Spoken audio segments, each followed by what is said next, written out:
Alright, welcome everybody, Happy New Year, best wishes for 2025 everyone. What you just saw was my personal salute, my personal fireworks to launch in the new year. So as you may have seen in the second part of the grand finale, I don't know what you guys are talking about, I haven't done a finale all year, so this is definitely the first one this year. In the last part of the final, we actually took care of all the rocket parts. We made sure they float into the base on the right belts, on the right ratios and whatever, so we could at least launch some rockets. What yet is to be done, as you may see from these labs up here, is the delivery of the science pack. And there is a very suspicious looking railway going around the rocket silo area, so we gotta do it by train. Yeah, it's definitely very majestic. I also made sure it's night. This is my fake save. Here we went into editor mode. And in editor mode you can just set the day to last forever, so it's always night. This is how the entire thing looks like.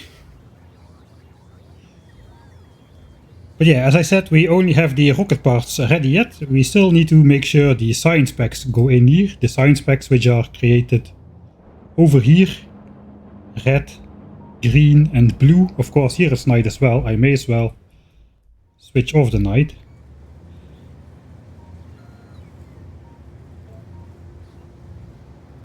So we can actually see something in the place where there is no lights on the base. Red signs, almost 4 belts. Green signs, same 4 belts. Blue signs, same 4 belts but divided up a bit larger. That is pretty small compared to the rest of the factory, which is up here.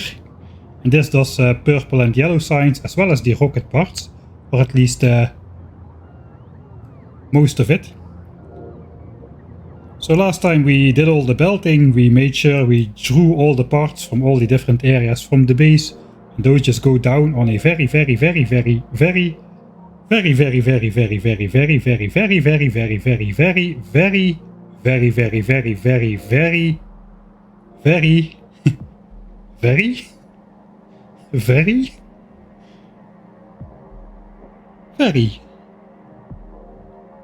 it's a pretty long belt. I think you get the idea. We should be almost there. But there we go.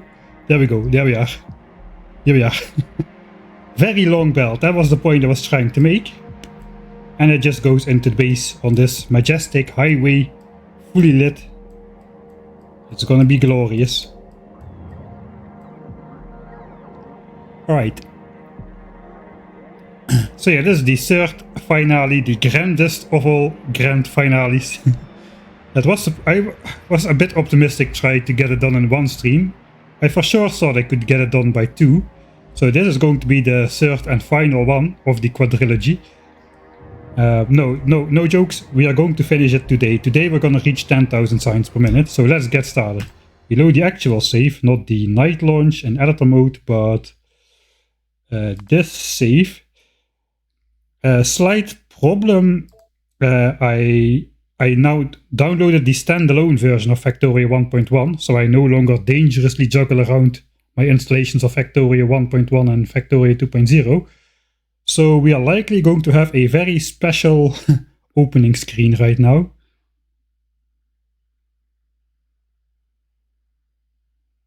Might take a while. Yes, we still got rocket control units, we still got satellites as well.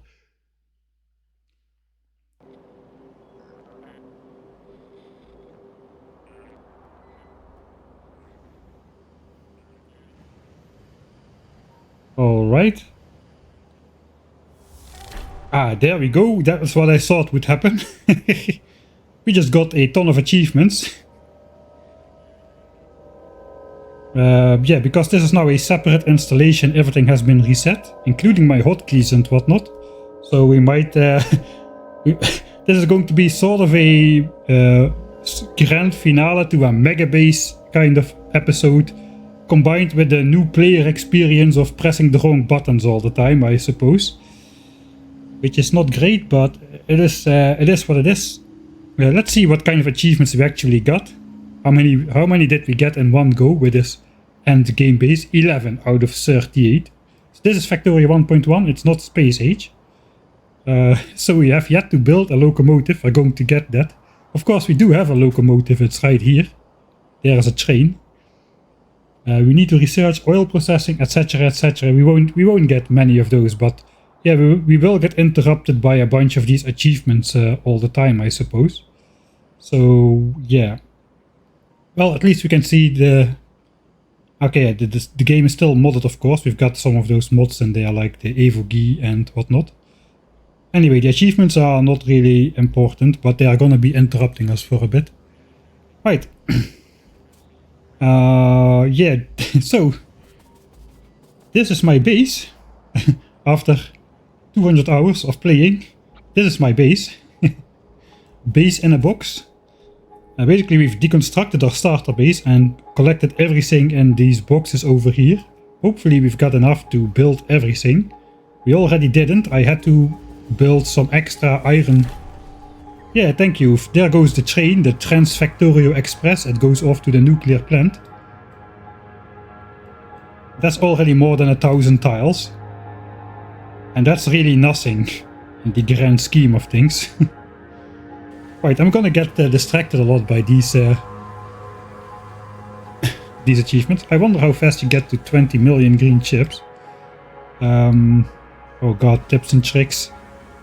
I think I switched those off already. We can check the 20 million green chip one. We're actually not producing any at the moment. Everything is idle. So we have 0. You can also check 10k. So let's check 10k and 20 million. At the moment we are not producing a single green chip anywhere in the base. Isn't that amazing? 200 hours and we are right back to hand feeding Mike stage. Well, I almost get killed by my own train. We've got Spidertron though. Our personal better train.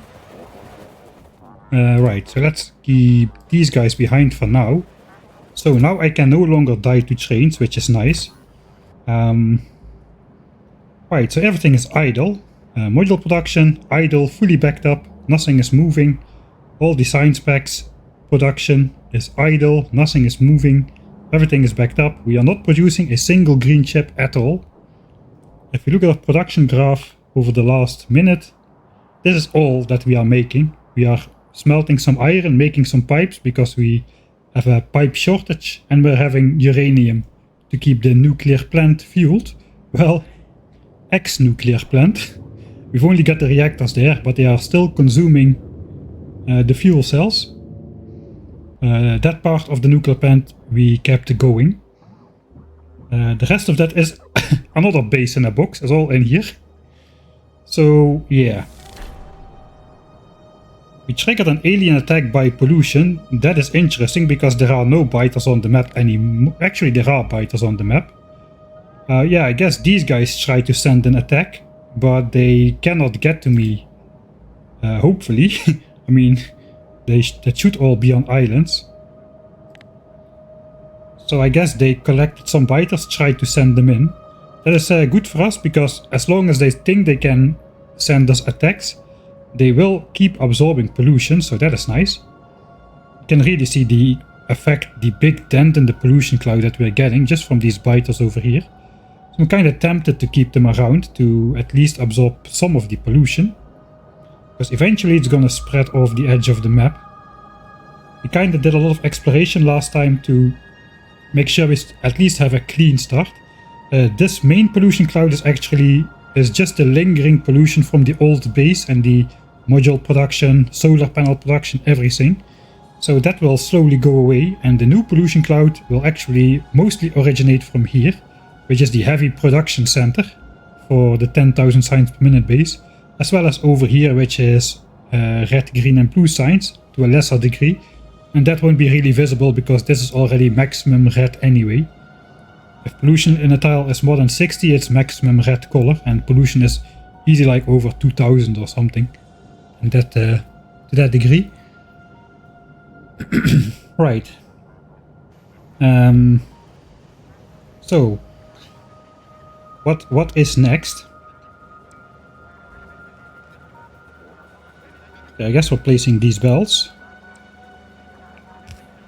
That's fine. The belts that are cut out are over here. Question, should I start up some of this? I think maybe I will start up the satellite production already, because I want to have that rocket launch pattern in the end, which we saw on the opening screen. You get that by basically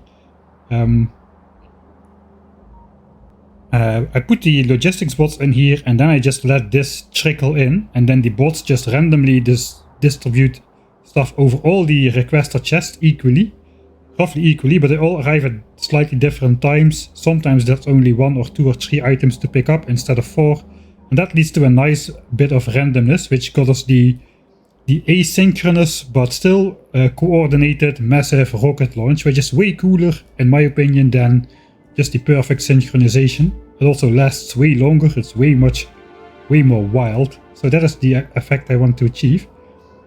I do want to make sure though I have a satellite for every rocket available from the start. So I think I would be doing well to let this fill up and start producing already. These are the satellite parts. This is just for rocket ingredients. And I think, let me check, yeah, we are just stashing this into steel chests, so that will not be available for the bots to pick up and distribute to the rocket silos, even though we have the same parts in there. So let's go do that as a first thing. We'll send the spider over here,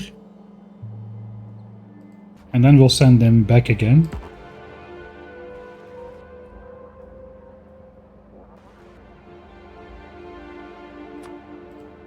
Or maybe we can just stand on the tracks together with the stuff.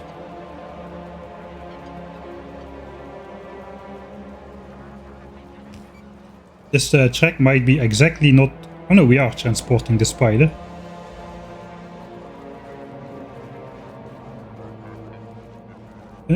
Kind of. He's doing the sidestep. The new kind of spider dance. Grandest makes it sound like there will be a finale. Yeah, there's gotta be a... This is... No, I already told you. This will be the last... The grand finale. There's like 3, right? Hey, there we go. But yeah, of course. That is 10k immediately, because we are moving this belt. So now we are producing solar panels. Solar panels consists of 15 green chips a pop. So that is where those are coming from. It's going quite fast. There's only solar panels. Right, and blue chips. How could I forget about blue chips? They also have 20...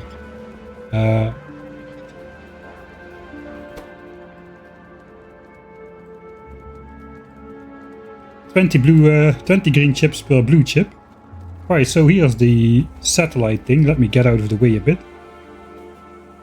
We've got our rocket-fueled burner inserters, and they ran out of fuel somehow. Great. How did this guy run out of fuel though? Alright, because this guy is supposed to insert... Alright.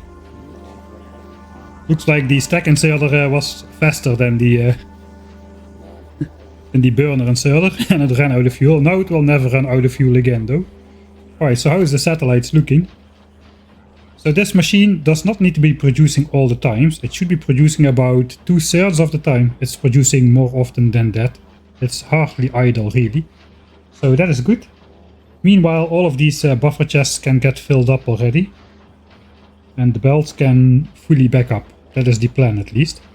Right, and in the meantime we are going to take care of the science packs. We need to transport the science packs into here.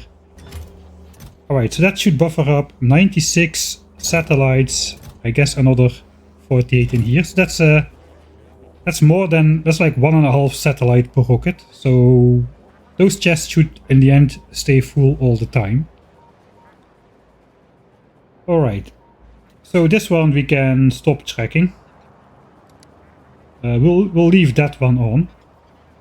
We probably won't get there just with satellites. The only green chip production that's going now is solar panels over here.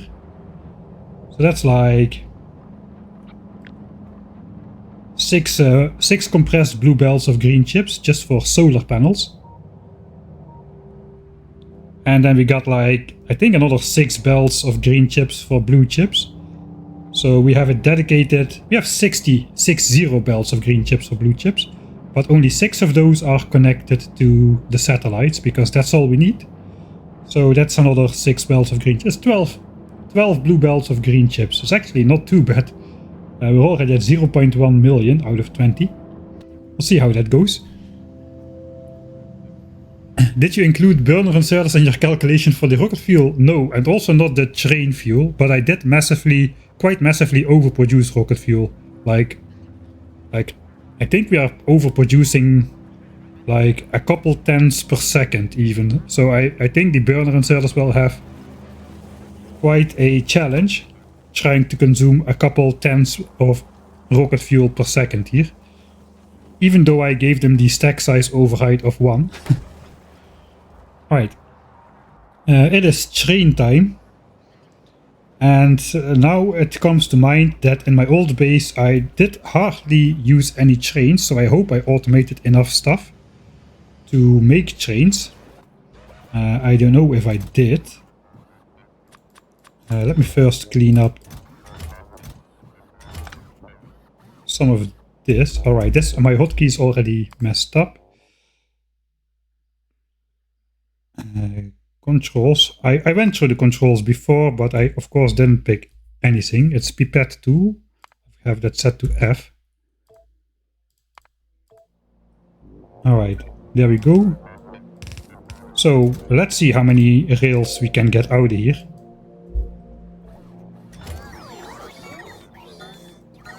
We also need some trains. We're gonna need quite a couple. And a ton of cargo wagons.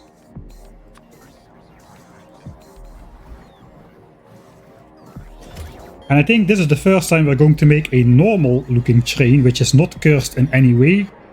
Unlike all our other types of trains, which kind of made a point of it to not make a single normal train. We're still gonna do stuff not normal, because I promised we would do this playthrough without using a single rail signal or chain signal. But obviously one train is not gonna be enough to to pick up all the signs and bring it back here, so we gotta figure out something to make sure the trains don't crash.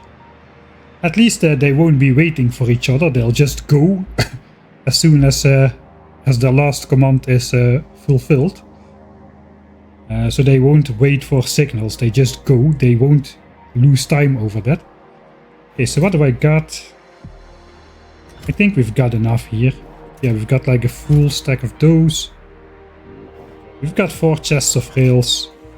I think that will be enough. What else do we need? Not too much, I think.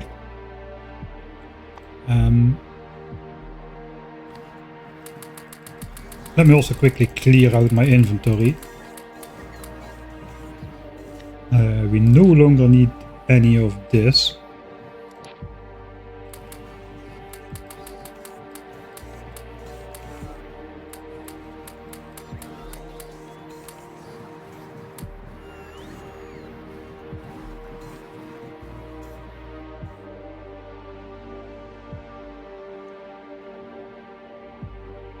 I'm actually gonna dump my blueprints in a chest here somewhere.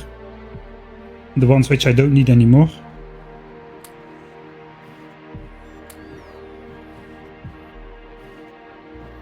And this can go. Looks like we have an empty Spidertron remote here.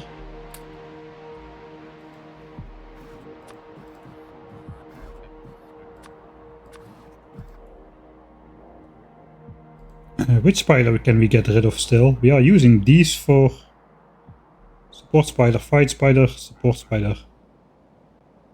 Artillery party, Mad Max.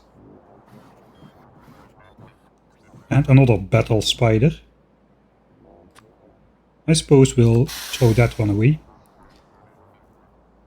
Hey, thanks Beetle Harry for subscribing for the 7th month through Amazon Prime. Do you know station throughput is enough? No. I think so. I think we can get rid of it. I've been worried about that since you said that you'd train design specs in. Yeah, actually, so it's not that I don't know anything about trains, but I'm definitely not an expert in those things. So I hope that it doesn't come down to... I tried to click and drag, man, Factorio 2.0 has spoiled me already. Let's also grab some rails. And I suppose we'll grab the usual stuff. Hey, achievement, we've got a package.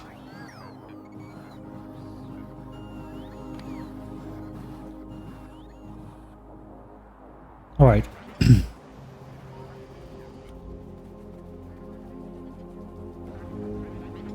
So, this is my station thing. Like I mentioned before, this is the only part of the base that we did not design in this playthrough itself. I spent a lot of time designing this like 4 years ago or so, when I did my first attempt at an offline 10,000 signs per minute playthrough, which succeeded mostly, but not everywhere. So in the end I did not have 10k SPM. This time it's going to be different, I'm sure. Anyway, this is such a cool design, I just did not want to design something else over another 2 streams or so. I did look it up. We are supposed to have a quite long train here. Hey, build a locomotive, but not in the first 90 minutes of the game.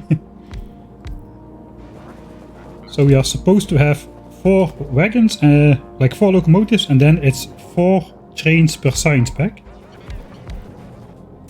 We don't have any requests. We do have buffer chests here. These do request from buffer chests, so yeah, that is set all right. So that is 1, 2, 3, 4, 5, 6 science packs. Of course, we're making space science in here. We don't make military science just yet. But we do have a space on the train reserved for military science, so that's at least something. And then we have another 4 locomotives pushing at the back.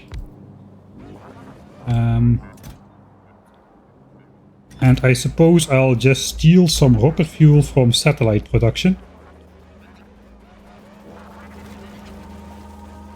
This will be full, I suppose. Alright, we got 2 chests full of satellites already, 3rd one is about to fill up.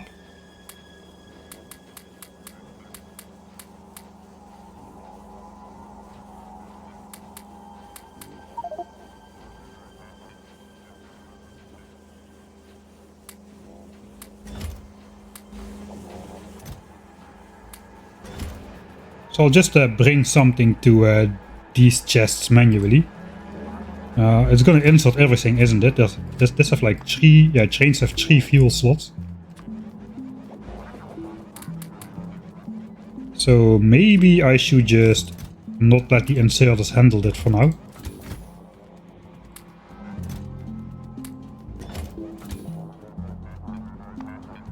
Oh, I forgot to empty out the spider, I suppose. And I no longer have legs. Okay, that is bad.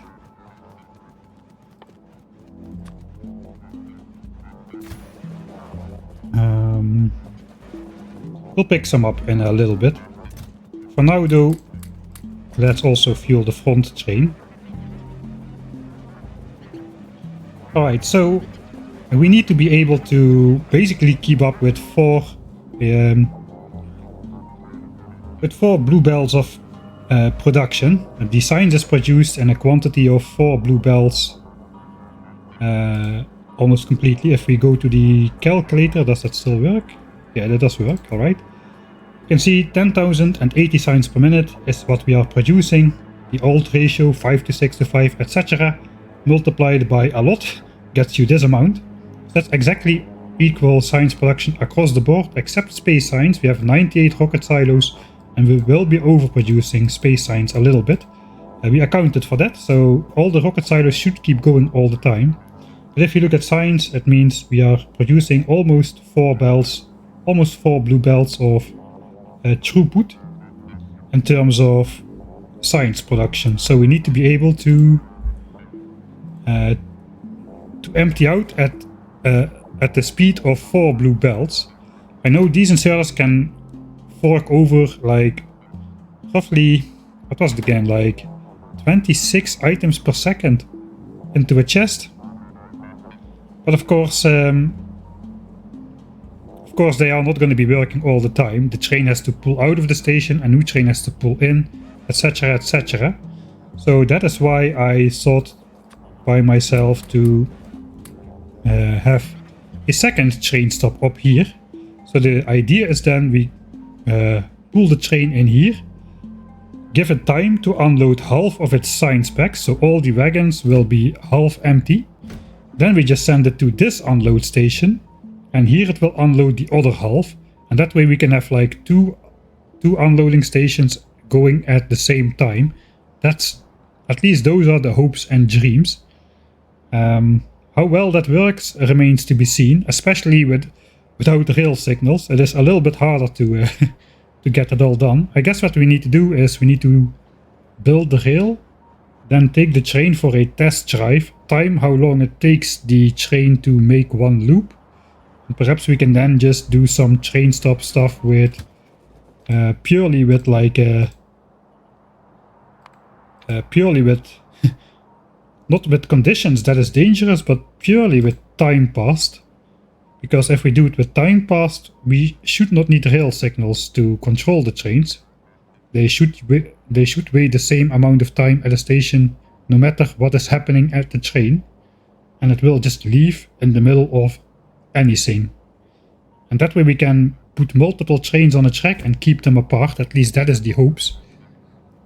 There are no inserters to fuel the front trains. Ah, yes, my friend, there are. Those are on this side. So we fuel these 4 over here, and then the train runs to here, and then we'll fuel the front trains.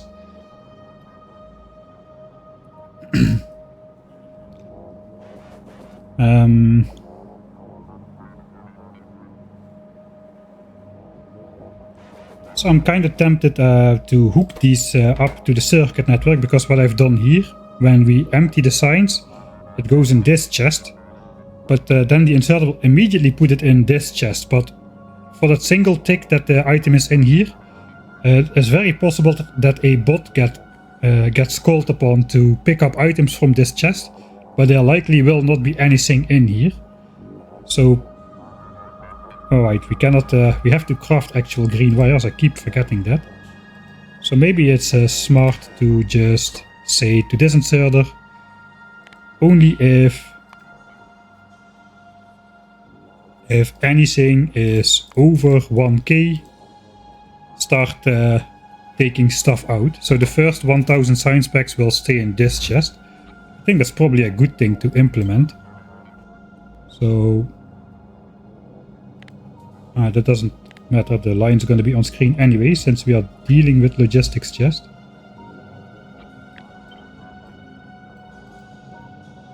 Alright, so there is nothing in the actual requests here, which is fine. These are only there to form a buffer for the labs and a place for the station to unload signs. So I don't need to be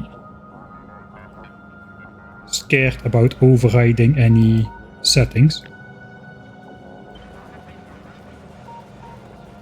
Alright, we should do this from the map view really.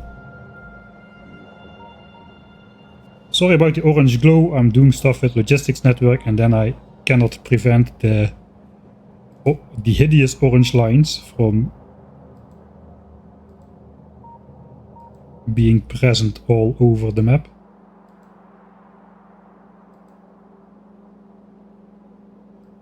I should be able to just drag that actually.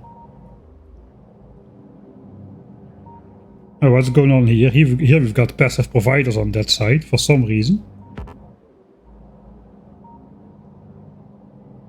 And here we do have filters on those. Oh, that is really bad. That is dumb. Okay, so this is the way to do it. Looks like I need to maybe carefully check some more stuff about my 4-year-old blueprint. So here we are requesting science packs. I do not want that, because the bots are gonna try to pick them up from the provider chest, put them in here, but the inserters are already gonna do that, so that is just dumb. Right, so I first need to upgrade all the provider chests to buffer chests.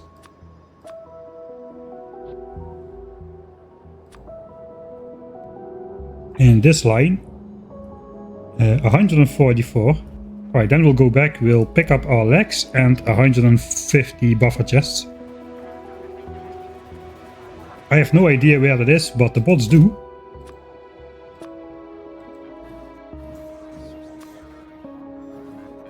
And give me a stack of legs.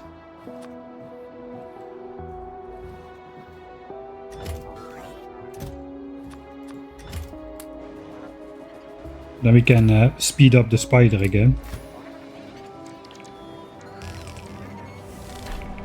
Hey, construct 100 machines using robots. That's the first. Deconstruct 100 objects with robots. Nice. Yeah, happy new year everybody.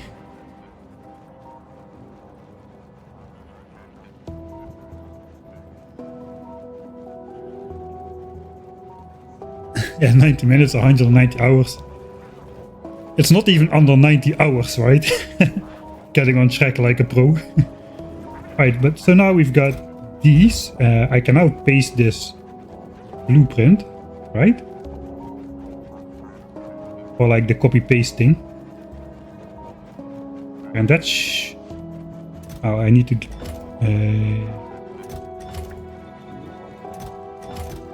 yeah, I will copy it again. These now have no requests. These have no requests.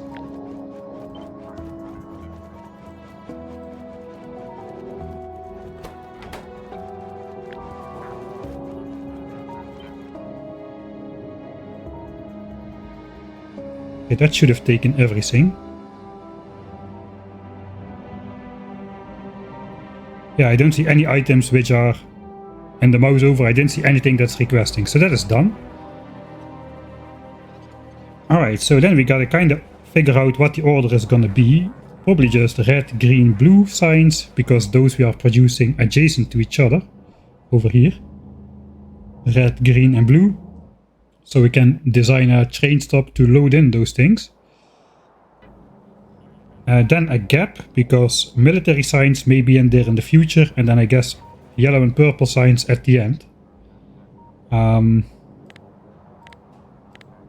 Let's switch off pollution for now. So how is the train gonna run?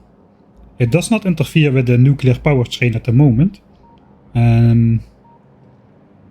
The train is coming in here and is going out here. So the outgoing train is at the bottom. The incoming train is on the top.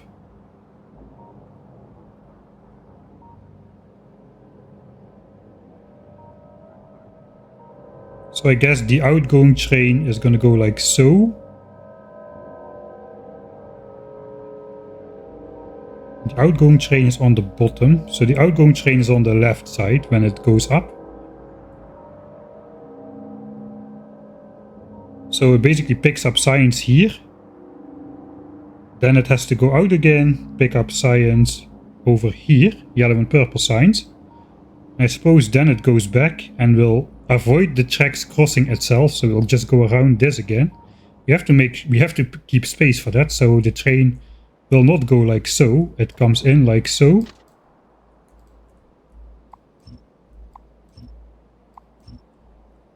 Loads up on science.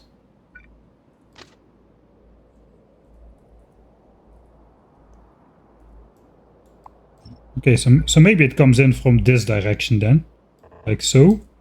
Here is the station, it loads up on science, it goes picks up yellow and purple signs, then it comes back.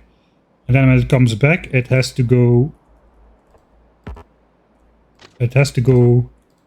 around this again. So the tracks don't cross themselves.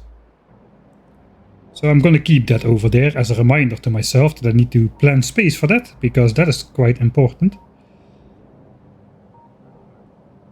It would have been better if the stations were flipped. Then the outgoing train could be on the top. We could pick it up, then we could pick up yellow and purple signs and just go back around the outside. And then coming on the bottom track.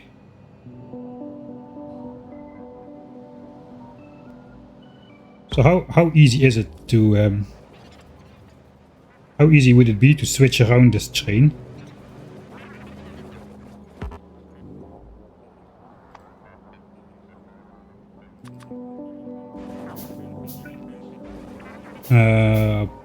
Probably not very easy. It is not possible at all actually, because then the train stops need to be on the right side and there is my lab area. Okay, so that's out of the question then. That is just not gonna happen. The train has to come in on this side because the train stop needs to be on the right side of the track, so it can only go in like so. Hey, hello SDB. That's finally train time. It's gonna be a big one. We already caught a pitfall that the train track should not cross itself since we are not doing rail signals. So we are gonna be coming in like so, picking up signs, and then the train on the way back has to just go around itself again in order to return home. And we cannot flip the direction because there's no room for the train stops on the other side of the track. Alright. So yeah, I suppose we first will lay out the train tracks and then we'll start worrying about the loading station. Alright, so what kind of stuff do we need to build a loading station? I assume we need a bunch of belts, a bunch of splitters actually this time. So we're gonna need to draw and divide equally from and to all different belts. We're gonna need to fill 4 cargo wagons, so that's a lot of stuff. Okay, I kind of overestimated how many wagons and train things I was gonna need here. We're gonna start with 1 train, so we'll pick up the rest later. We mostly need to bring in rails now. Okay, so what... I am not gonna request anything, so what do we definitely not need? Fluid tanks.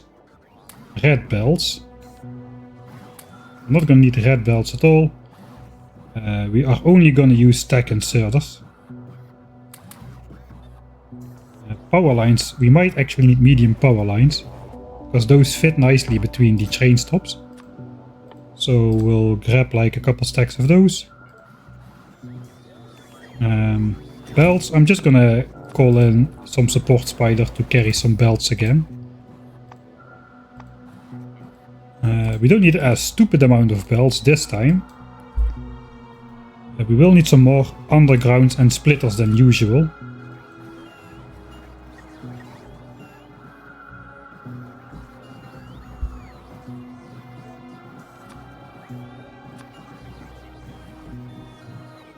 Okay, so this guy has belts.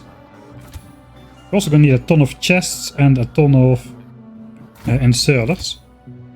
So how many chests do I have here? I probably will be mirroring that at least. So that's like 300 chests with 300 inserters. I want to be loading the train from both sides, so that will go faster. I can only unload from one side, but I can load it from both sides. Oh yeah, that's actually probably why I designed it like this.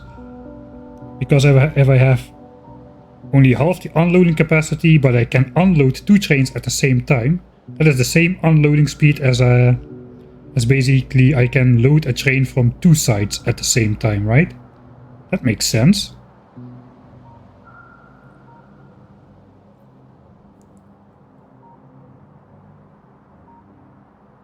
Why not load purple and yellow signs first and go around counterclockwise? I was gonna say it's a great idea, but then I read something about it has to be cursed. Yeah. Actually, let's switch on UPS. I don't know if we are at 60 UPS. Now we are. Now we are at 60 UPS. I can even go beyond. Look at that. 130, 140 UPS. The thing is, we are not producing anything. Everything is there. Everything is waiting, but nothing is actually actively consuming or producing stuff. Oh yeah, we did notice a mistake last time. Yeah, this belt needs to be... that belt needs to be blue.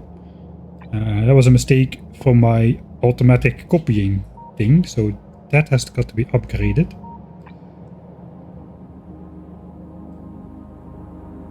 Okay, we'll do that once we get here. I will remember that. Famous last words. Alright, this guy might as well just fill up on belts then. Okay, so 300 chests and 300 inserters. But twice. So let's load up on 1,000. We're just gonna use steel chests, I suppose, and 1,000 inserters. 1 inserter per chest. And then 1 to load it on the train. I might do double chests at signs as well, just to be able to build a buffer in case I forget to research. So that's like 3 inserters for 2 chests if we do the same. Inserter chest, inserter chest, inserter. Does that fit? Yeah, that does fit. Alright. Anything else? We're gonna need some train stops. I just crafted some and I probably delete those again.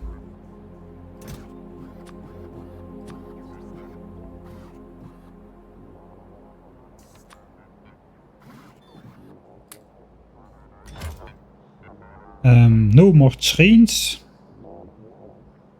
And then a ton of rails. So basically we'll load one guy up with rails. We'll load both of them up with rails. This is all my rails, I think. Maybe not, maybe we still got more. No, that's all we got. We do have rail signals and chain signals. I don't think we placed a single one. No, we did produce them. We need to look in buildings. Oh yes, so we did not place or deconstruct a single rail signal in the entire playthrough. That we're gonna keep it that way.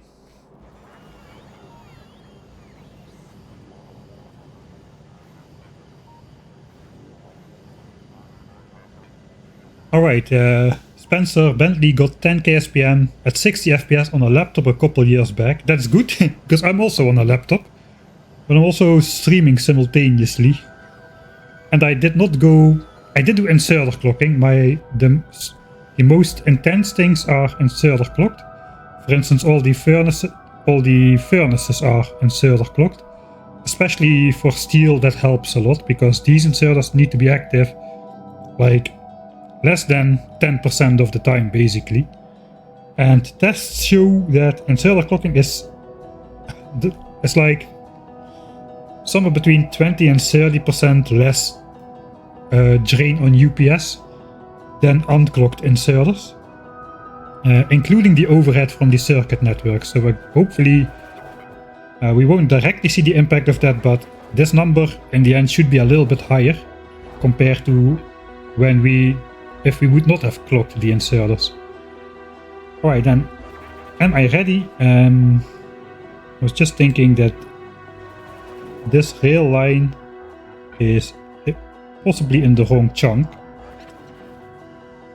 I don't know if that has an effect on anything, but I think I just want to come in right here with the rail.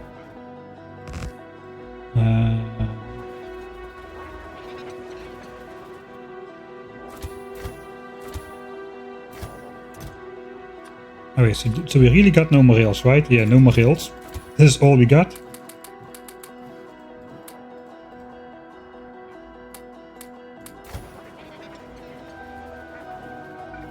I do get my construction bots, so we can just build it the same way like we've built everything. So we're going to be riding the train. It's probably nicer then if we can get as close to the base as possible.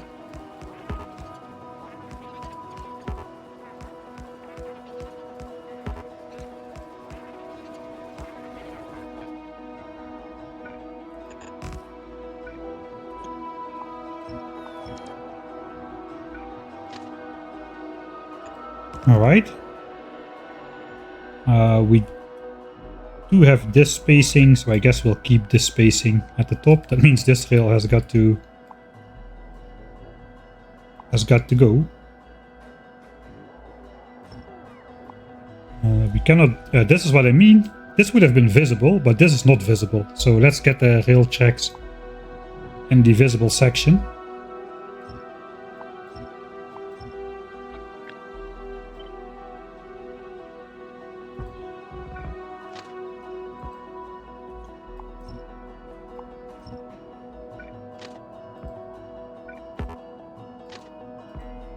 Alright.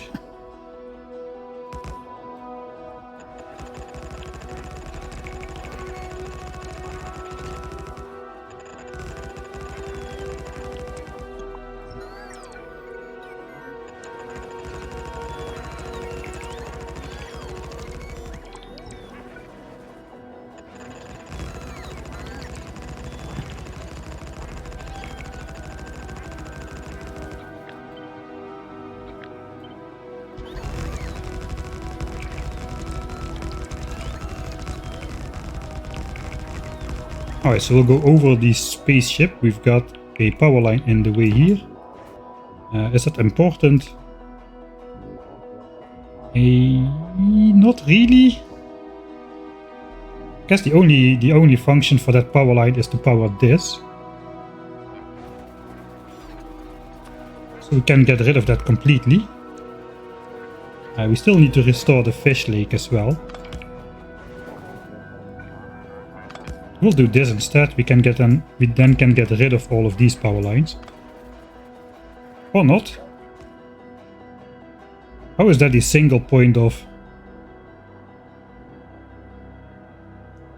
Ah, okay, no, we are...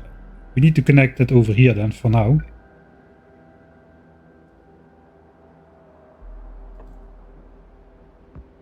Alright. Zipped off the entire base.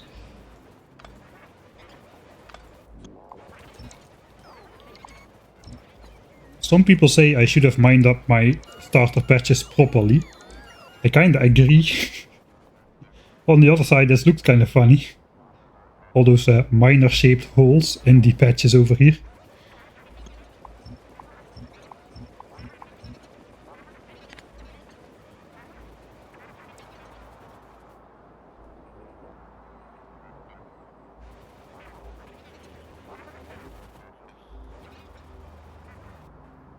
Alright, so we need to rename these stations. This is then 10k SPM unloading 1 of 2.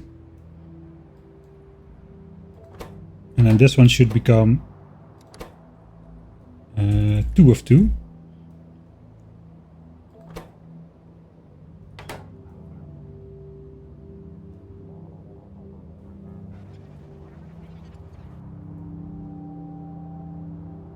Alright, so before we start just putting the rails everywhere, I suppose what we need to do first is maybe design the loading station. So let's go with my spider friends, let's connect them. And together we'll head up to the first science pack, which is not that far out of the way.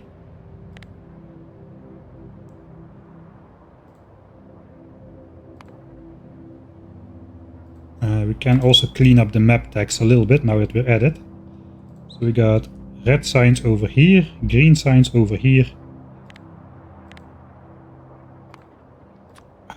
Fortunately, it's Factorio 1.1 and you cannot easily move map text. That is such a nice feature in Factorio 2.0.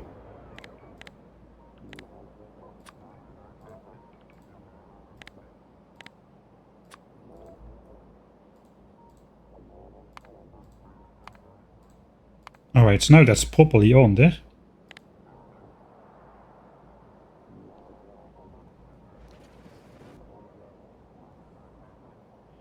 Alright, so should I just load the yellow and purple science pack first? It kinda does make sense then. The train is on the bottom side. Eventually it can also then load military signs somewhere over wherever that's going to be.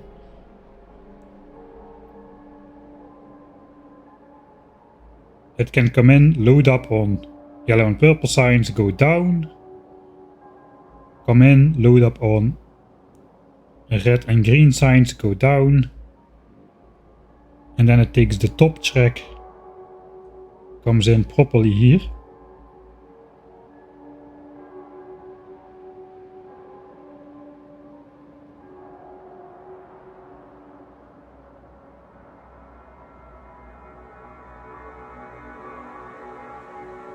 I suppose we'll do that then. In that case, then I don't need to worry about this weird contraption to go around. I don't think I spaced this out in any way specific here. This is just an indication that I should keep some space for the loading and unloading. Alright, then here we go.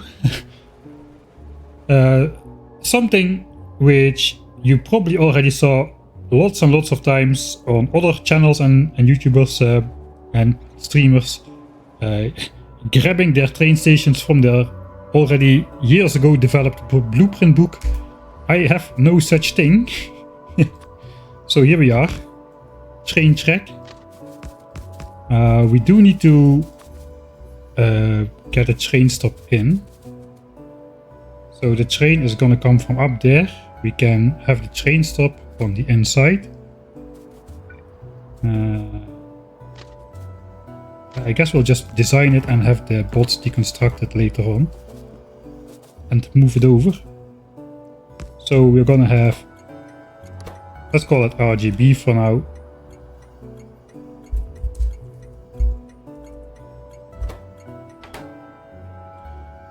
We are the proper way settings. Train visualization does not go beyond 12, does it? No, it maxes out at 12.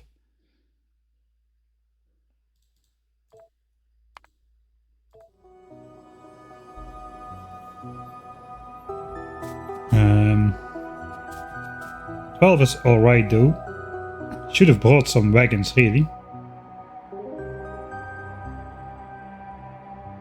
I guess if I hold a chest it will also show me 1, 2, 3, 4. So I want to be loading from both sides with stack inserters as fast as humanly possible.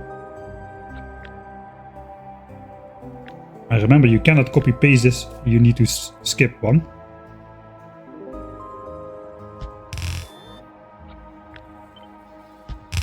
Because of the rail grid. So I'm just gonna design the first one. And then I can hopefully copy that 6 times. Okay, so we just need to grab a little bit of stuff from everybody.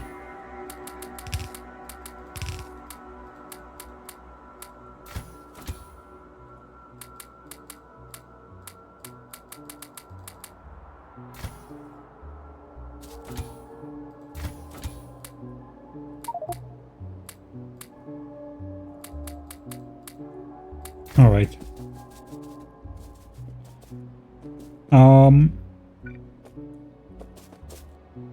Okay, so I got 4 bells of input, 4 bells of output. Technically, do I need to rebalance those bells?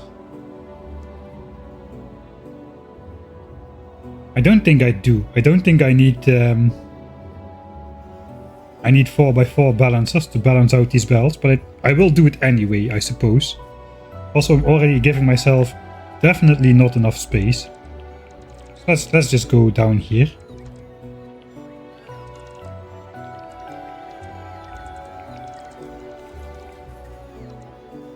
Alright, so we will have a 4x4 balancer. Let's just quickly build one.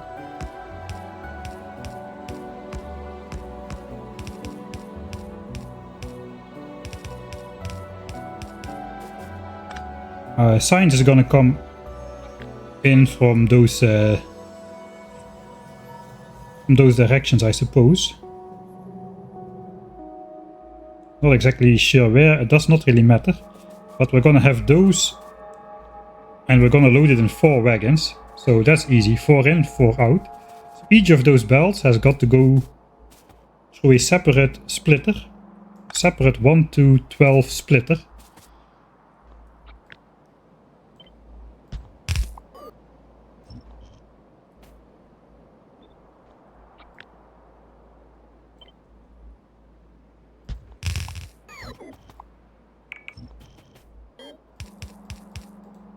And I do want full belt ends at the end.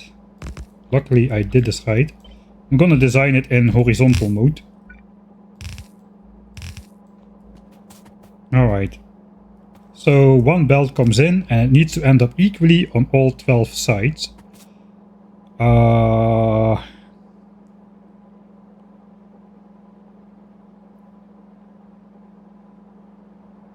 guess we can split it in 4 and then split each individual strand in 3. That would make 12. That's maybe the best way to do it. So basically like this, out come 4 different ones.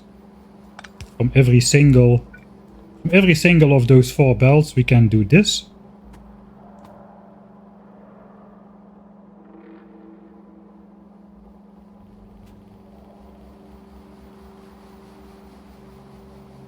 On the other hand, we can also just make 1 to 3 splitters and just split the 3 resulting ones at the end to make it 6.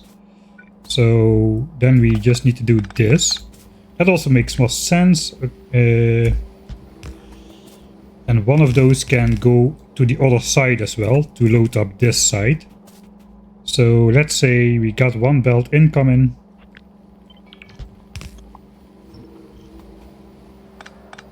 Then we just gotta make a 1 to 3 splitter, which is quite easy. You just make a 1 to 4 splitter, like so, and then you just hook one of the outputs back to the original input, and that is a perfect 1 to 3 splitter, I think.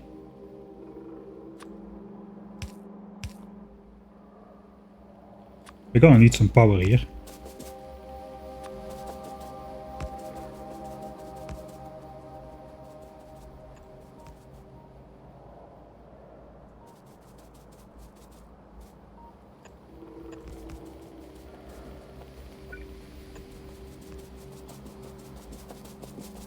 So if I put like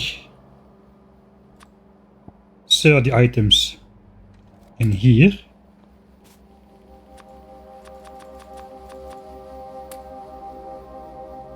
and I throw those on the belts, hopefully that should work.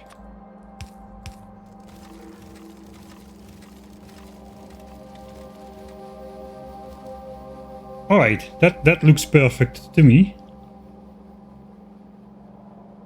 Okay, confirmed that works. Always good to do that. And then just all of these need to go into one of these 3 splitters. Can we do that in a way that it looks nice?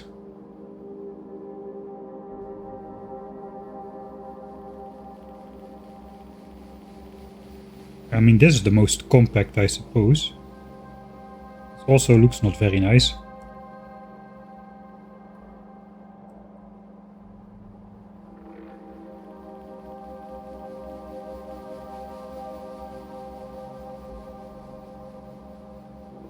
We can go the 1 tile less compact mode. It's not that we are limited on space here.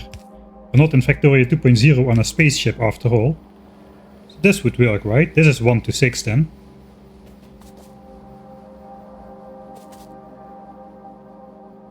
And then we basically have to have another one. We can make this look confusing as well. We can do this. Wait a second. First we mirror this on the other side.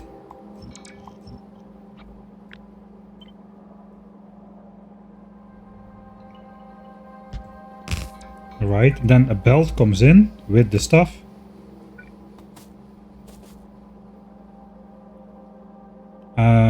Wait a second. This is not gonna work. The 1 to 6 thing is not gonna work because that relies on just 2 belts incoming, and I've got 4 belts incoming. Okay, so I gotta do this thing. Yeah, we got 4 belts of science incoming, so I cannot combine 2 of those to go into this belt, because my 1 to 3 splitter only takes a single belt of input. This one is blocked. So that means we gotta go with a more compact design. So that the basics of the 1 to 3 splitter we can still use, but can I design it in a way that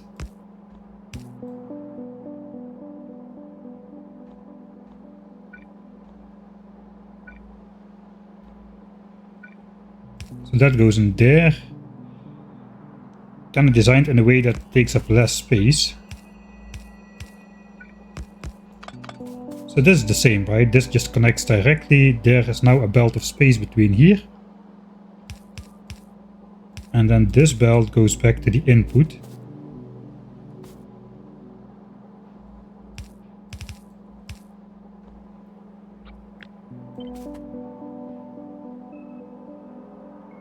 That is taking up too much space though.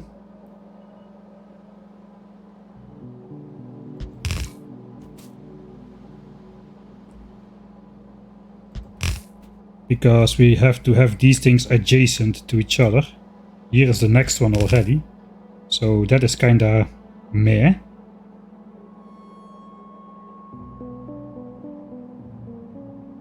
Four belts into 4 wagons.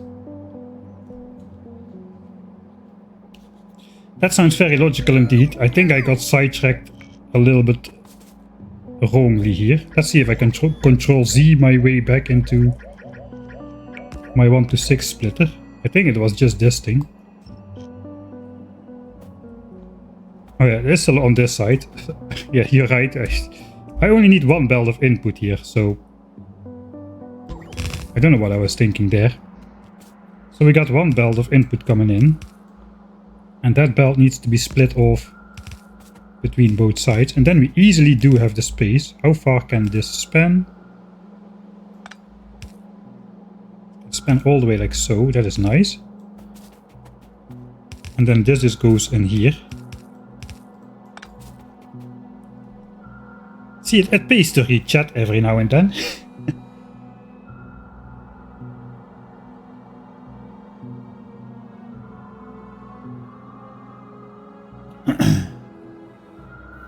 Oh, I do got a balance book, I'm just not using it at the moment. I would not know how to make a 2 to 7 splitter or something like that. Probably could figure it out with a lot of time, but meh.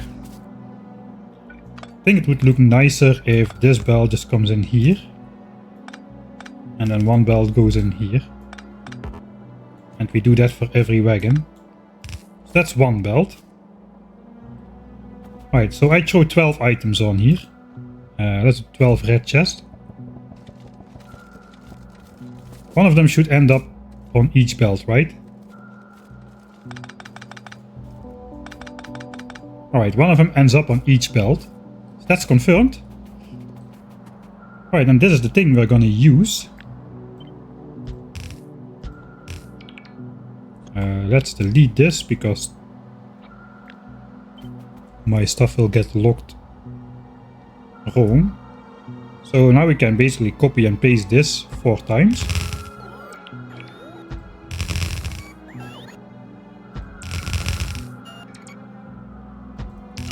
And that's the basics of our train loading.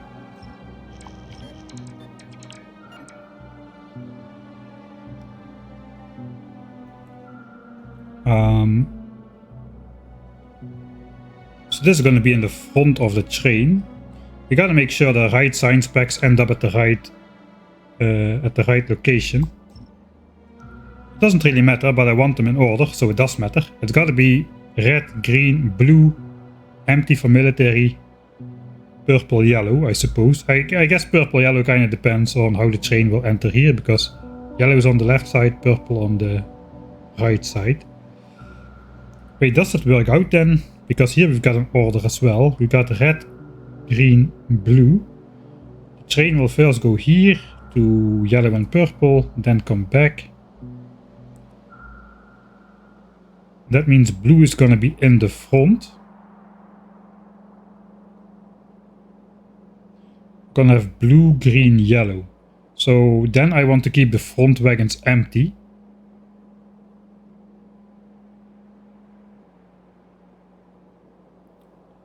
And load blue in the back, green even further in the back, and red all the way in the back. Then the order from the back is still the ascending order of science packs. And if we do that over here, where yellow and purple are, let's also give those some map tags. Yellow is over here.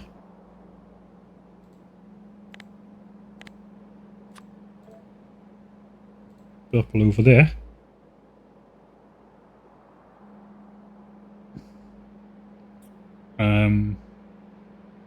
Right, so we're gonna have purple in the front. Purple and yellow are equivalent in most people's mind, but in my mind, yellow tech is higher than purple science. So that's the wrong order. I think we're just gonna live with that though, because I don't really want to cross over these belts. Maybe I do. Maybe we can have some cursed splitteroo shenanigans going on to just swap the sides. Maybe we can do another one of those. That would not really work for this, but maybe we can do a double pizza slice splitter. If I ever say that right on the first try anytime soon, then I will be surprised. Maybe we can do some sort of reverse this thing, so we send in the science packs, scatter them, and then we do another thing and we'll end up with flipped science packs belts. Maybe we can figure out something like that. So let's copy this for now, and we'll just throw that in the map view over there as an idea.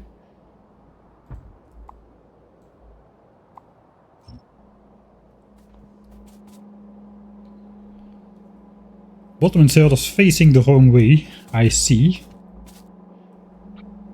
I know in Factorio 2.0 you can do this, right? For flipping the inserters, but here we cannot. Alright, then we only have to design power for the inserters. And lights.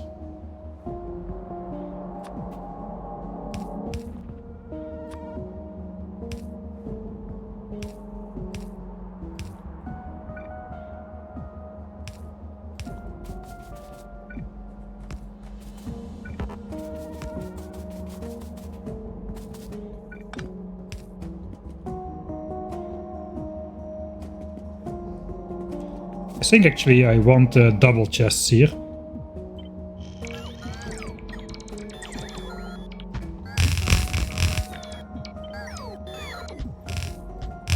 Just to give a little bit extra buffer. And then science can keep producing even if I forget to research for a while. Every chest can hold almost 10,000 science packs, so there's only a 1 minute buffer per chest we've got available. That's not too much. And this now is 96 chests, so that is like an hour and a half of buffer. So if I forget to research, these chests will just slowly fill up with an hour and a half worth of research. So do I want to do it like this? This now no longer connects, obviously.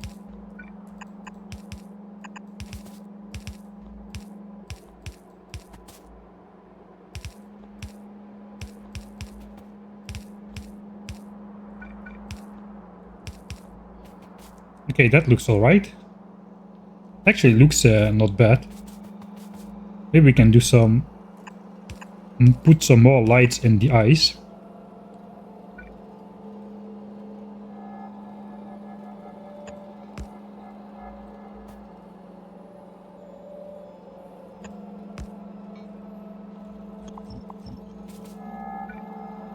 And power them like so. That will probably look alright in the night.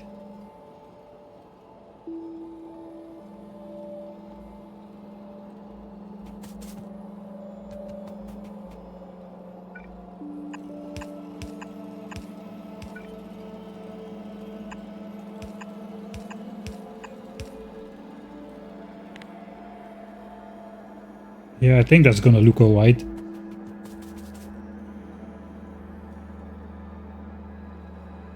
This one cannot be here though. I know it will be here eventually. Alright, so that's probably gonna be the blueprint.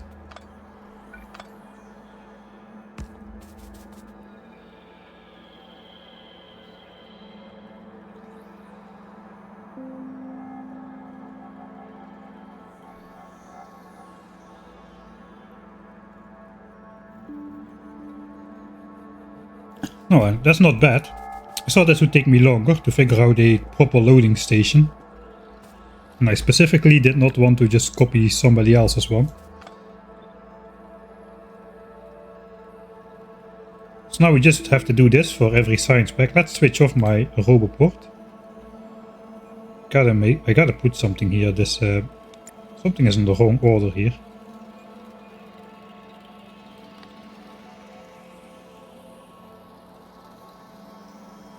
Yeah, we can do that one. Milestones, we've got those as well. Yeah, it's been a while since we got something. I think this was the last one at 150 hours. 2 million solar panels. The size of our production field. I don't think we'll get to 100,000 biter kills. Or 100,000 worm kills or 100,000 nest kills. Oh, we might get to 100,000 worm kills actually. Depends how much we still need to clear out eventually. I hope we don't need to get to 100,000 worm kills though. Let's say it like that. Alright, so I'll just blueprint this then. That is now my loading station. Can I hook that to the rail grid? I think I can because it's an even number. Yeah, we can do that. Alright, another blueprint. This is just the rail loading station. Let's do rail chest. No, it is from chest to rail. Let's do it properly then. From chest to rail. We won't have an unloading station though. That is already done for at the science packs.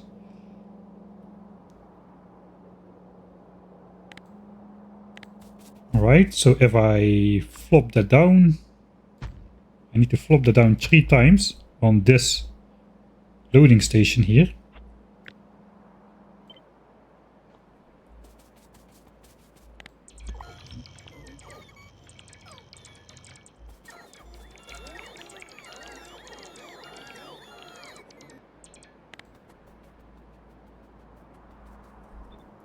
So that's actually pretty compact compared to the size of this of the science stuff coming out.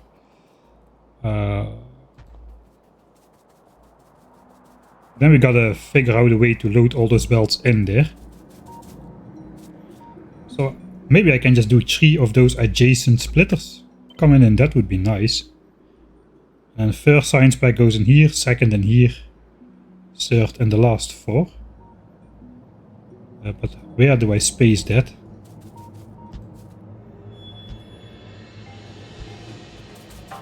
It does not quite fit in between here.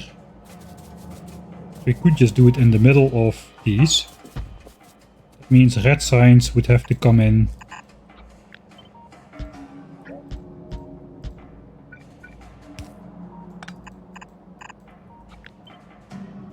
like so. Green signs as well, coming in from that side.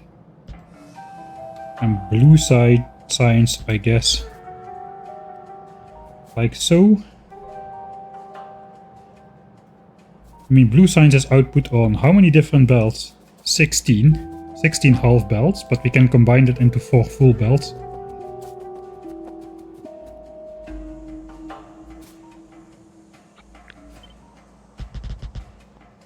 Maybe it would be nice if it would just come in 8 belts to match the left side, but those belts would be visually a lot less full. So I don't think so. We're just gonna do this. Okay, so how are we gonna space that?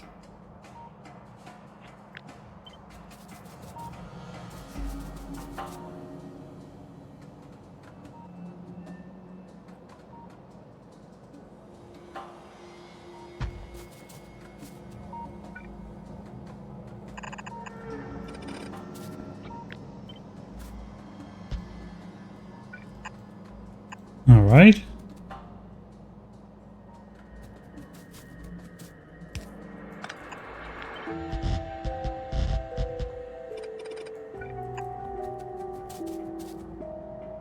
So red, green, blue, and it has to be loaded all the way in the back, so the train stop has to be somewhere out there then. So it gets loaded in the last 3 wagons. Oh.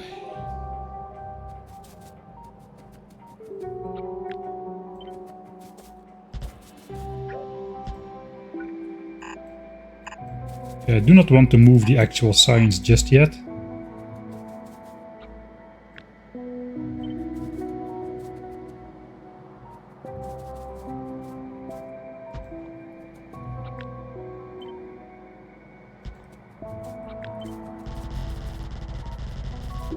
So something like so.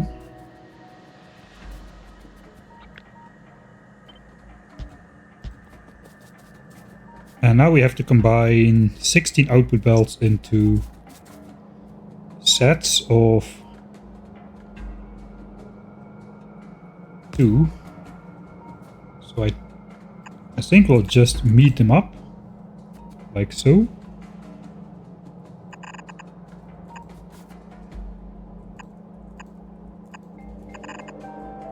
And then send them in a beacon.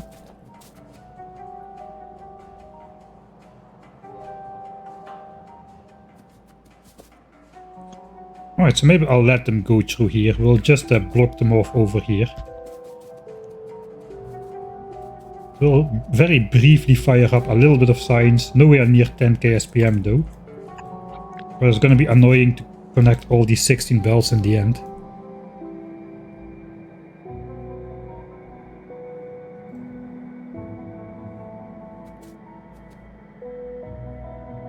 This is already gonna be balanced, because we're gonna have the same amount of stuff on the left and right side, same production. I think we can basically just loop that in there.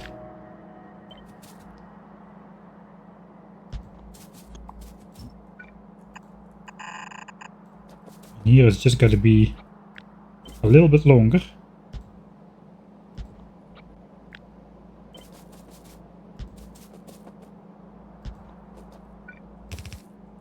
I suppose it's going to be built anyway. So how does that look? I think we need a little bit of spacing.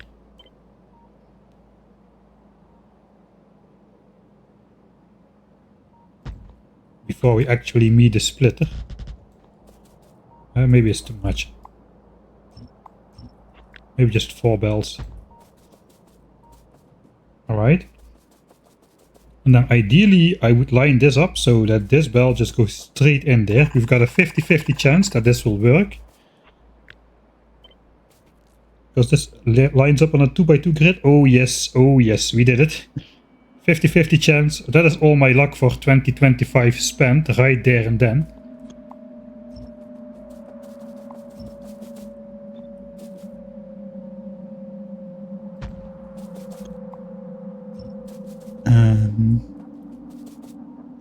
You know what? I think I do want a little bit longer. Just a before flow and an after flow example.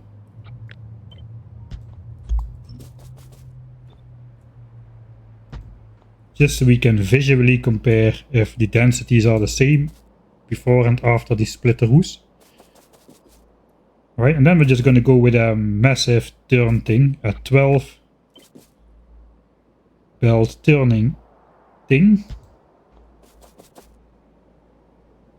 But the first belt just goes straight. The second belt will then go on this horizontal. I guess that is fine. And go in here then.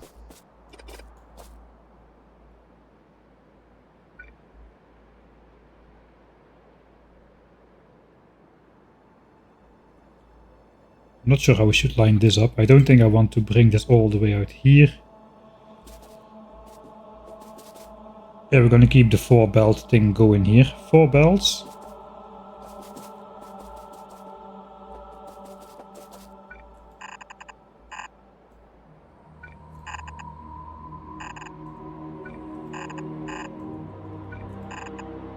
Okay, this does not work in Factorio 2.0. If I hold shift to place ghosts and I press rotate, it places belt in the right orientation. I think if I do this in Factorio 2.0, it places belt in the opposite orientation because I press shift R. I'm not entirely sure though, but here it works.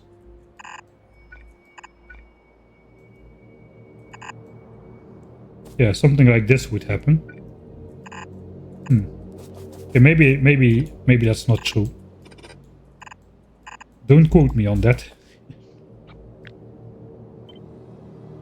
Alright, then we just have to flop in the rest of the signs like so. And then we're gonna spend my entire personal battery to build this because the bots are gonna be flying out super far.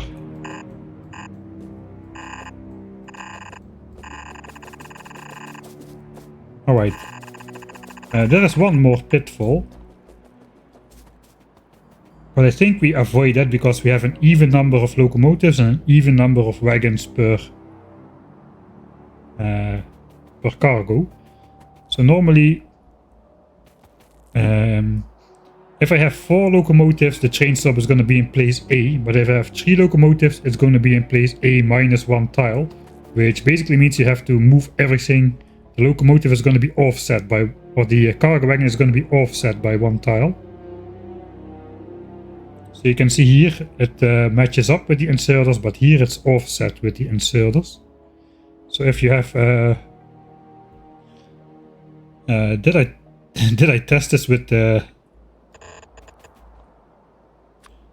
I think I tested this on the actual 4th train stop thing.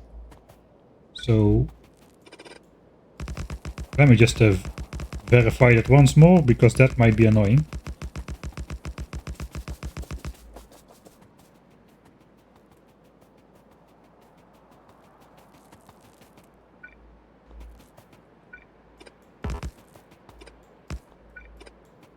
Alright, so I got 4 locomotives. 4 locomotives. Let me hold the chest.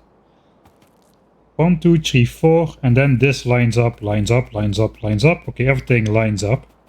Thing is, if I had only 3 locomotives, I would not be able to line this up correctly. It's either going to be 1 tile in the front or 1 tile in the back. Let's say like so. Locomotive, locomotive, locomotive, locomotive, and now the cargo wagons are offset by 1. That was what my worry, but looks like we did it right. Here, chopping trees at 200 hours by hand. Why not? So if I do it by 8 wagons, it should be the same, right?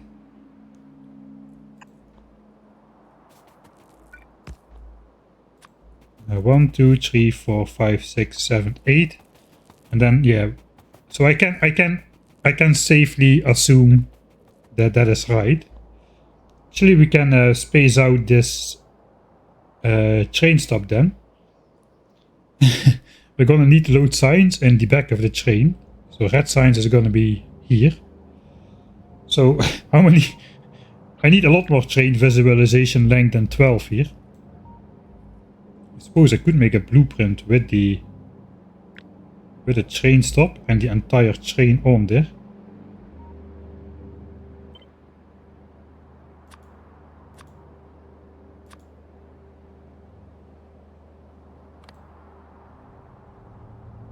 Let's put the train on there and I can see it.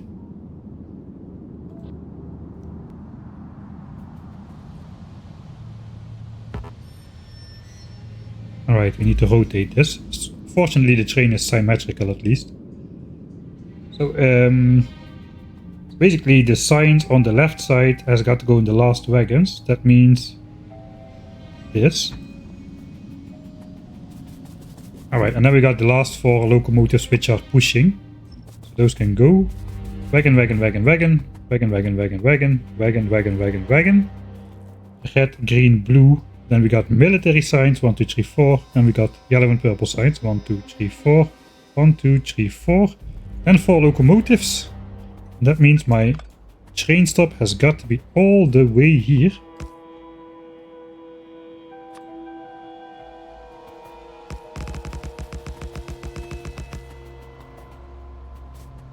Okay, so this is my train stop then. This is the definitive 10k SPM red, green, blue pickup. I think I'll just call it RGB. Or loading. I don't really have a system for this. I don't do trains often enough to have a system.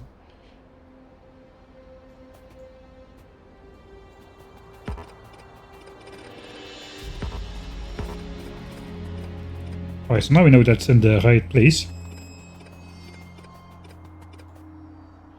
And we can build it, I suppose. Alright, and then the train is just going to go down. But that is actually lines up perfectly. We can just start going down immediately after this. Right? And then we'll just end up somewhere over... Somewhere over where?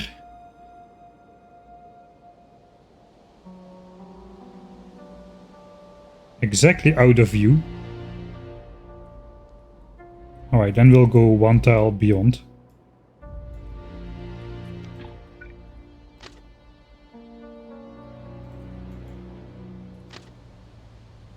And we should come in right here. Yeah, right there in a straight line. And then we connect to the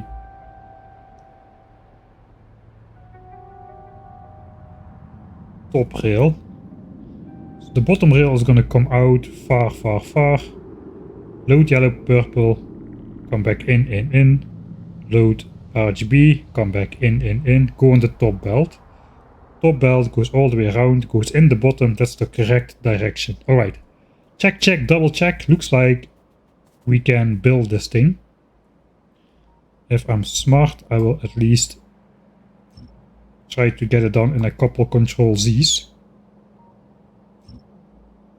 1, 2, 3,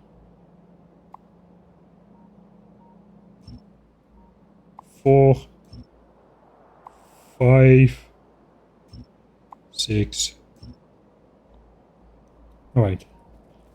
So here's my staged Control Z plan. Hopefully this works. I should have saved before probably.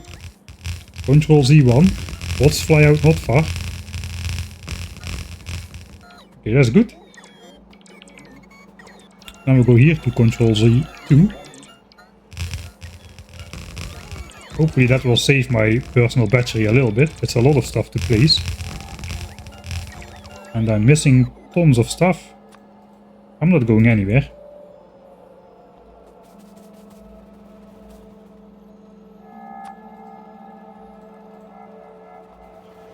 So I need bells, everything.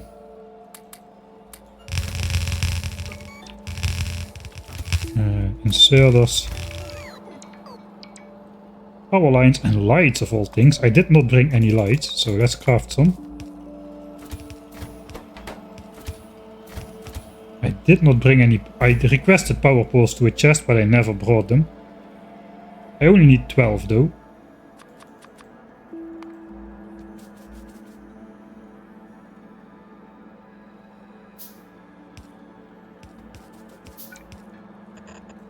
Alright. Oh. Oh no. I forgot about my Control Z plan.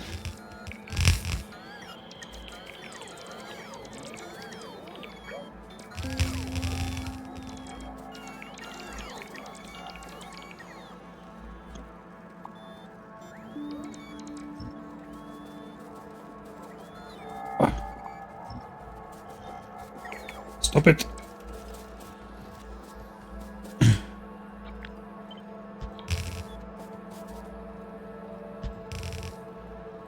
Alright. Saved it. You didn't see anything. There's no science packs in my inventory. Or in my trash slots. And now I messed up more of my Control Z plan. So I guess we'll do the rest again by hand. Okay, so maybe it happens in Factorio 1.02. I think it's when I'm just drawing live. Weird.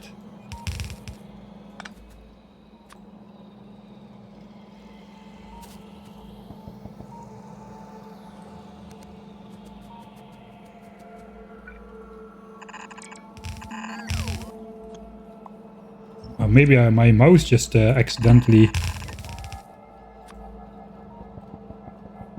moves out one tile or something.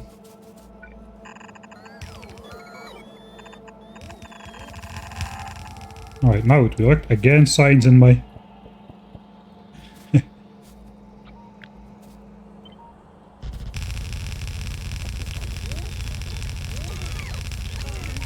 Alright, at least this part should be entirely the same.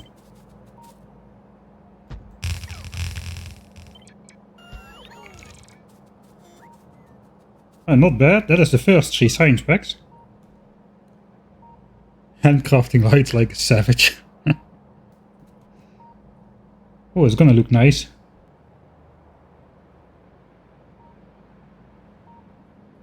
Some part of the science production is firing up, not all of it though. The belt is just not...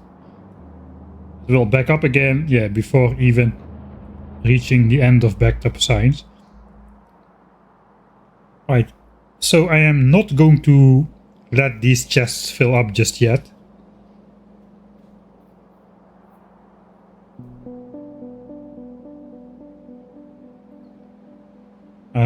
Yeah, we're gonna switch that on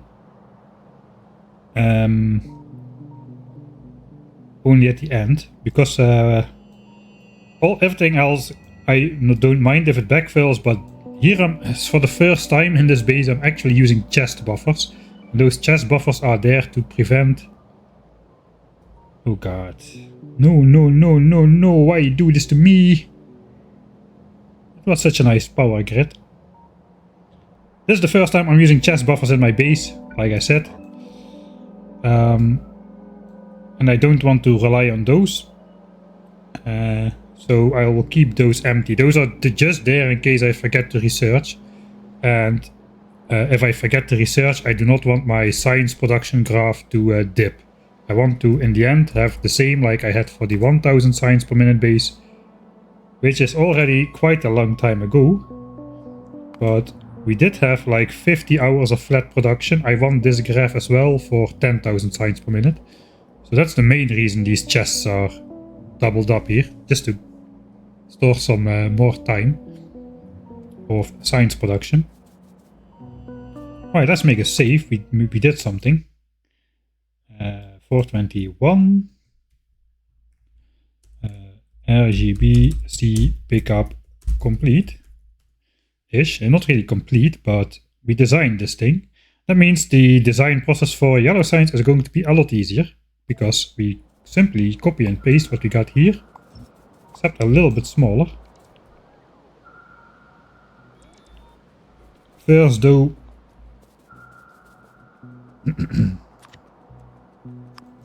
and use this thing to pick up the power lines here. It also picks up the lights and the rails somehow. Ah, it's in there, alright. I forgot exactly why I had that one, so let's just use a new one.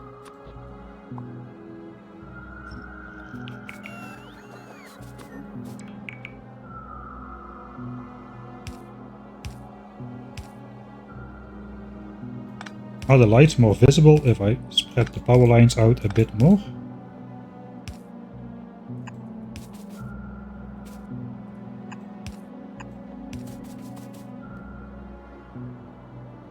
It might look nicer on the map as well.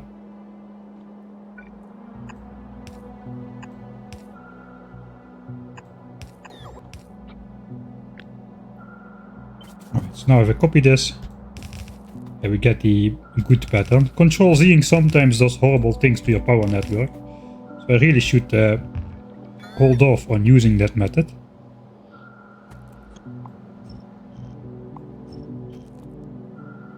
That's probably okay, I hope. We're gonna make a lot of saves when switching everything on.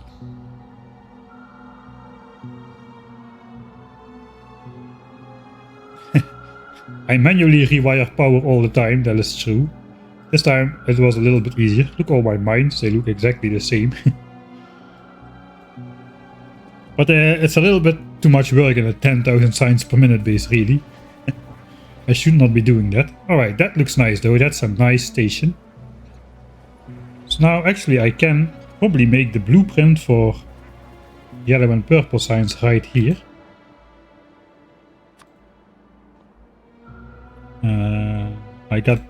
I got something. Where is it? Here. So we need this thing, right? We're gonna be skipping this one. Actually, no, I changed the design.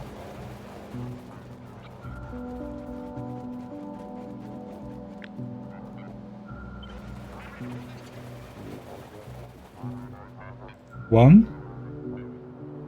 That's military signs. We do not need that one. We do need this one. And this one.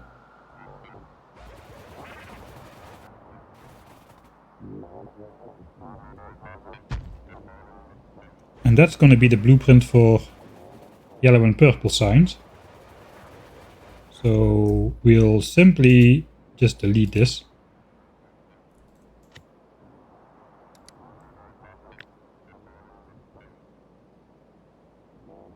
And this is the blueprint for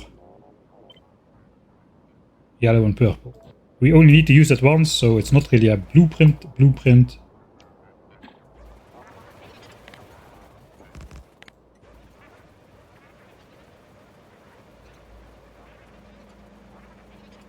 Alright. And I'll just put this in the copy paste queue so I can make something similar for yellow and purple signs. So let's walk all the way up there. It's quite a distance. Let's go. So this was from the starter base to RGB. Now we go to yellow and purple signs. It's actually over here. Oh yeah, we do need to try out some pizza splicer stuff. We also need to upgrade the belts in yellow signs. So basically what I did is I mirrored the design from purple signs here, but from purple signs I have red belts for the low quantity objects, whereas here I need blue belts for that, and I have the low density structures on red belts. Here I have the rails on blue belts because those need the throughput. So I basically upgraded all red into blue and downgraded all blue into red for here. But that led me to also mistakenly downgrade the output belts to red, so we need to fix that. Because this will basically limit my signs per minute for yellow signs to like 7,200, I suppose. 7,200 is the maximum throughput for red belts. Is it still far? It is still pretty far.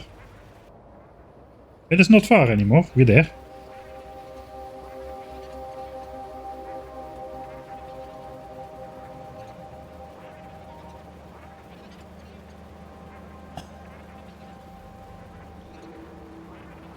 Gelukkig nieuwjaar vanuit Duitsland. Dankeschön. Herzlichen Glückwunsch für dich auch. Sowas. With my best Deutsch. I know a lot of German words and stuff, but German grammar I've never really bothered to learn it really. Okay, I think we can just upgrade planner this.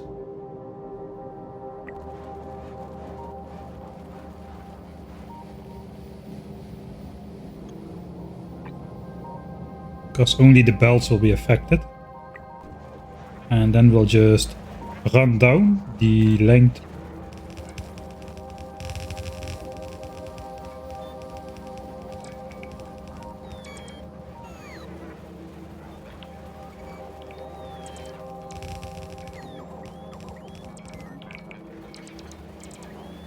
Pots are quite slow to react. I don't know what's going on. Did I paste somewhere a giant blueprint of something on the map which still has to be deleted? Ah, we'll see. Right. Ah, hehehe.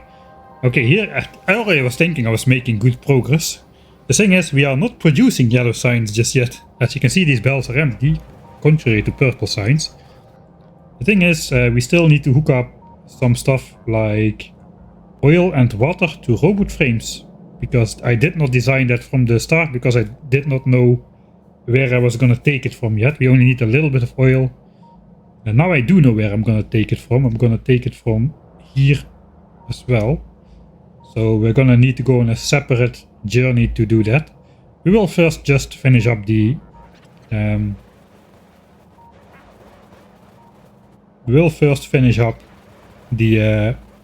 pizza slice splitter.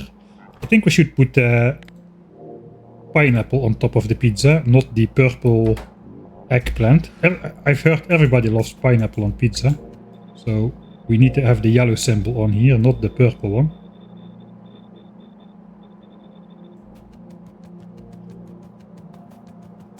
Alright, so this thing is designed for adjacent belts to come in.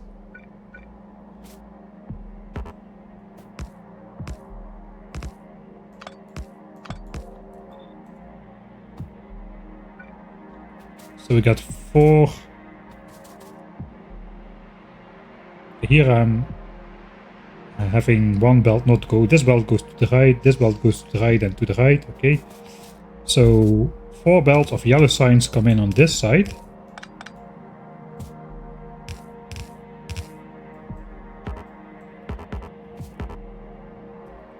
Yeah, I'm out of belts again.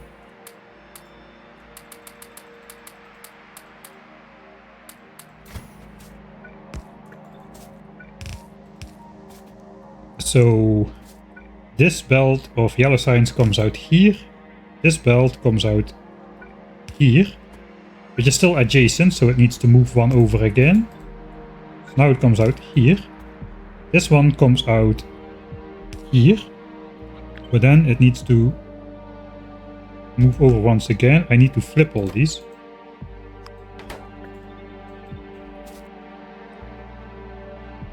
So this belt now of yellow signs can only go out here. It cannot go straight if there's a filter on it. Everything is forced in that direction. Not preferred, but forced. So it goes out here, then it goes out here, and then it goes out here.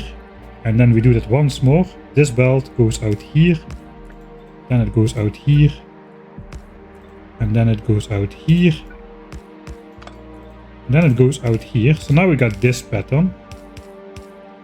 And if we feed in purple signs on this side, the purple signs necessarily will come out on all the in-between belts. Like so. That is how the pizza splice...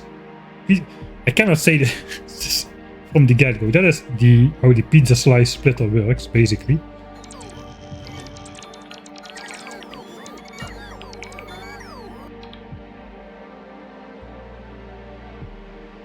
Okay, now we start with a pineapple war in the comments.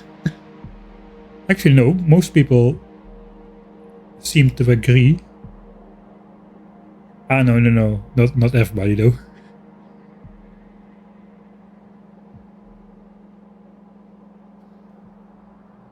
I mean, real Italians don't like it, though I was in Italy this summer. And they have it on the menu for the tourists. Pizza Hawaii with pineapple. They're angry if you order it though, but then don't put it on the menu if you don't want people to order it. I mean, if people start asking for it specifically if it's not on the menu, okay, be angry. But if you put it on the menu yourself, then you shouldn't be surprised if people actually order it, right? That's at least what I'm thinking. Alright, so now we gotta do something like this again, but now we gotta get these 4 belts to that side. And the 4 purple ones to the left again. So let's just it's probably not gonna work, but the way to troubleshoot stuff is always try the easiest solution first. The easiest solution I can come up with is basically a flipped variant of this.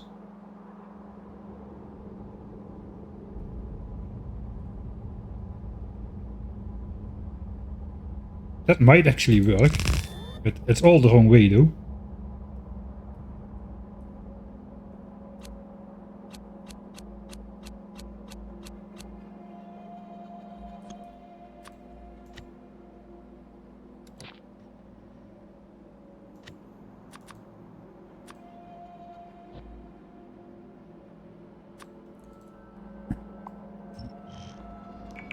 Okay, so this belt with yellow signs goes in here. I think I need to move this over one tile. Will this work? Maybe it works. It has to be flipped again. And there only need to be 3 apparently. So that goes in here, and here, and here. Comes out here. That means this belt will automatically go in here with purple signs, come out here. Oh, this is double cursed magic.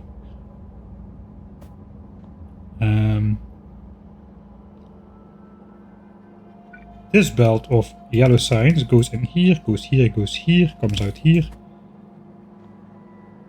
This belt of purple signs goes in. Okay, this actually needs to all flip over.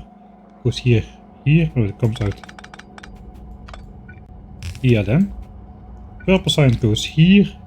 Forced here, forced here. This is gonna work. Okay, I didn't think this was gonna work, but looks like it is.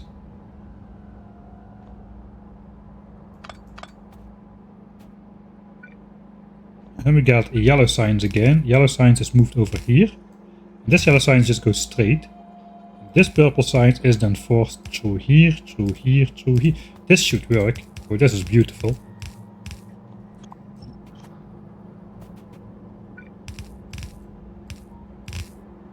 Now we got a big pizza slice and a small pizza slice.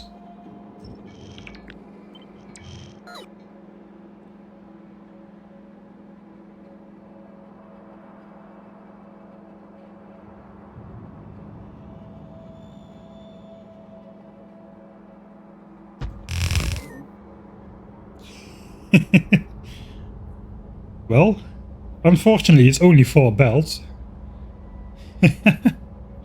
I think that works though. We gotta test this out in editor mode real quick. Let me save here. I should have designed this in editor mode. Double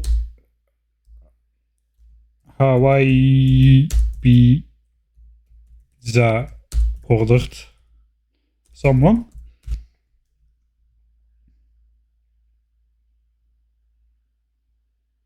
Alright, so go in editor mode. That invalidates the run, so that's why I don't want to just do that.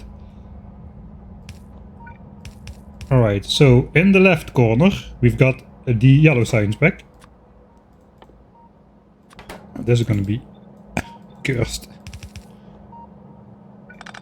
And in the right corner we got the purple signs back.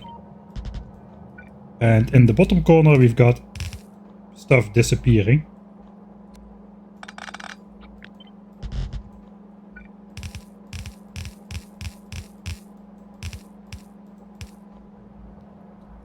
Okay, I can actually go out of editor mode again. Of course it's getting night. I mean, it's gotta have some lighting up anyway.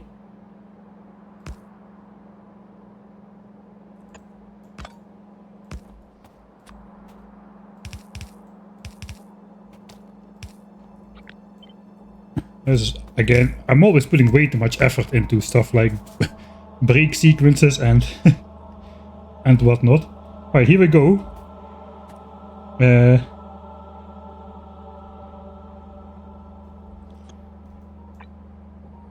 Let's go slow because it will be over in a blink. Now even the pizza bottom is yellow. And I do not have yellow belts.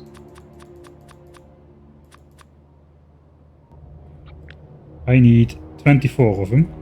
Okay, we have 24. Here we go. Will it work?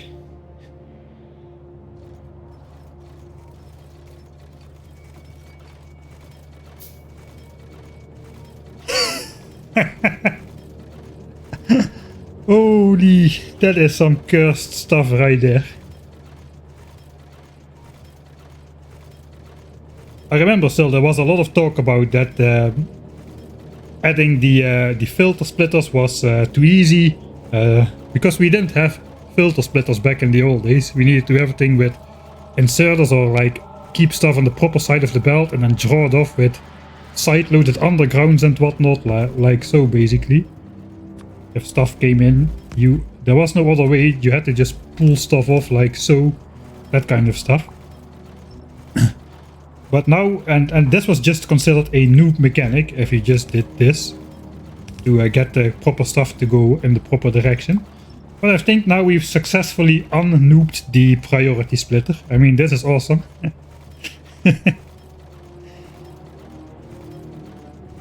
Gonna compact it some more. No, I like that it's I like that this lines up regularly and then this lines up. I wish there was more splitters to this side as well, but unfortunately there is not.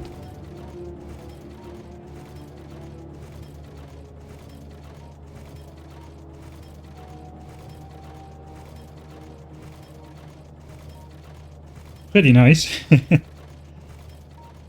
Alright, it works. Now we need to... we failed the 20 million thing. We need to load the save game again. It might take a little bit of time.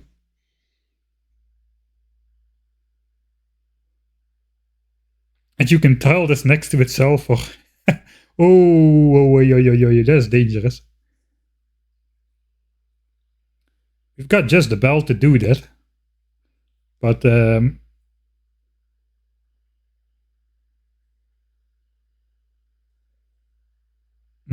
we've got just the bell to do that, but there's 3 different items on 9 bells, not 2. So maybe we don't have the bell to do that. It is the it is this belt over here. But 3 items of the same type is also not enough to create something, as the amount of splitters basically... The more bells you have, the amount of splitters grows faster than that. The next 2 bells added would add 5 splitters to this line, then 6, then 7, etc. And do we have something which needs a big swap-roo somewhere? Like... something like here. We could just swap. Actually, we could just swap once, just for fun. It is, we don't even need to do it. And we're not gonna do it, not now at least. Focus. I need to get this science thing up. This is stuff we can do while we do 10 hours of testing to see if the science per minute actually achieves what we want to achieve. Alright, now this splitter means I gotta blueprint this. Just put it somewhere in the 10k book.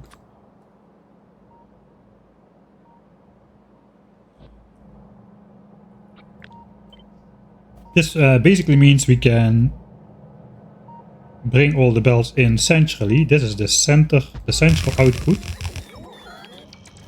So that means yellow signs. Let's send the spiders a little bit out of the way. If we keep 2 tiles of space around the radar, like this guy has.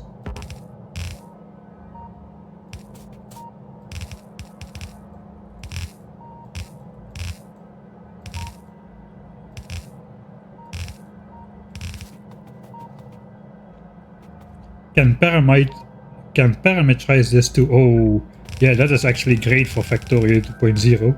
I'm gonna have some fun with that.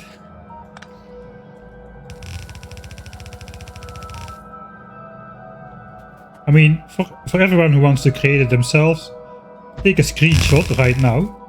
And if you want more, you basically just keep adding splitters in the same pattern outwards. And it will just work. It's not very difficult. Not to rebuild it at least. It was a little bit of a puzzle figuring this out. Again, we do need to have a 4x4 splitter in there. Is that still somewhere in the queue? I don't think so. No.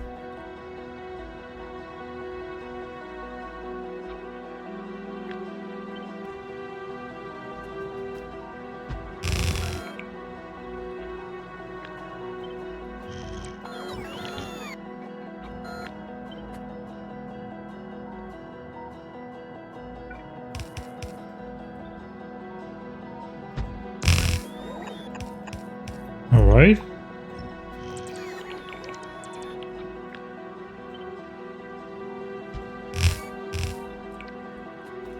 Then we have the pizza slicey thing. And then another 8 tiles. This is just going to be a nice vertical thing to look at. And then we can finally start loading the stuff on the train. So for now, I'm just gonna hold it right here.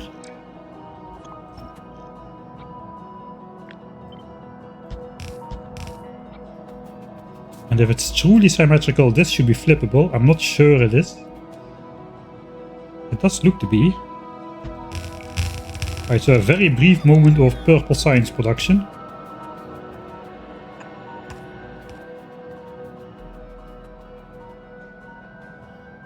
Okay, then it's just a matter of the unloading station.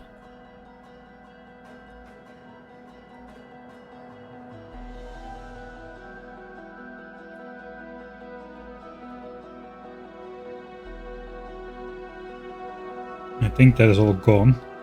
I copy pasted too much. I use copy paste way too much. So basically what I want to do is just copy this part. That goes on to the first thing. Does this line up? This does not line up. That is okay.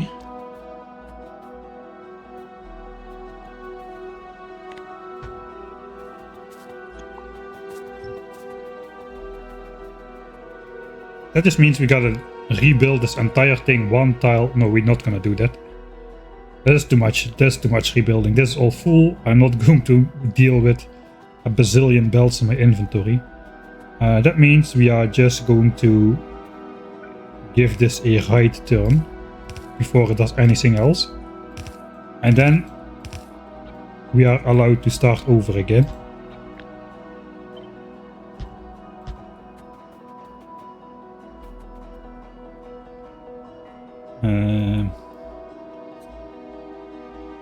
Okay, so we do have a blueprint for the train stop. I have it in my inventory. But the rest of the train will also have to...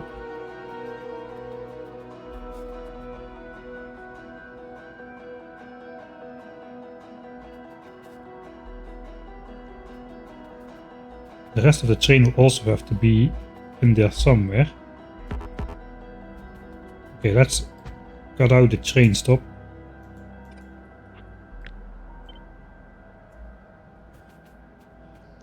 Just thought we can maybe have the rail run like straight through there.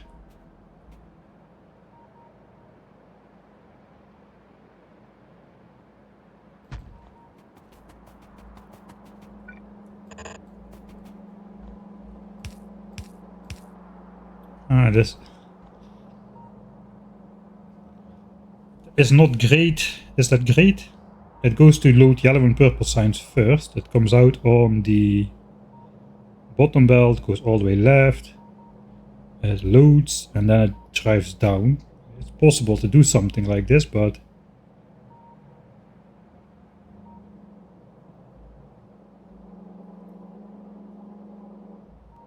at least it keeps the loading close by where the signs is produced, which could be nice.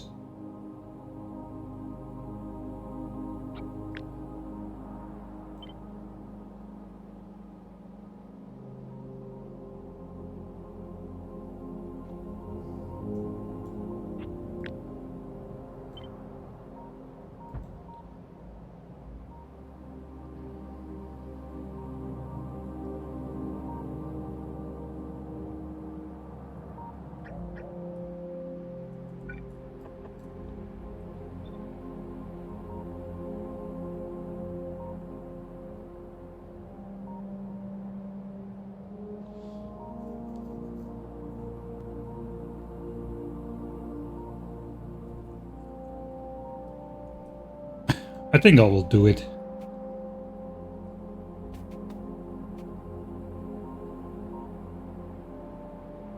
I can maybe make this a little bit longer still then.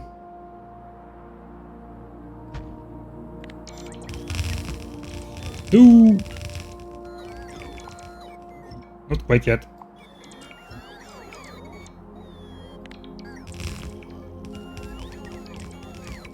Oh, there goes the battery. That was a mistake.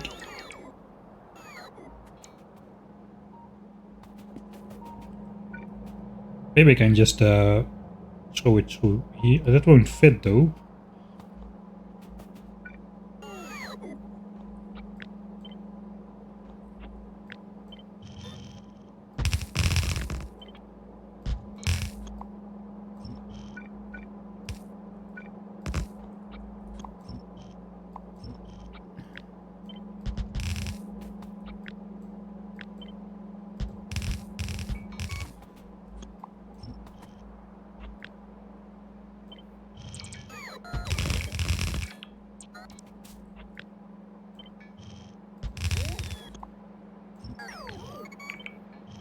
Maybe we'll line it up like so then. I think that is nice. And then we use the blueprint.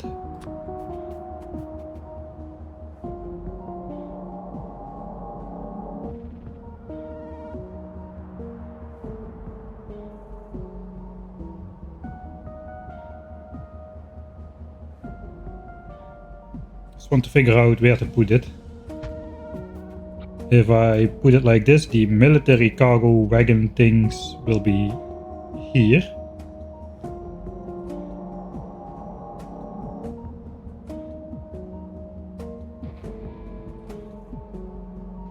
I think I want to put it one tile further to the front. One rail tile. So like so. And then it will be the third cargo wagon which is aligned with this. So I can go sit in the third military cargo wagon, stop here, have the train be loaded, have this in the screen, and then depart again. Yeah, I think that's gonna be the way. Then I need to get all of this stuff from my trusted co-workers here. Looks like I mostly need chests here. 300 inserts, I have those.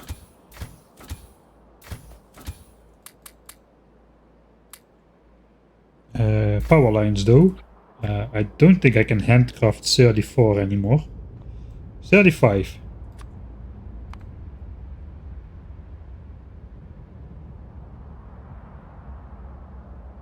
But I'm missing 2.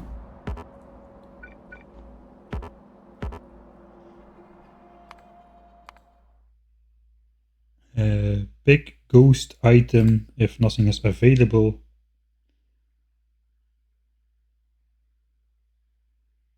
Right.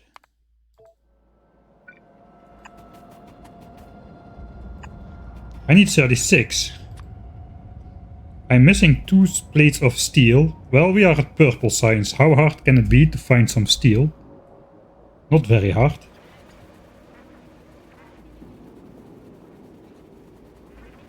It's easier than walking all the way back to the base to just grab a little bit off the belt here.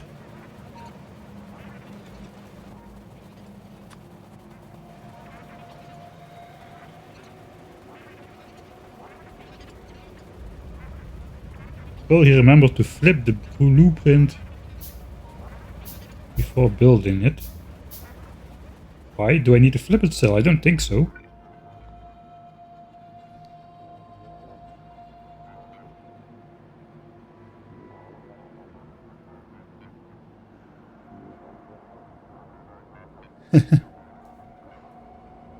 Vertically. Ah! No, I would not have remembered that for sure. Definitely not.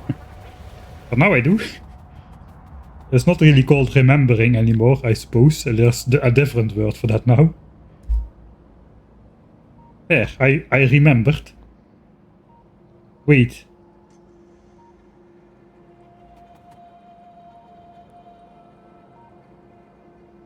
That means yellow signs. If we load it in this... if we load it in this way, it means yellow signs was on the correct side of the belt all along, because now it's loaded in from the bottom. It would have gone to the front of the train where I wanted it. I feel we need to... we have another one of these coming up.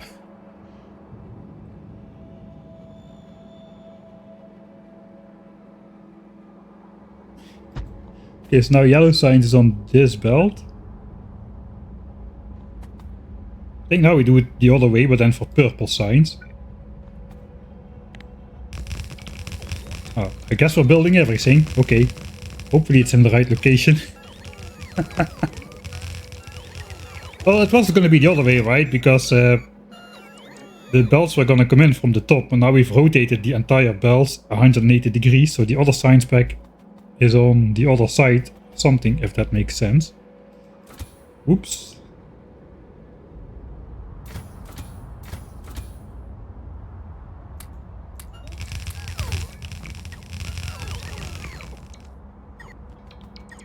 Alright, 16 lights. You can handcraft those as well.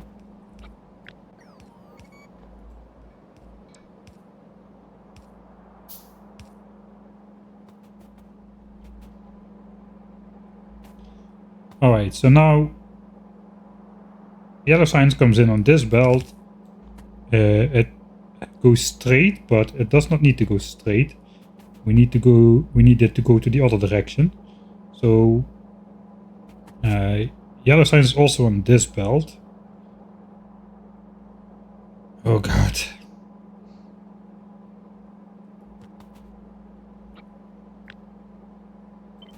If I would want to flip this again, normally I would just horizontally flip this, and then it would work, right?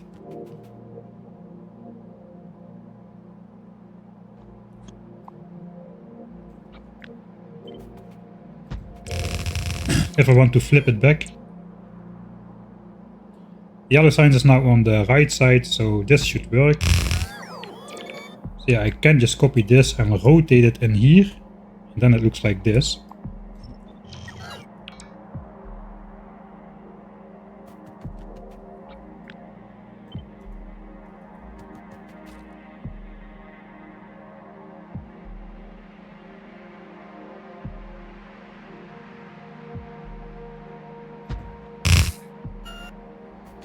Alright, I don't think we have the space to compress that as much. Actually, we could even like place that super close. Think.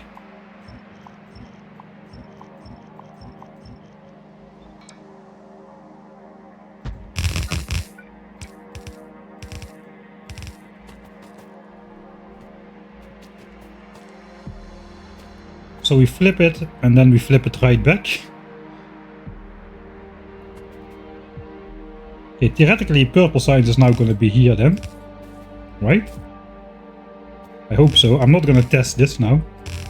I'm just going to hope that is the case.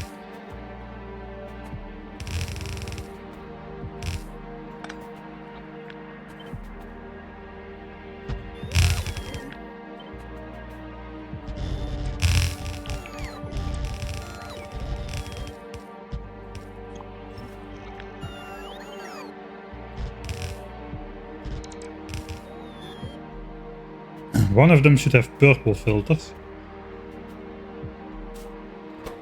Alright, I'll give in. Then they should be flipped though.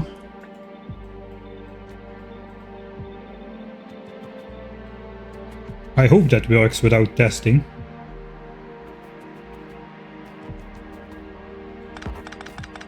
I'm just gonna grab a little bit of purple signs.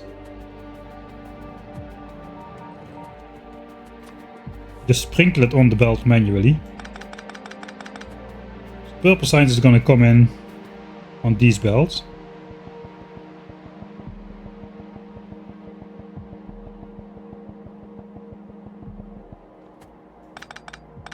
Okay, we're gonna have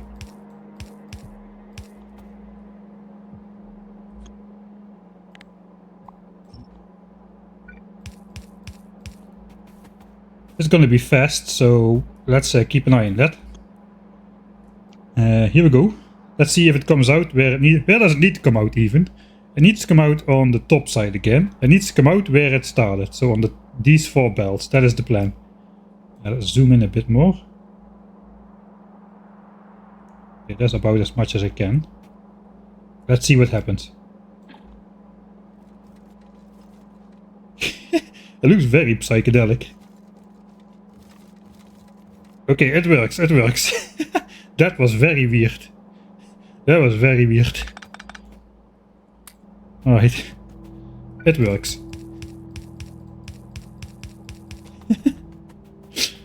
Oh, this is so dumb.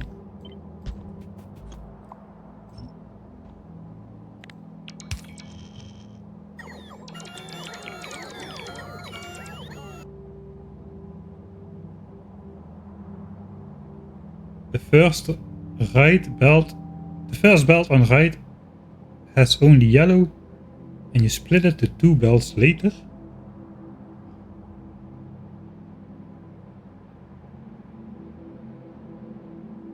A Grandester finale.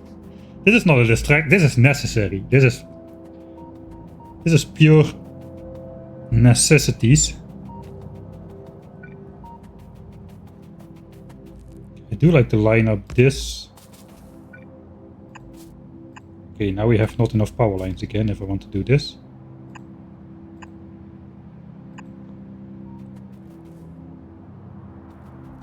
Can I make 6? No, because now I require copper. Copper is quite a bit harder to find where there is purple signs, but still should be possible. I think the closest is over here. We just so happened to walk over the original pizza slice splitter. Unless the spiders get moved to the side too much.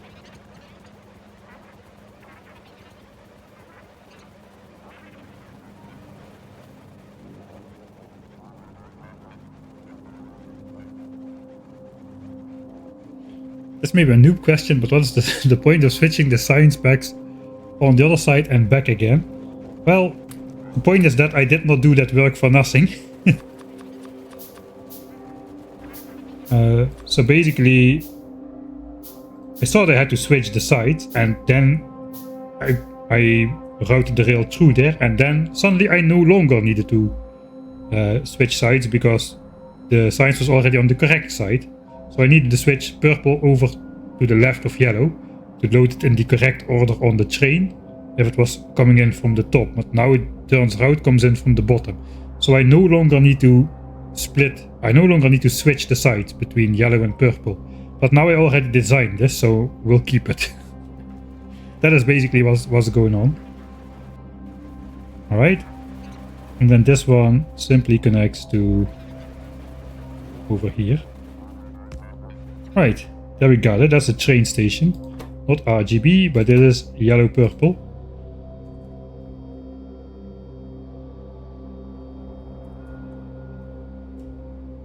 Cyan, magenta, yellow. This is a Yelper. Let's go with Yelper.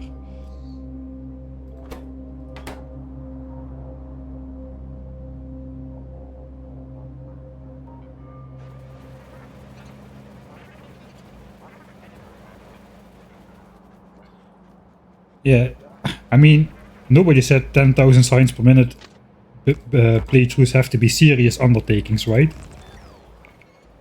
You can have some fun. Alright, now it's time to stop having fun. We need to start building some parts of the base again, which we thought we were done with. But we are not.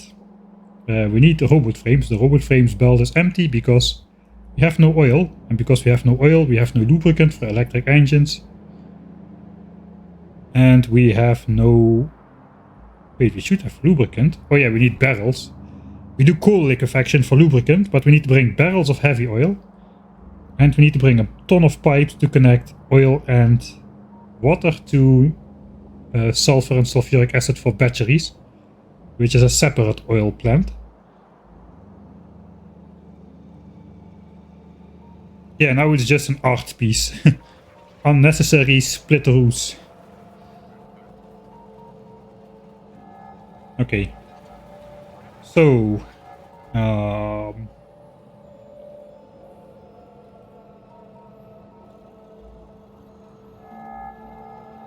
long is the entire train gonna be? I no longer have that blueprint. I don't really need a blueprint, I just need to know... We do need a blueprint.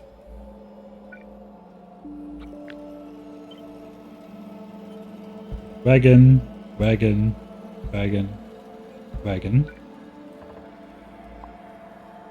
Alright, so this is the full length of the train.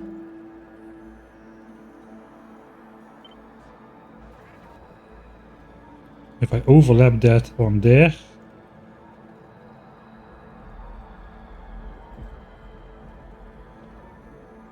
Then we need this kind of distance for the train to sit straight.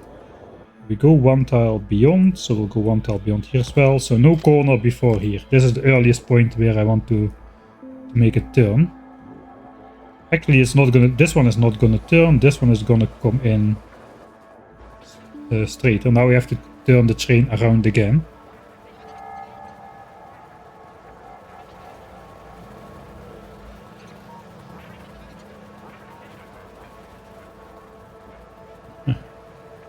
Am I just gonna zig it? I cannot. It needs to go right. We cannot go back now.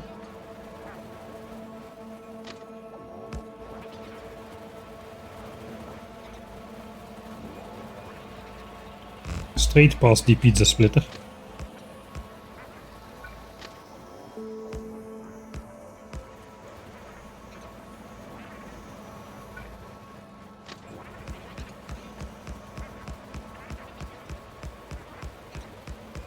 Okay, so then I guess I want this train to turn no earlier than here.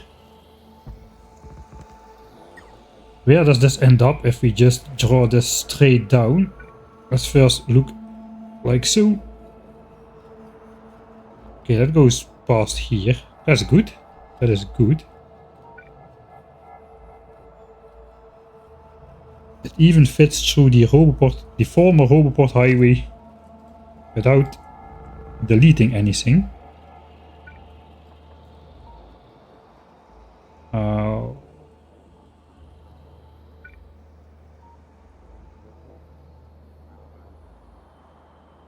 Then there's the question, do we want like a normal spacing? Is this the space? I think is this the spacing we used? Kinda like this now. Oh, it is. Okay, that's good. We can use this spacing here as well.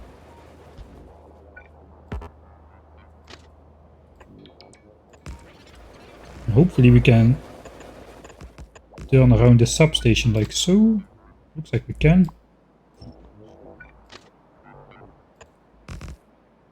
Okay, that's good.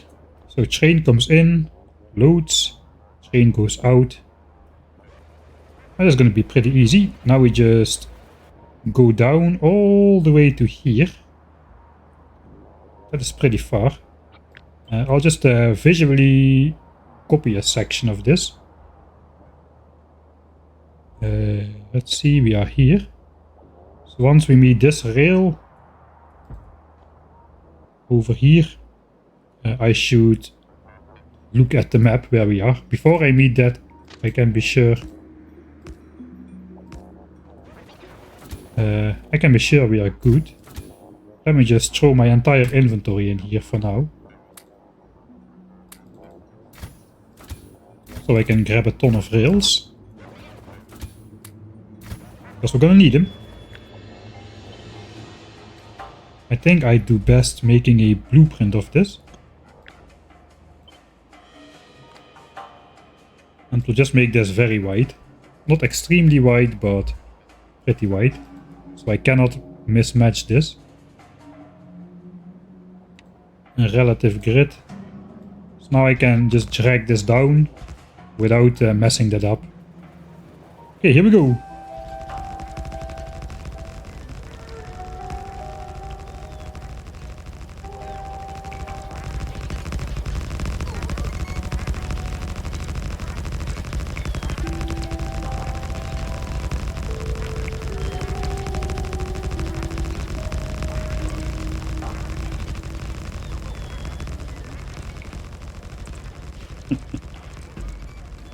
Yeah, I'm having too much fun with this.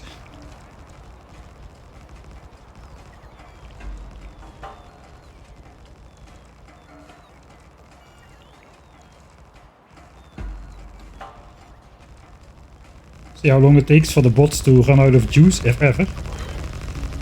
Yeah, maybe they can just keep up indefinitely now.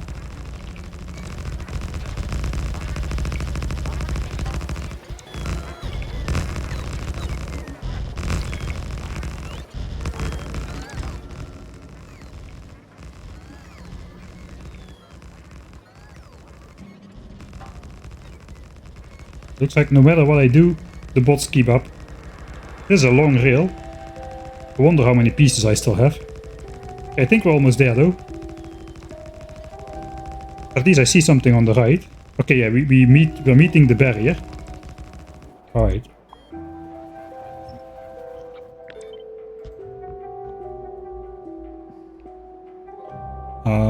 So now the inner rail track has to go out to science. This one. And it has to go out on this horizontal.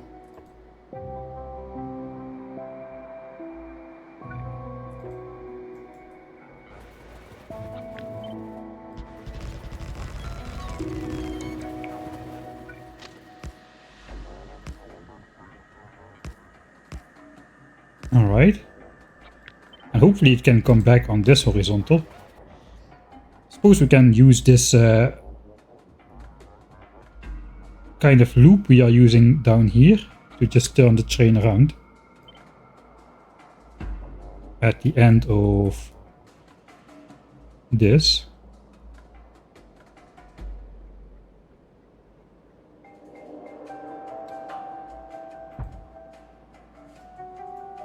So instead of going down, we will go like so. Yeah, no, because this is a normal loading station, we cannot quite do that.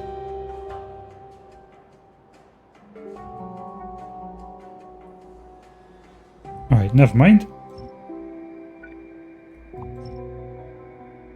We do not really need to come back anymore. We can just go straight down. And we would end up right over here. I think that was kind of the idea actually, now that I think of it. But wait, where are we? Okay, we are a bit far.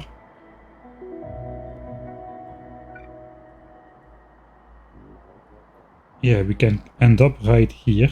Oh, it's exactly revealed now by the radar. Let's take advantage of that. Alright.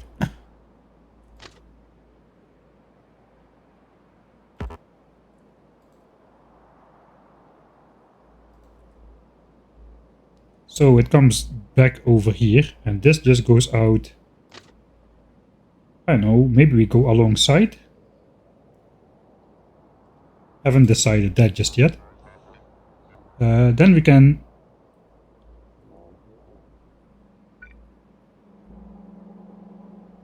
Let's just zip this thing right next to the loading as well.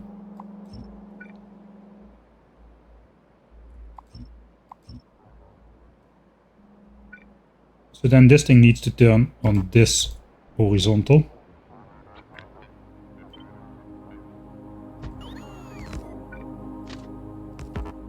And then we won't have to drive out here at all, there's nothing there anyway.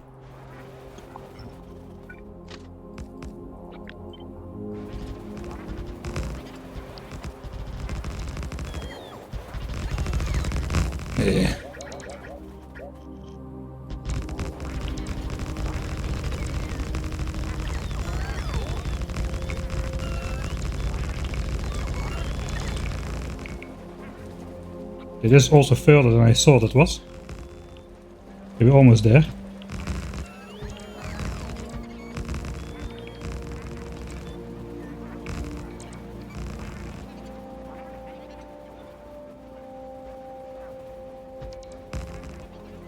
We still need some sort of U-turn then, because this is too strong of a turn. Actually no, it doesn't need to be a U-turn. I think here we just go back to the standard offset of this.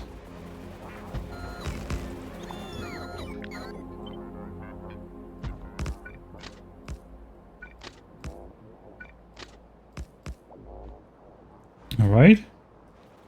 Now this thing is unpowered still. Oh, that's actually not a lot of rail. I still have most of it. Rails is actually pretty efficient. Because unlike belt, it spans 2 tiles in a single item. So one One rail spans 200 tiles. One stack of rail spans 200 tiles, where one stack of belt only spans 100. Okay, let's put a little bit back. I think I should switch off the logistics on all these spiders, actually. Before we come back in the quote-unquote base.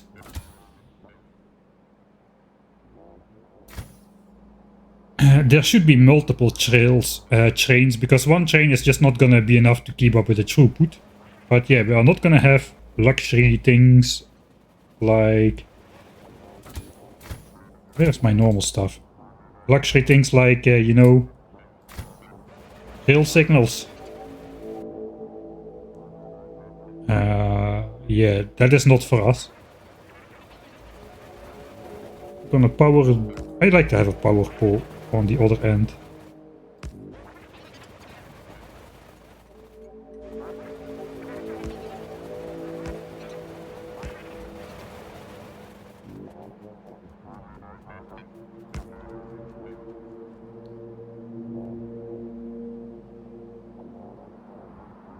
That's good enough. Alright. The whole base is an art exhibition. Thanks, I guess. That's nice to see. It's definitely something. I don't know exactly what it is, but okay, if we just go straight down here, where will we end up? I think I already know. Okay, it's not very far. Yeah, okay, we end up correct.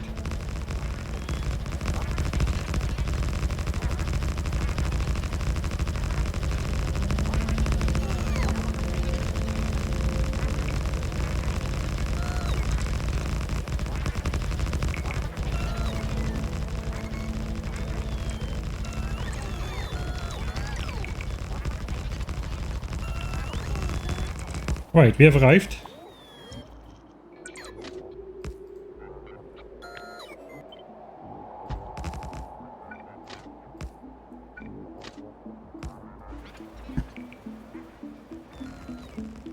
And that is the train track complete, I suppose.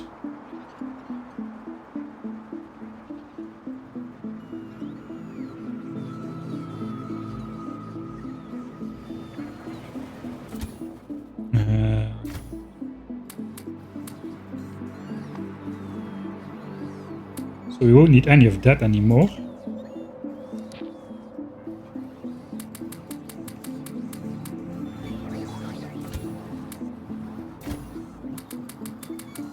Including all the loading already. That's kind of weird, but okay. Not complaining. Not complaining. But this is empty. Everything is empty from everywhere. Except that's not true, because these still have tons of stuff.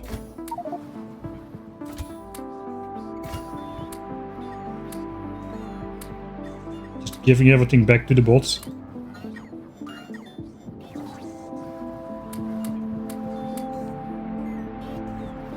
Alright, a normal inventory again, please, thank you very much. One normal inventory coming right up.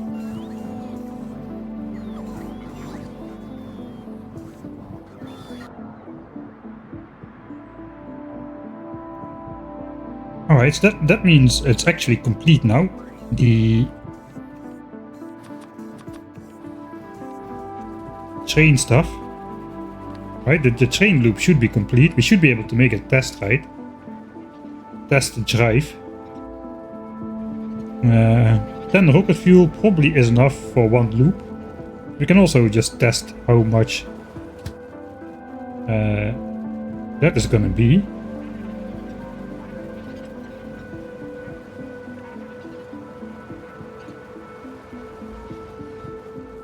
Alright. So where do I want to sit if we go in the train?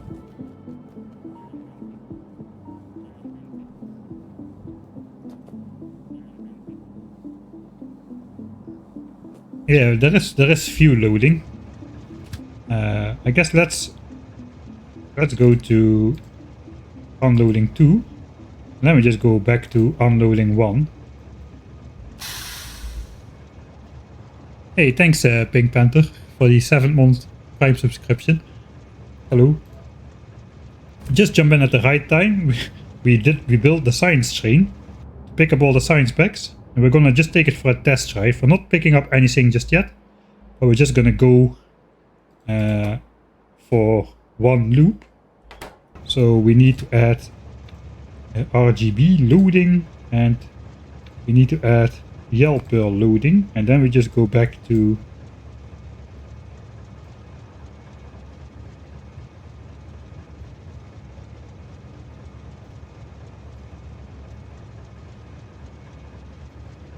well, we are currently at 1 of 2. We go to 2 of 2, then here, then we just come back and wait until the end of the Factorio universe, apparently. Looks like I overflowed the waiting time. Yeah, and I guess we can, in the same time, we can time how long that takes. This clock is a bit small, so let's switch on the game clock. Okay, so if I go on 39 exactly, 4, 5, 6, 7, 8, 9, here we go.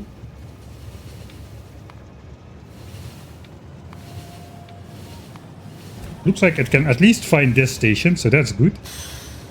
Okay, I did set it to wait for 30 seconds just to simulate unloading. We gotta factor that in. I'm not exactly sure how long the loading and unloading of the train will take. It's gonna be important though.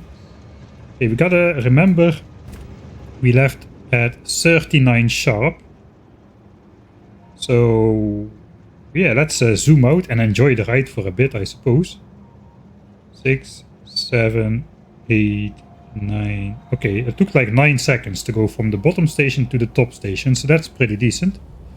Pretty good acceleration, even on rocket fuel for such a long train. Of course, we've got like 8 locomotives in there. Right, so sort of a base tour, except that just the train does not really drive through the base much. It's like more a old landscape tour. Yeah, we'll put we'll beautify up the rail line as well. So we first ignore red, green and blue signs, and we just go all the way up to yellow and purple signs. Started at 39 minutes. Thanks, because I definitely, with my attention span and the duration of this trip, the single trip, I probably would have forgotten at what time we exactly started.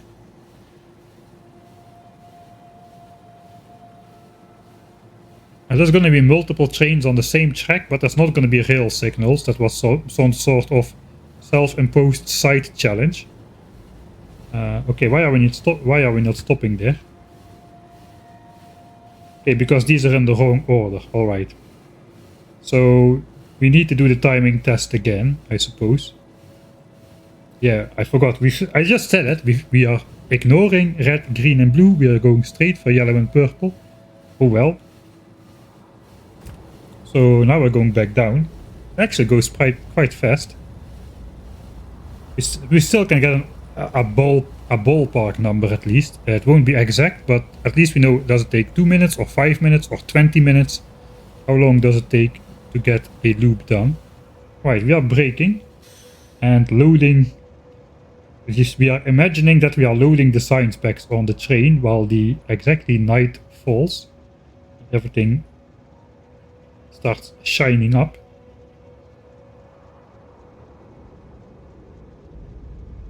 At least we got a travel time test. Yeah, but not quite, because we make one stop. We just forgot to make the first stop. So this test is fairly useless, I would say. I mean, yeah, we get a ballpark number, right? We can actually, after we know exactly how long it takes, we can calculate how many trains we need to have on this track to get the throughput required. Since we need to be able to bring in 10,080 items per minute. Right? So, and we have 8,000 science pack cargo space. Right, we are arriving at, that's almost like 3.5 minutes minus one stop, so that's 4 minutes. That's only about 4 minutes, right? Okay, let's I'm gonna do it once more. I'm gonna take a quick break.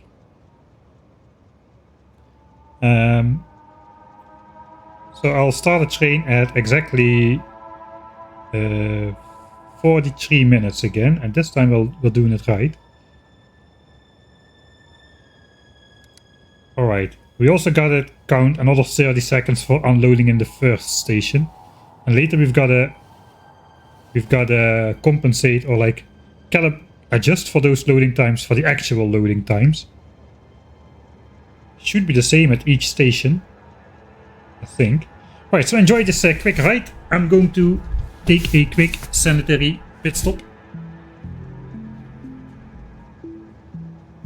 And I'll be right back.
Alright, I got no time to make coffee. Making coffee takes like 15 minutes with my process. So instead, we'll have one of these guys. It's New Year's Day after all. So cheers everybody and Happy New Year.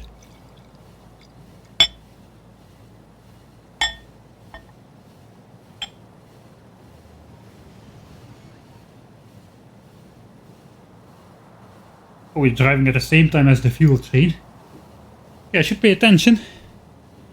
We are coming back 7, 1, 2, 3, 4. 47 and 4. 47 and 4. Left at 43. It's 4 minutes and 4 seconds. Alright, so let's make it tag a full loop with 30 as stops is 4 minutes 34 seconds, but we gotta add another 30 seconds for the actual stop where we departed from. That's also a 30-second stop. So 5 minutes and 4 seconds.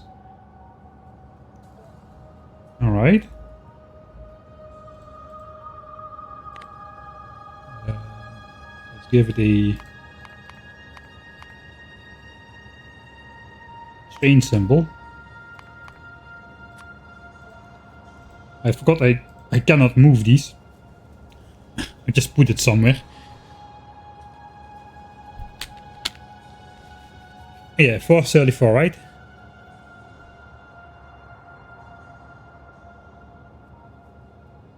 I think we arrived 4704. Ah wait, yeah, you're right. It is 434. I double compensated. I already compensated in my mind, and then I said it out loud, and I compensated again. 434. It's correct indeed. double compensated. All right. How many seconds is that? That's 274 seconds. 274 seconds, and we have 4 stops, right? 1, 2, 3, 4. With 120 as stops. The acceleration and deceleration is going to be the same. So the travel time, including stopping and starting, is going to be 154 seconds clean travel time plus loading, unloading time. Okay, so the driving, whenever the train is not being loaded or unloaded, the total time it needs on the move is 154 seconds. That doesn't mean anything. That is not a significant number or something. It's just we gotta replace the 30 seconds stops with how long it actually takes to fully load a train.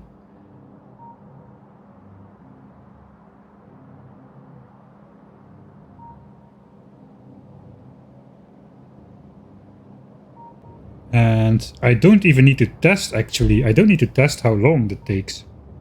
At least for the loading part.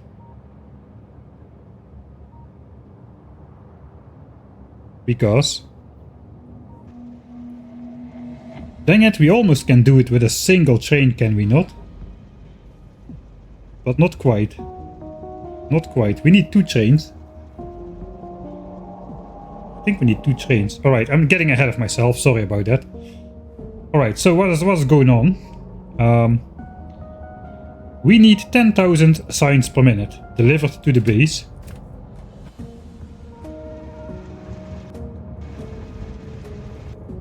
Why am I... where am I? Can I... okay, I'm in the train, that's why I cannot move. I thought I was in the spider. Alright. So, a cargo wagon can hold 8,000 science packs. 3 cargo wagon or 4 cargo wagons can hold 32,000 science packs. So we got 32,000 SP per ride. Per ride.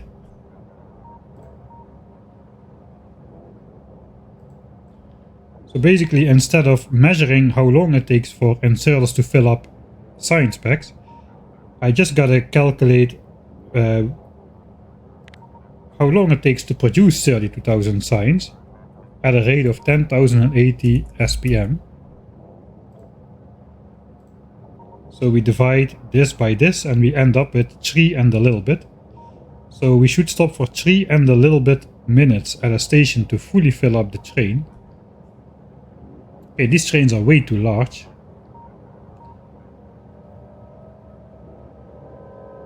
Ah no, we need more than 2 trains because we have more stops. Okay, never mind. So how long does it take to load up 32,000 science packs? Well, if the buffer chests are full, it's not gonna take very long. So if all of this is full, it's gonna be loaded way faster than 10,000 signs per minute, obviously. But at the end, we're gonna be producing 10,000 signs per minute.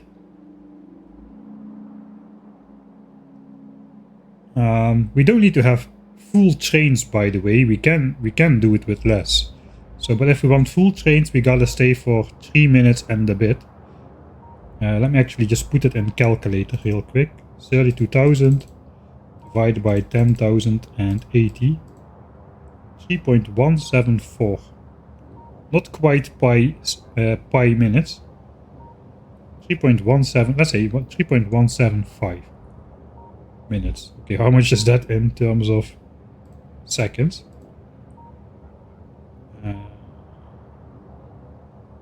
Divided by 100 times 60.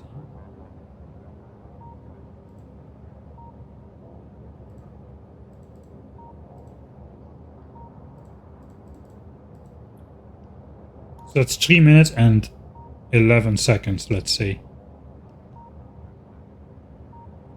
So 3 minutes, 11 seconds to produce and thus load 32,000 SP. Alright, but we don't require the trains to be full. This is just basically if we want to wait for full load, it's 3 minutes and 11 seconds at a stop. I think in my old base probably the maybe it was way more spread out and the trains spent way longer to drive, I don't know. Because this train seems pretty much over capacity.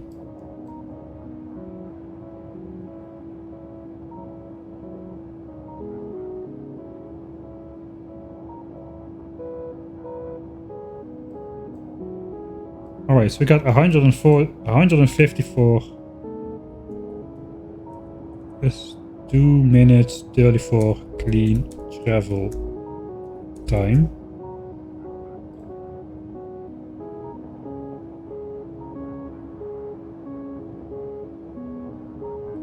Alright, and wait, no, this is I'm getting it wrong. Probably people are already saying, yeah, I'm getting it wrong. You're right, I'm getting it wrong. What am I getting wrong? I'm getting wrong.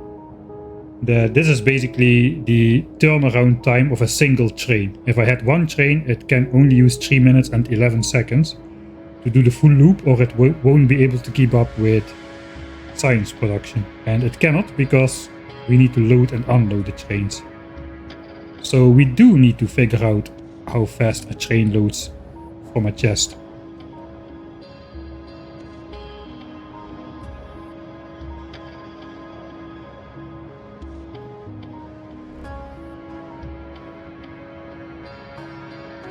Yeah, so basically the chests will be buffering while we are away. So with one train we have a 3 minute and 11 seconds loop. Okay, so we are gonna just experimentally confirm. Let's say the buffer chests are full. If everything is full, how long does it take to fill up a train? That is information which probably can easily be found on the wiki, I suppose, but we're gonna just experimentally verify it ourselves. Do I want to go in editor mode for this or not, though? I mean, it's not very hard. We don't need to go in editor mode for that. We can just copy this and just do a test right next to our base with green chips or something else that stacks to 200.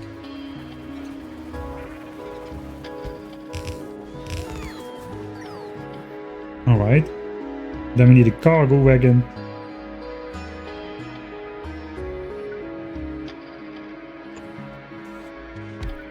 And then we need to load it instead of unload it.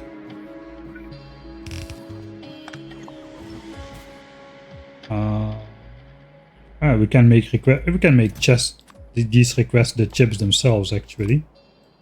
Let's do 1k per chest. That should be more than enough. 6k and no, and here it's actually 8k.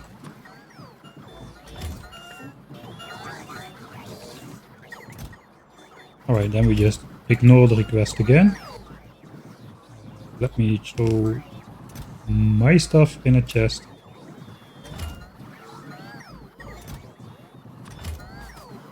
And lights.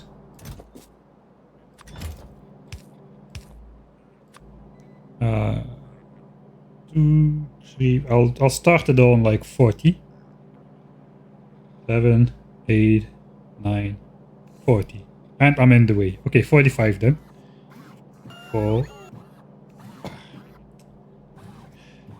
Can I just place this substation, please? Alright. I'll just start it on the full minute then. Sorry about that. I was slightly late, but that's okay. At least now I don't have to do math. I can just look at the number. The last two numbers as the amount of time. Quarter checkpoint at about 12 seconds. So predicted time is, I guess, between 45 and 50 seconds to load up the train.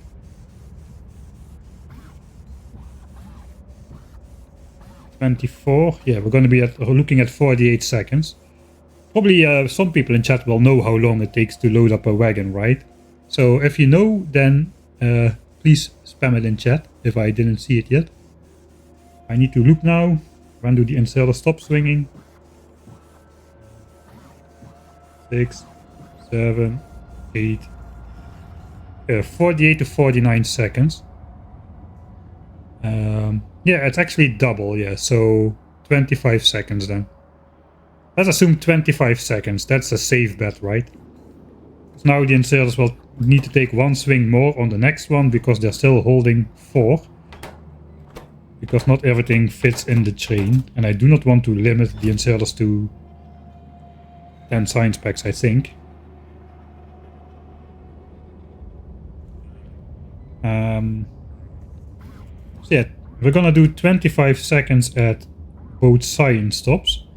We're also gonna do 25 seconds at the unloading stop here. We're gonna do 25 seconds at each unloading stop. So the total unloading time is 50 seconds, but it's divided over 2 stops. So 1 stop, 2 stop, 3 stop, 4 stops of 25 seconds.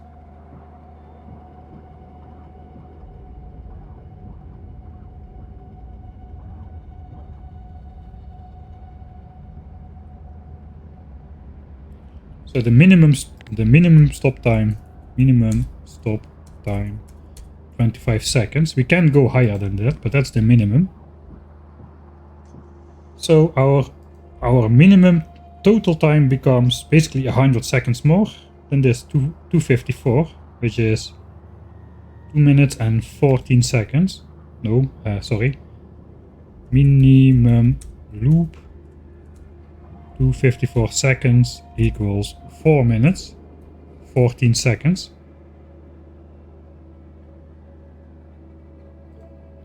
Alright, so if the minimum loop is 4 minutes and 14 seconds, and we need at least a train every 3 minutes and 11 seconds to carry the signs, that means what that means is I should have used like 2 more cargo wagons per science pack, and I could have done it with a single train. But of course that does not fit. That does not fit in this area. So, or I should make a ridiculously long train that just stops here and still unloads in these chests simultaneously. I think I'm just gonna keep this here. Alright, we got hydrate, thanks, cheers.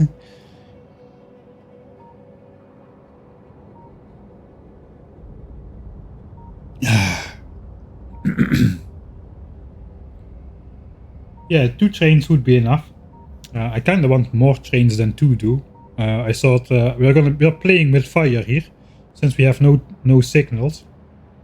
And having trains just being 2 minutes apart is a little bit not enough.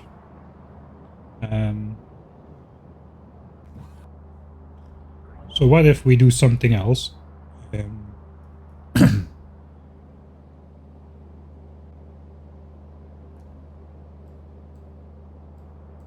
We can stop for longer at each stop.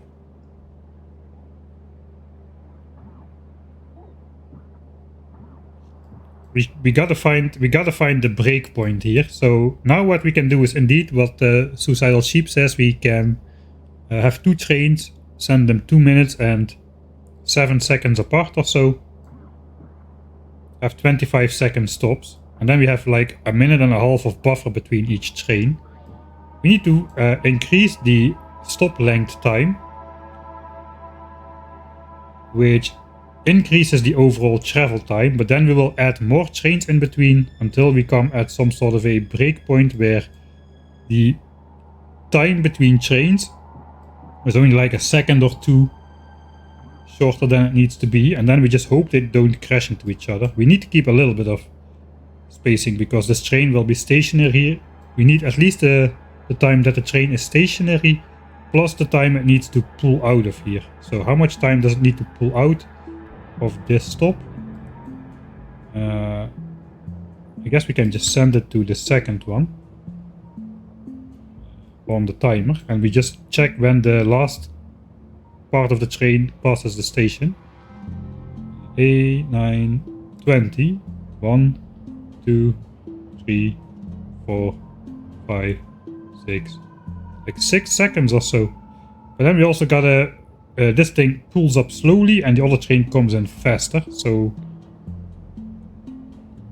8 seconds. 8 seconds is about as close as I want to cut it. So we gotta add 8 seconds to the stop time. I don't know if that makes sense, but...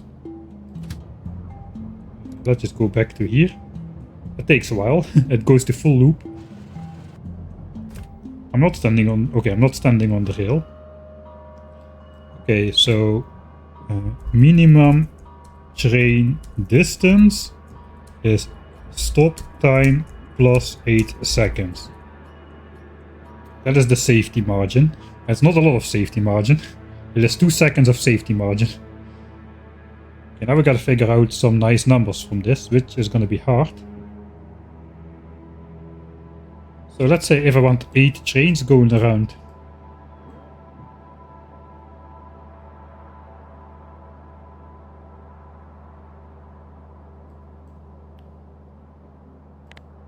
Okay, let's say stop time. Gotta have some Excel for this, really. Stop time. Trains.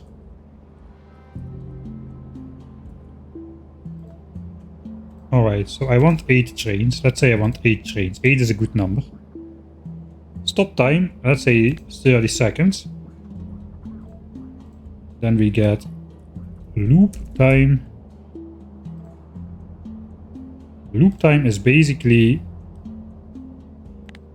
154 seconds plus 4 times stop time. Okay, now we're back to the original timing. Is in this case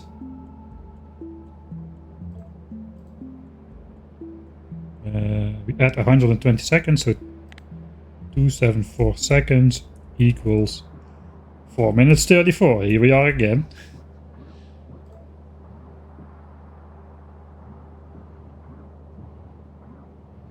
The unload. Yeah, the unload station is the same time. We have half the installers unloading, but we also want to unload only half of the stuff of the train. That's actually not gonna work, I realize now. Unless we come in with fully filled trains, which we are not.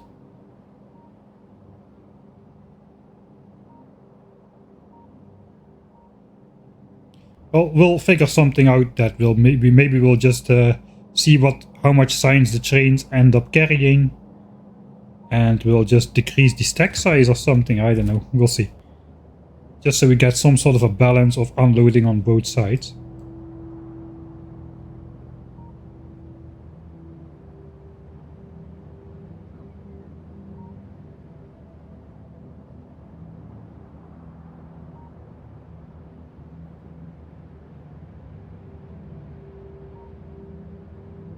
Okay, I'm reading chat a little bit, so sorry about that, because I ignore this too much.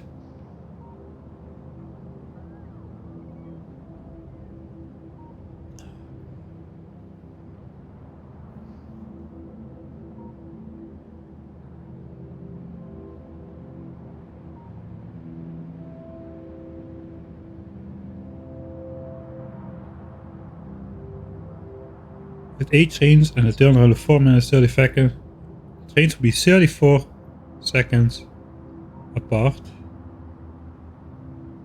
And 25 seconds leaving time makes 33 seconds. So that's exactly what we want, really. We want things to be close. It should be reliable, right? I mean, it should be reliable. Alright, I'm gonna just verify the calculation for myself here. Right, I think that sounds very plausible. So if we want the trains to be minimum 33 seconds apart in total, the minimum stop time. And no, wait, that's not gonna work.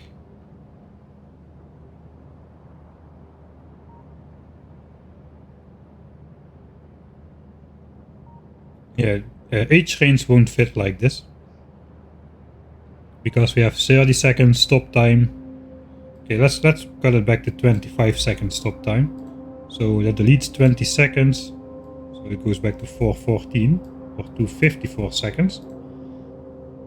Okay. Then gap between trains is loop time divided by 8. Or at least divided by number of trains. I'm not sure that's gonna work. 254 divided by 8, 240 divided by 8 is 330. So 32, right? 32 seconds.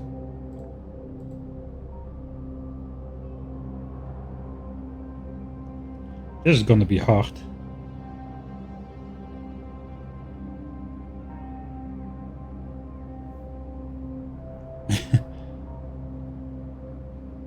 And we need a hard 6 seconds. The 6 seconds was a hard requirement. A little bit more even. So that means the trains will be stopping 25 plus 8. That is 30. That would actually, it would, maybe it's possible.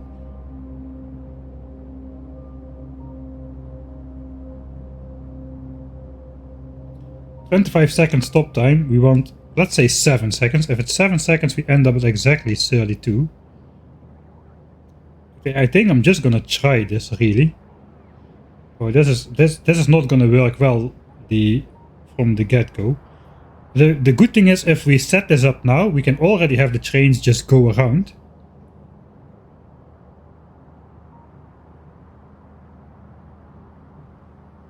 And if they crash, we don't lose anything, because we still need to do some other tasks like connect the robot frames for yellow signs, water, pipe, oil, blah blah blah stuff. So we have like an hour of scrounging around on the map to do still, and in that time the trains can just practice and hopefully they won't crash. So let's just try. The numbers are in my head now, so let's just try this. I thought we're gonna have to do some fine-tuning, but this is already as fine-tuned as it gets here. I'm going to make this as a blueprint, including trains. And I suppose we'll bring some train fuel over ourselves. I forgot to look how much fuel we use on an actual loop. Alright, but we gotta have this thing then 8 times. We got 1 on the tracks already, so we need 7 more.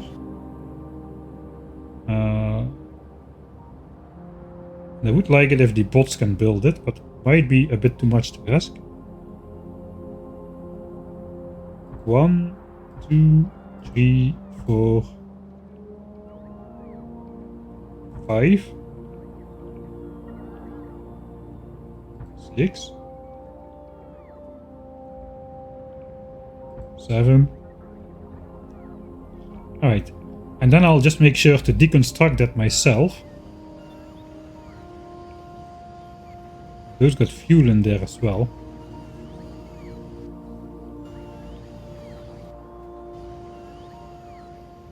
Alright, and that basically means I have 30 seconds or so to...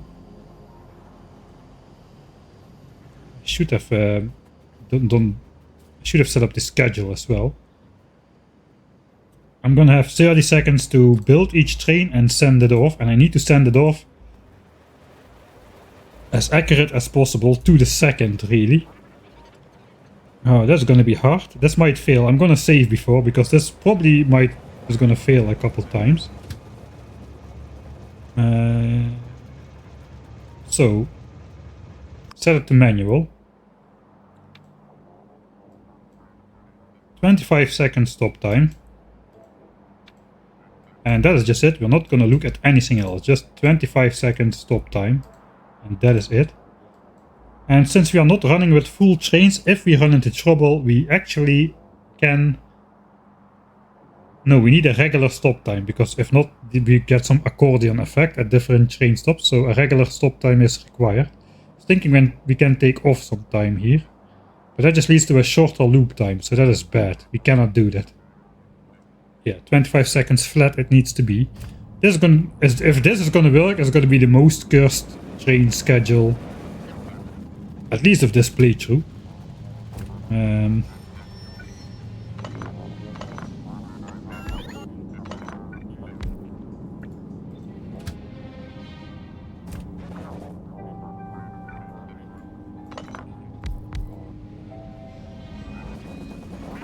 And I also want to, I want this train to do one full loop.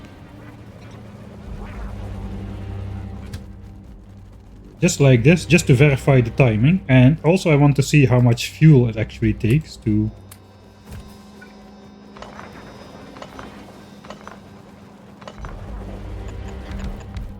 to complete a loop. So we'll just go with 5 fuel per locomotive.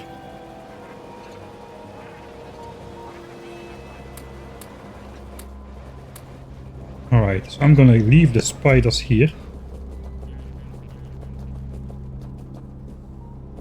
Let's sit in the middle this... No, let's just sit in the front. Let's sit in the middle this time. Decisions. Maybe on like 1/3 or so. There.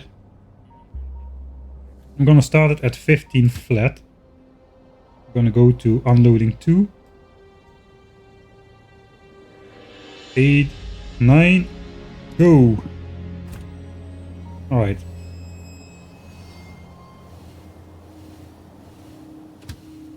And once we come back, we'll just pause the train again.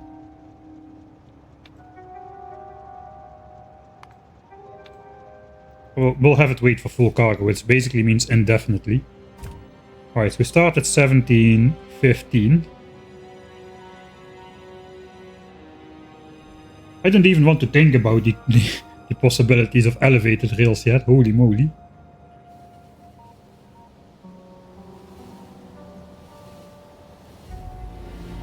What if you first put each train at a station, then deconstruct the rail right in front of it? And just... I think that would not work. Not with 8 trains, I have only got 4 stations. But maybe doing some... I could... No, I think it would be too hard to just figure out the distances, because you gotta account for acceleration and whatnot, so... I think the simplest option is just gonna be... fire them off exactly 32 seconds apart from each other. 32 or 33, I forgot already. I need to look at my notes.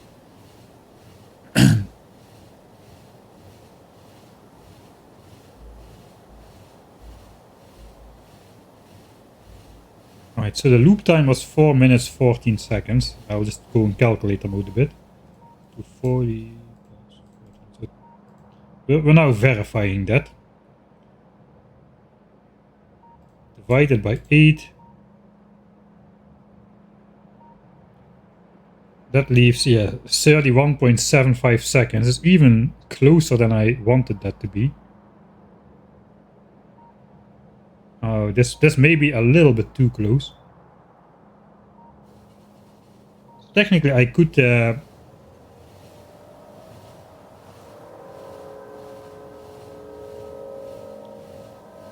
I could go for a stop time of 24 seconds. We really don't need to have the ability... Don't need to have the ability to unload a full wagon, because we're not going to have those anyway.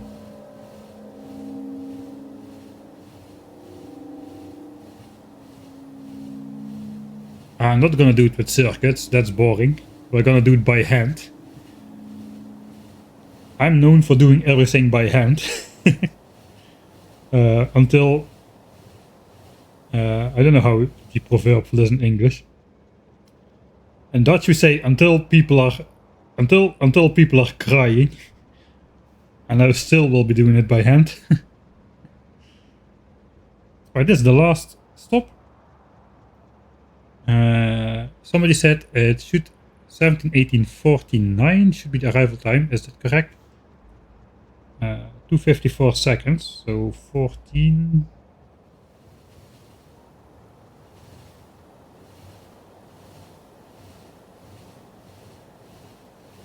I think we should arrive 14 seconds after. Apparently I'm incorrect because it looks like we already almost arrived.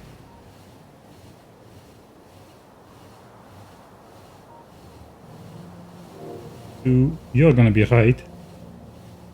5. Yeah, arrival time. We need to add the 25 seconds.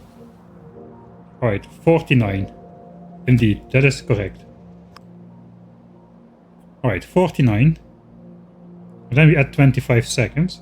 So that is 54:04:14. Yeah, okay, that's exactly right. Yeah, I missed the step with the 25 seconds extra stop. So indeed we have the 4 minutes 14 seconds. So we we have 25 second stops. The next train is will have fully the problem is the next train will have fully stopped like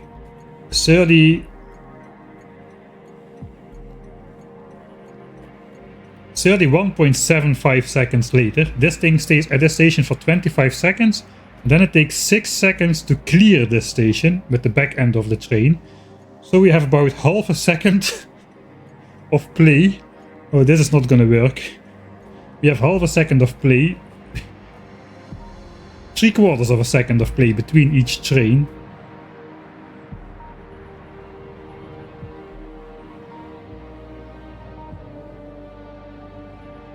If I can pull that off, that is gonna be something, but that is not gonna work. It is too close of a margin. I'm gonna try though. Technically, if we would lower the stop time, it would be easier, right? Because the loop time would decrease, but the part that the trains are actually traveling would be higher compared to the times that are actually at the station. So I have a little bit more time. If I would make like a 20-second stop, which might be my second attempt, I could probably do it. This is gonna fail spectacularly. I would ask you to vote on this if this is gonna work or not, but I already know it's gonna be 100-0 that is not gonna work, including myself. I'm gonna be in that camp. How much fuel did we use on a single lap? Almost 2 rocket fuel per lap. So I gotta somehow make sure these guys have enough fuel if they are gonna be running. They're gonna be using 2 fuel per lap and they're gonna run laps of 4 minutes. They're gonna use 30 fuel per hour. So if I fill the train up, that should keep them rolling for 1 hour. And then I'll just fill these chests up as well, manually I suppose. Can do that. It's not too much trouble. We do have speed up mod, and we still can speed up. Or I could just sit in the spider, that would help as well.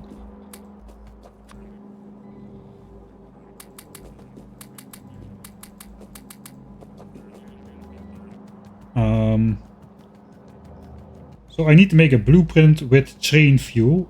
I can then build the blueprint with my personal roboport, including the train fuel. It should make it a lot easier to properly time the trains.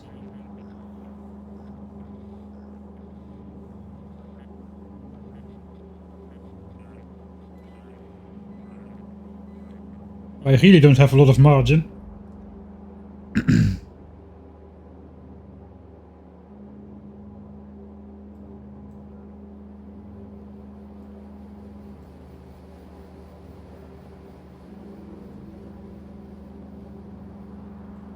Alright, so the train needs 31 seconds to clear the train stop. And we have 31.75 seconds if all the trains are exactly equally apart. So what I'm gonna do is I'm gonna try to send the trains apart every 31.5 seconds. That's, if I do it correctly, that should leave a slightly larger gap between the last and the first train. But it's already gonna be hard enough. I wish there was like a decimal point behind this clock, man. Holy moly.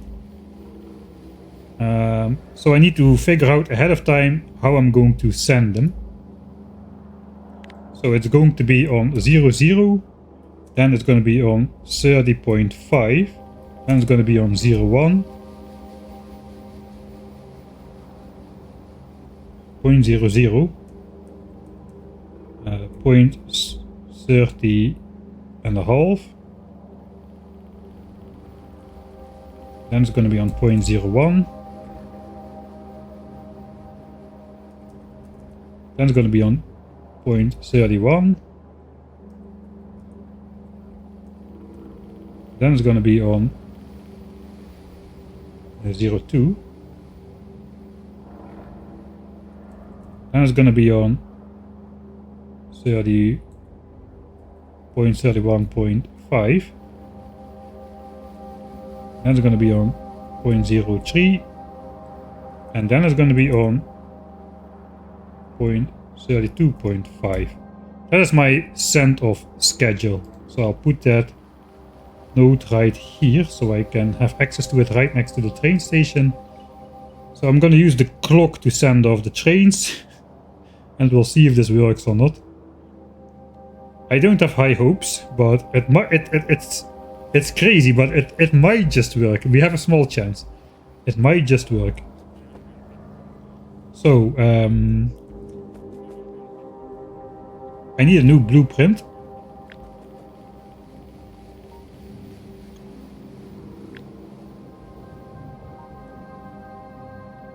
Alright, I'm even going to snap this to a grid with the trains and the train fuel on there, 240 train fuel. So I'm going to need, that's like half a chest. I'm going to need 4 full chests of rocket fuel next to me. So I have enough fuel to fuel all the trains. 4 full chests of rocket fuel. I want to snap this to some sort of a grid. I want to do an absolute grid as well. So that is going to take a little bit of time to figure out. We don't have the shift arrow keys to move this around.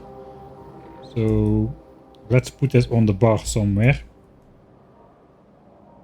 Now I have 2 the same blueprints. Let's delete this one. This we put on the bar. Click. Okay, it's almost up there in terms of vertical position. We'll first adjust the vertical position. Click. Okay, we are on the vertical position. Now we need to adjust the horizontal position by pretty much half a train. So it doesn't really matter which way we go, that's the advantage. So we have a Y offset of 32. Of 2. Y offset is 2. X offset needs to be something else.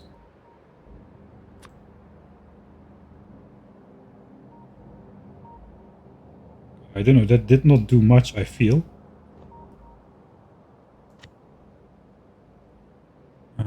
I would rather have it be on this side somewhere. So that if I hold it here, it will line up. Okay, that is almost on top.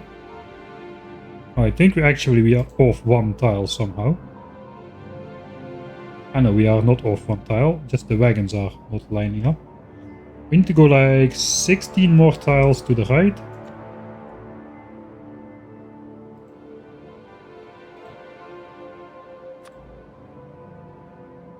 Okay, 4 more tiles. We can start adjusting the number instead.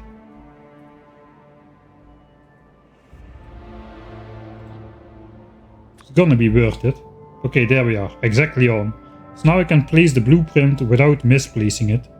I just need to hold my cursor on the labs below the train, and I'll be fine.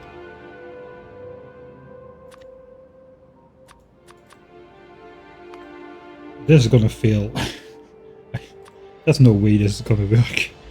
That would be so cool if it works, but yeah. Alright, then we need 4 chests of rocket fuel, which I cannot carry. It looks like I don't have my normal inventory with me. I could place the rocket fuel on this end. We got like 2 chests of rocket fuel here already. So we'll just steal these.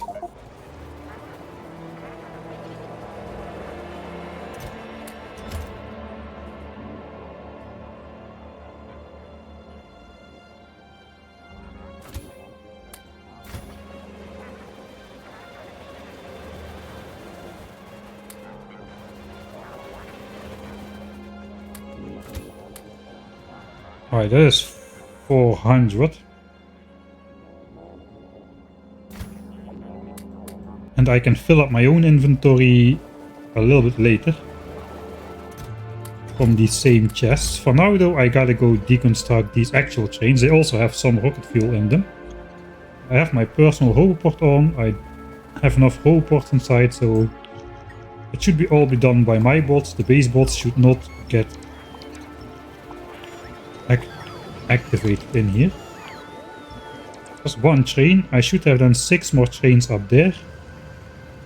1, 2, 3, 4, 5, 6.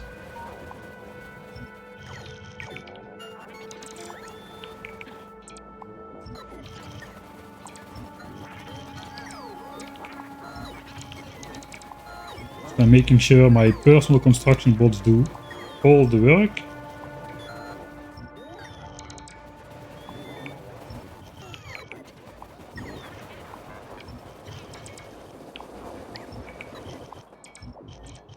Okay, looks like it will fit in my inventory. Okay, so this is how much I need. I do not need the rails or the substations. I do need the blueprint. I do not need the lights. And rocket fuel we're just gonna grab. We need 480 rocket fuel per train, so that is 1, 2, 3, 4. Yeah, we have 5 lines available, so I can just fill up my inventory with rocket fuel between every train and I should be good. Okay. Well, then. Looks like this is it.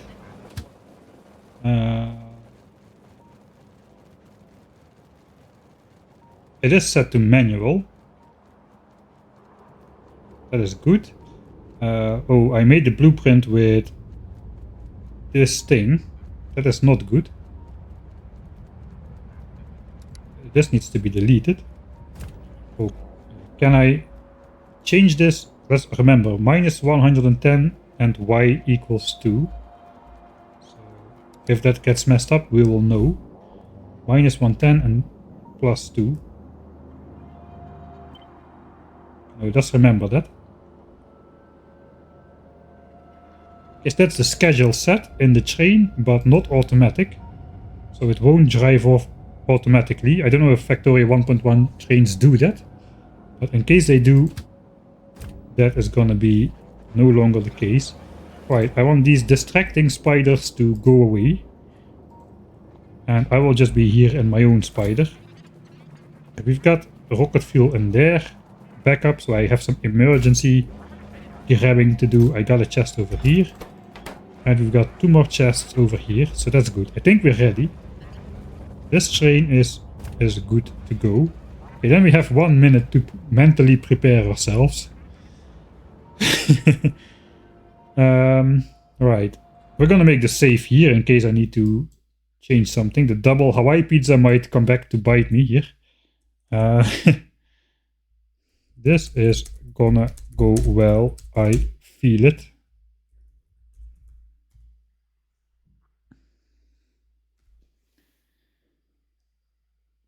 Black Spidertron deconstructed some of the trains. Oh, that is a very good spot.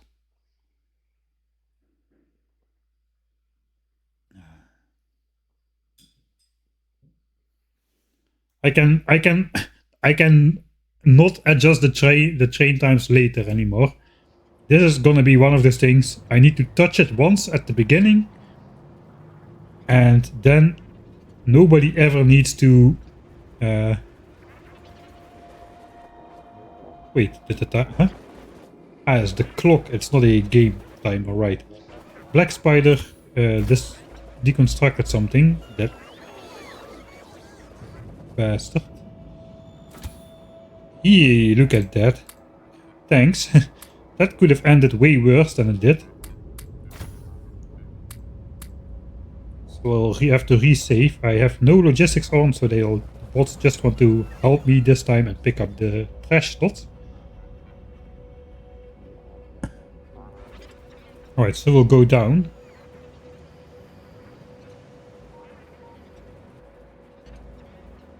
This train is full of fuel, right? I won't make it to this minute. It is full of fuel. Alright, so then what I need to do is just I grab fuel. Let's grab it from this chest for now, because we have time. 490.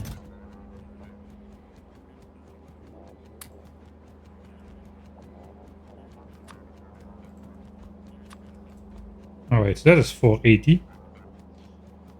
Actually, no, that doesn't matter because we will be losing wagons and stuff. We have 10, 20, 30, 40, 43 locomotives, so something is not right. Still missing some stuff.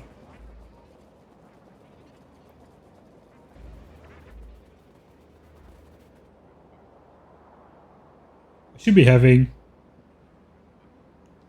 8 locomotives per train times 7, 56. What?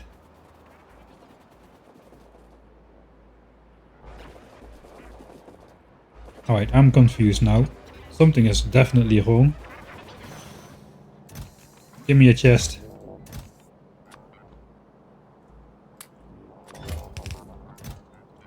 Alright, this is 43 trains. And 168 wagons. My train has how many wagons? Basically 4 per science pack times 6, 24. 24 times 7.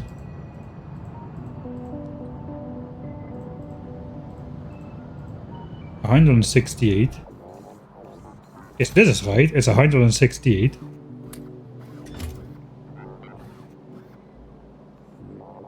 I need 20. I need 7 times 8, 56. I can't believe I'm putting 7 times 8 in a calculator. 56 locomotives, and we have 43. Okay, so we'll just manually. I don't know what happened, but.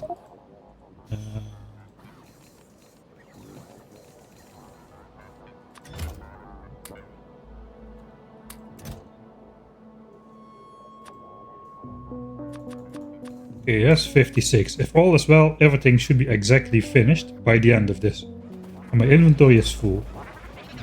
I do have a full chest, right? I do have a full chest. I need a full chest.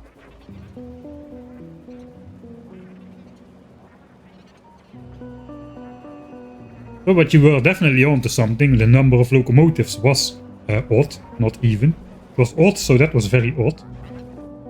Alright, 37, we're gonna send the trains. So let's save once more.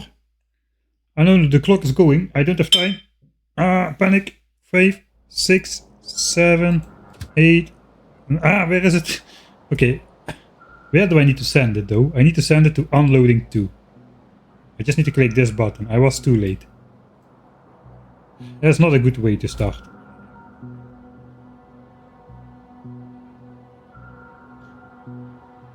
So it doesn't really matter when I save it. I'm thinking this is playtime. Normally I do those things off the playtime, but I'm doing it off the actual clock. So maybe that's even better. Where is my notes? Next one on 30.5 seconds. This one's going to go on 0, 0. Once this train goes, I put the blueprint down, my bots things are on, I have everything.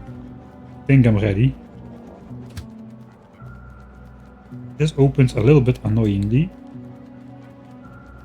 1, 2, 3, 4, 5, 6, 7, 8, and 9, and launch. Alright. 5, 6, okay, it is not quite out by 6 seconds, I must say. Alright, so we place the train. We can stay on this end, I suppose. We reload on rocket fuel. Alright. Oh, it's already almost time. So 8, 9, 30. Okay, I'm too late. Okay, I need to do this faster somehow. I'm too slow. There goes the next train.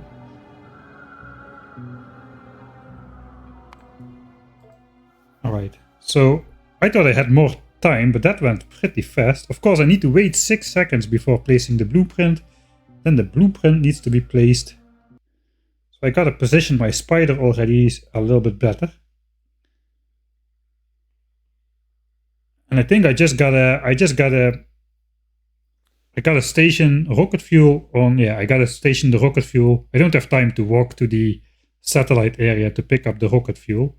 I just need to put like 2 chests of rocket fuel on each location. Alright, that was expected to go wrong, right?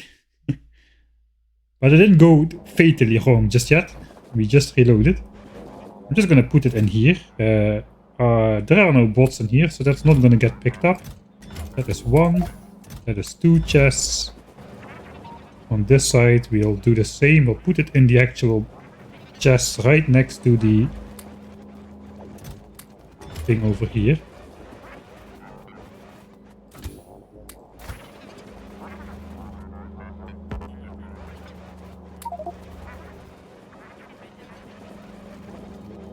Alright, so that is 480. And I'm just gonna grab another one because I have no idea.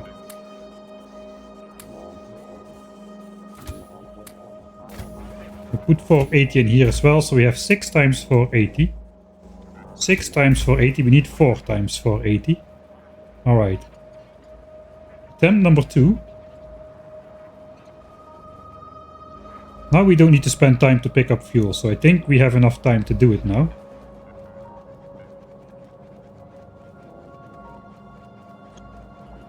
Also, my personal deconstruction field is quite large, so I can stand a little bit further. I do want to have... I'll just stand by the fuel, I think. Right, 44. Oh, it's annoying that this ends up here. The clock is a fixed position. 4 and 5 and 6 and 7 and 8 and 9 and send. That was a fraction too late.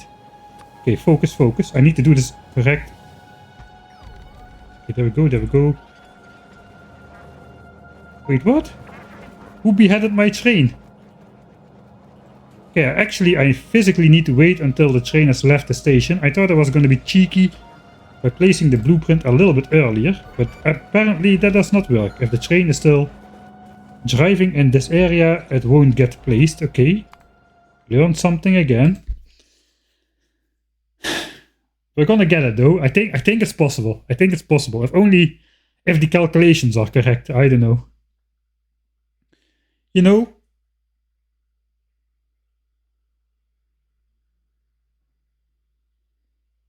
it would help if I would drive my trains on coal, would it not? They would accelerate and decelerate slower.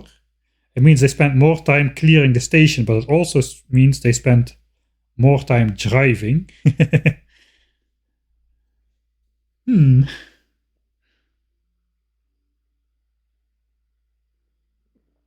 I won't do it on coal though. We've got rocket fuel right here in the base, and we are supplying rocket fuel to the trains from the rocket part, so we don't have a choice. It's gotta be rocket fuel. Okay, focus. Okay, so no premature blueprint placing. Wait for the station. Wait for the train to clear the station. I gotta keep in mind that this covers the clock. That is annoying. So I gotta open it ahead of time, drag it down, and then click it. Alright. 8:50. 1, 2, 3, and 4, and 5, and 6, and 7, and 8, and 9, and go. Okay, that was dead on. Don't run away yet. Place the blueprint. I gotta do this right 8 times in a line. Okay, there we go. Blueprint is placed. Rocket fuel goes in. Go on this side. Replace all the rocket fuel. After the bots have placed everything. Okay, I have plenty of time. Where is my... Okay, I have plenty of time. I can do this. Forgot to prepare the... 9 and 3. Oh, I think that was right. I forgot to... Oh, the blueprint. Oh, the blueprint. Alright, place the blueprint. Place the blueprint. Go get rocket fuel. Go get rocket fuel. I didn't save after I prepared the rocket fuel. This is save before I prepared the rocket fuel. 50. 1 and 2 and 3. This gotta go in 1. 4 and 5, 6, 7, 8, 9, 0, 1. Go. Blueprint ready. Blueprint ready. Blueprint ready. Wait.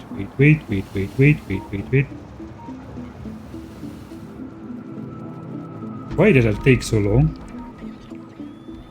That something was not right there. Okay. Right. Wait. What? Disaster number 1 officially is there. Okay, so I just figured out why my train was not accelerating. It was because it was trying to drive through another train, which was still standing over here.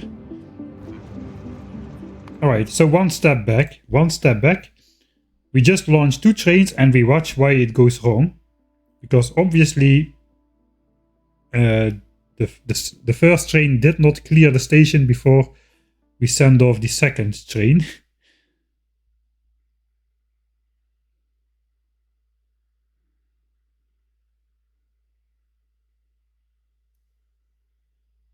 Decelerate would not be slower, that is true.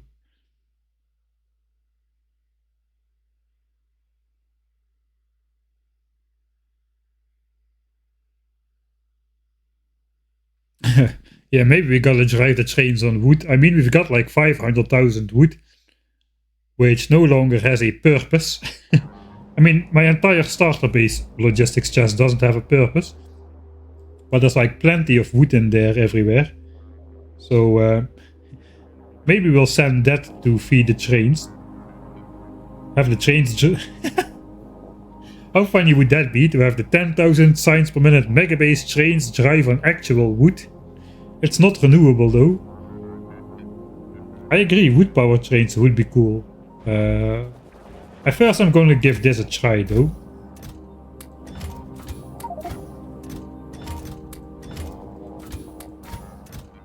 Okay, I'm gonna make a save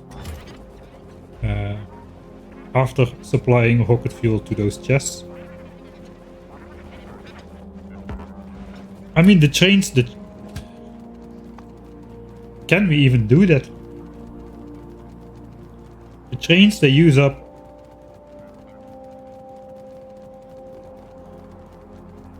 I mean, is the top speed and acceleration for free though? The trains use up 100 megajoule fuel capsule, like 2 of them per trip, so that's 200 megajoules. Wood has a fuel value of 2 megajoules and stacks to 100. So we could get 600 megajoules of wood in here. Means it would use up 2 full stacks of wood.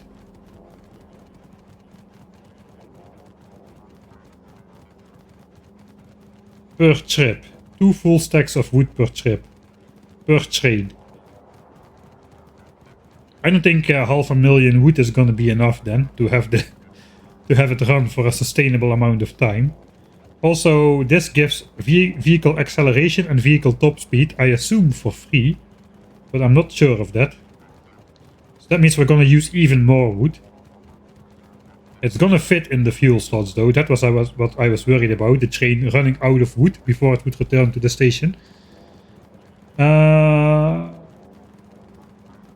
So let's say we are using 250 wood per trip on 8 trains. That's 2000 wood per single train, making it back again. So we're gonna be using 2000 wood every, let's say, 4 minutes. Times 15 for an hour. So that's 30,000 wood for an hour. 30,000 wood for an hour.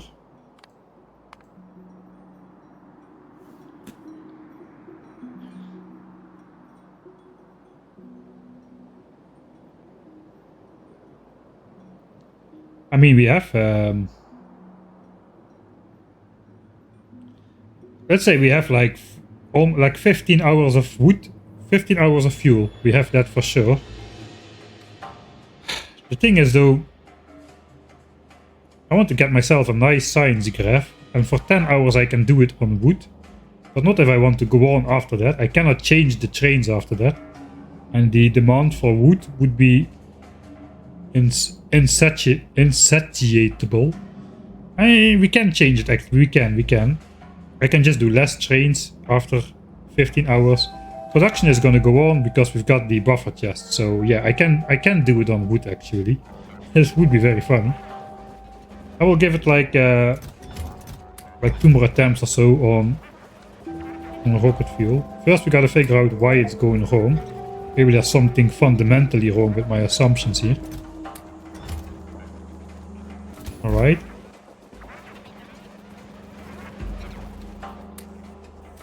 $480 in the spider.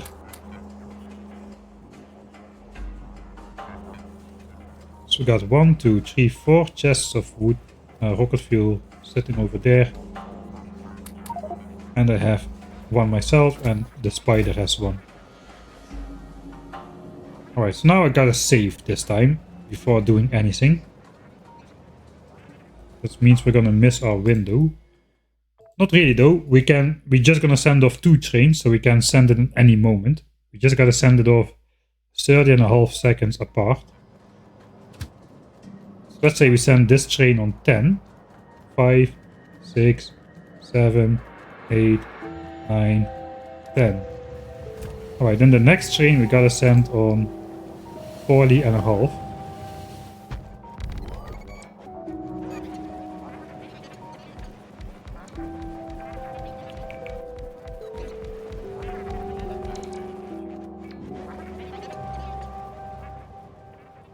Okay, so why is this train is now still there? We gotta send this train on 40.5 exactly. 7 and 8, 9, 0 half. Alright. Why is this train not leaving? Leave. Ah, okay, yeah, it's too slow. So the idea is okay. It was leaving, but yeah. The train accelerates too slow for this to work well. And that was why the second train was not accelerating. It was just grinding into the back of this train. Alright.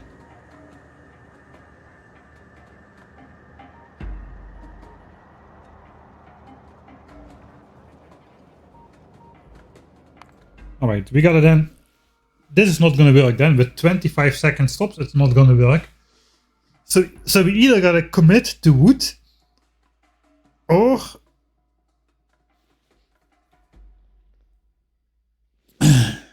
we gotta commit to wood.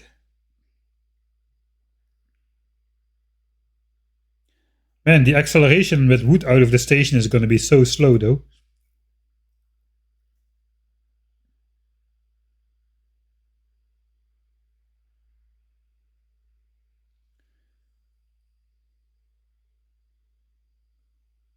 Please check previous messages to see the issue with the trains and why they crashed in the last test. Oh well, I guess I found out now. It's okay, stuff can go wrong. Stuff is allowed to go wrong.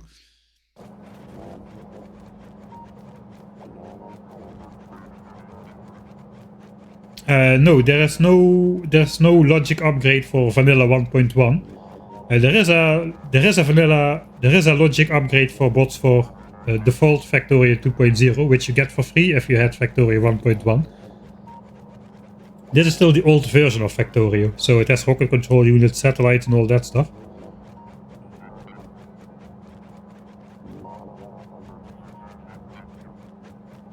Yeah, rocket fuel is gonna be automated later on, but we just gotta send the trains on the way at the right timing. Okay, let's first... do I want to commit to wood or not?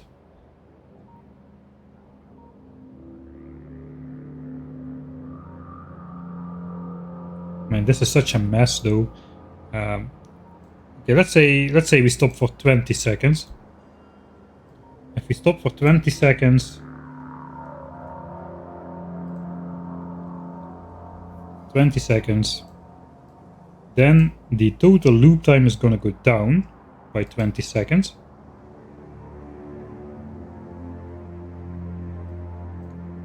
That's 3 minutes 54 per loop.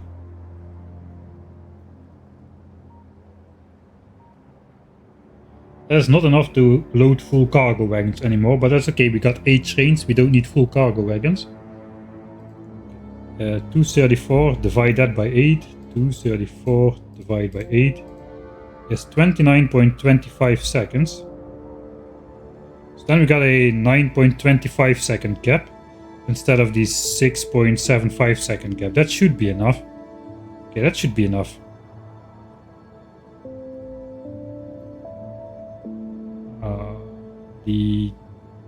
Okay, so 20 seconds probably will work.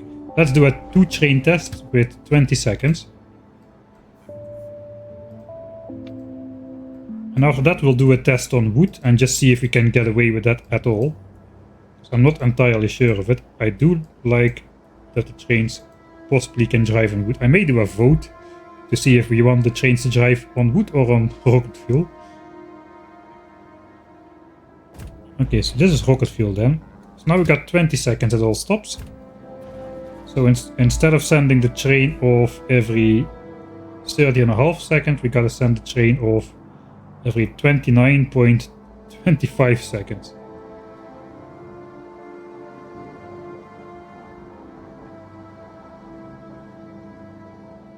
Let's just go for 29 seconds then, because that is I'm only an old specimen of a human. I guess we update the blueprint with the new schedule, or this one will have a 25 second schedule again.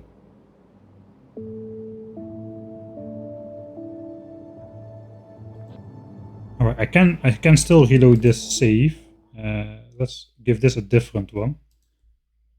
So the old save will have the old blueprint and the old numbers.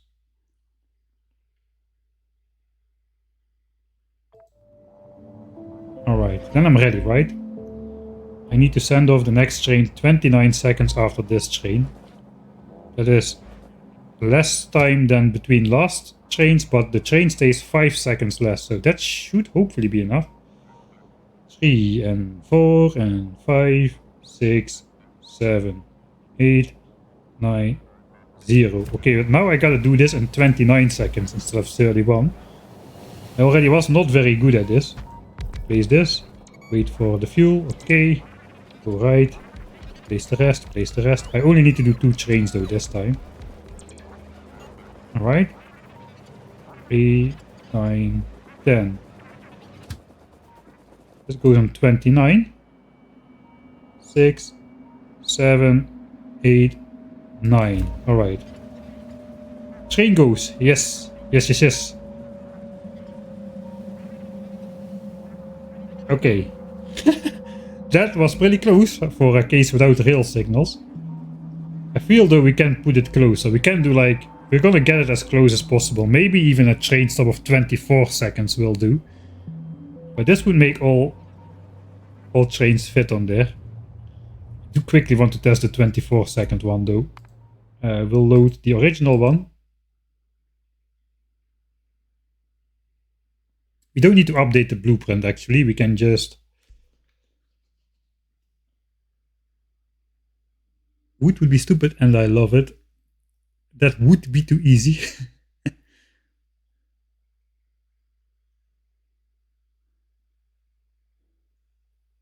I don't understand what would be gained by using wood. The top speed would be lower and the train drives pretty fast. So I'm hoping the amount of time the train is driving at top speed around the loop is gonna be a larger ratio than the time the train spends in the stops. But that's probably not going to be the case. I think 15% reduction in top speed. But it accelerates so much slower on route out of the stations, I think.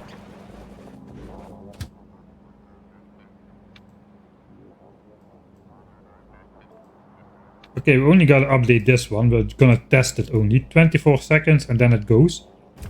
Okay, so 24. If stop time is 24 seconds, then this is gonna be 250 seconds. 4 minutes 10. Alright. 250 divided by 8. At least that's something. 31.25 seconds. I cannot catch a break.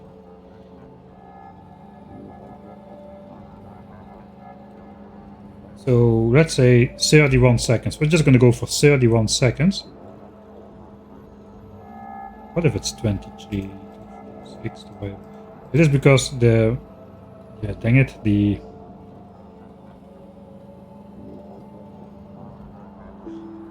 You know what? I used to live on number 23. That's a sign. I decided. I'm gonna go with 23 times 23 seconds train stop time. So that means the train stop time, I think 24 is just exactly not gonna do it really. 23 gonna have 4 minutes 06 or 246 seconds, which is 200 and twice 43. Aha! Aha! We are cracking the Da Vinci Code here. Don't explore my discovery. Crappy raider. Okay. 246 divided by 8. 30, let's say 30 and a half seconds again. How is that the same? Something is wrong. 246. This is 256, right? 256. Okay, yeah, that's 256.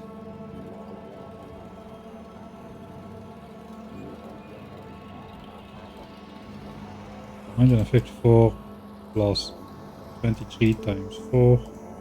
246. No, it's 246. 4 minutes 6 seconds.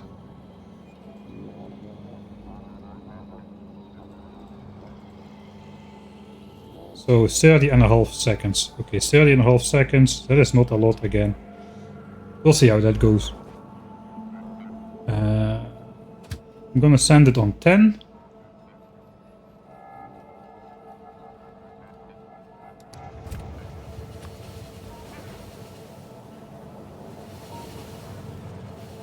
Train is out. Raise the entire train. Go on, bots, go on, go on. Need some quality spider legs for this. And then we send it on 40 and a half.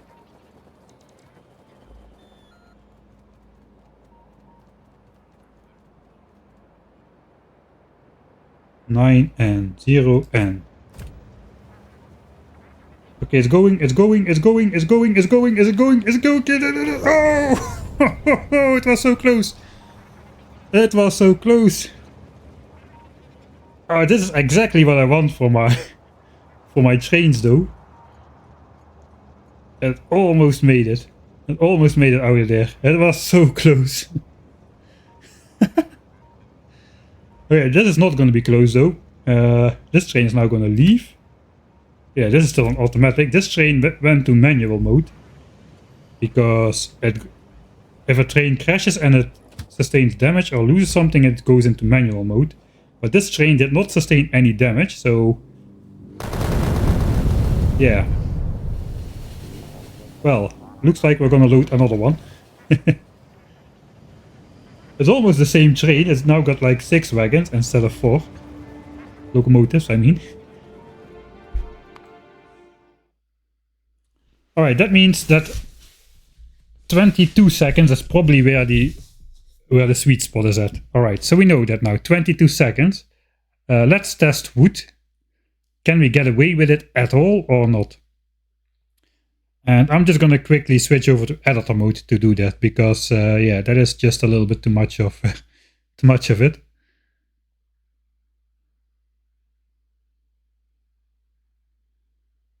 In the game, SPM does not calculate correctly. It is necessary to...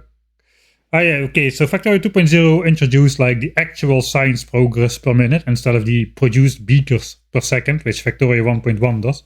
So you do need to account for that. In my experience, it is reflected accurately though. The science pack production is will be 10,080 science per minute exactly. The amount of research progress we're going to make per minute is going to be 20% higher because of the productivity modules in the labs. So we're going to be at like 12,096 science per minute of research progress.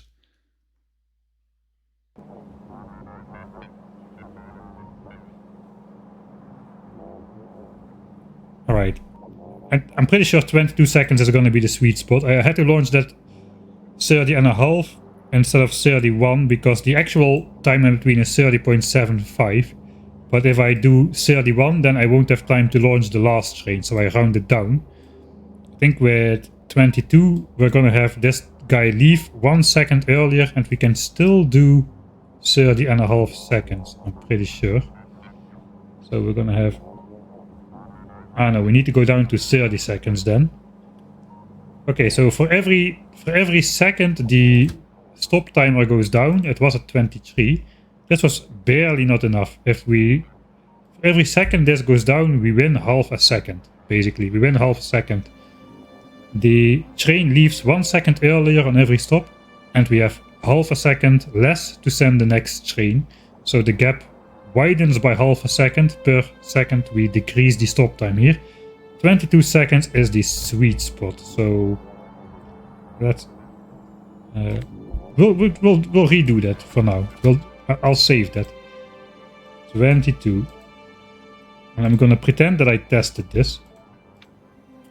We may as well test it then if I'm setting it up anyway, but I want, before we check out the wood, I want to have this properly running. So new contents for the blueprint with the new schedule, 22 seconds.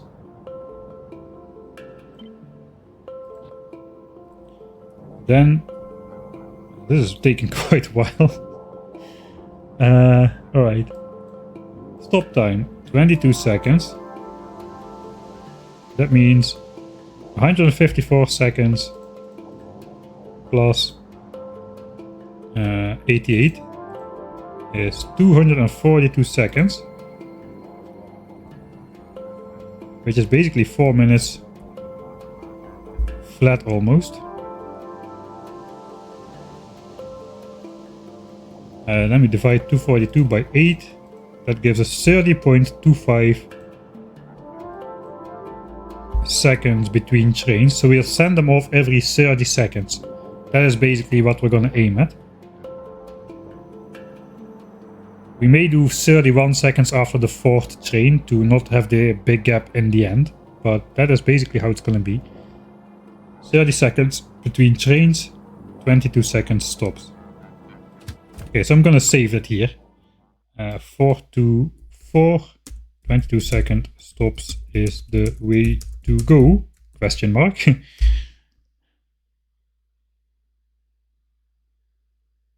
Testing in production, testing when on a live database or something.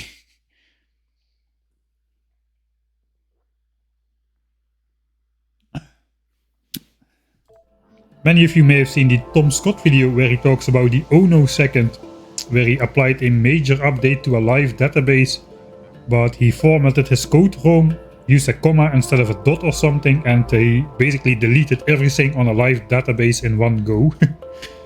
without any backups being in place or whatever. Of course, that was not necessarily on him, but yeah, the result was the same.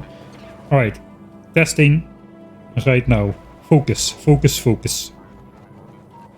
How much seconds? 30 seconds. That's easy. 5, 4, 3, and 2, and 1, and go. Right on, dead on. Right, blueprint ready. Wait for it. Wait for it. Please.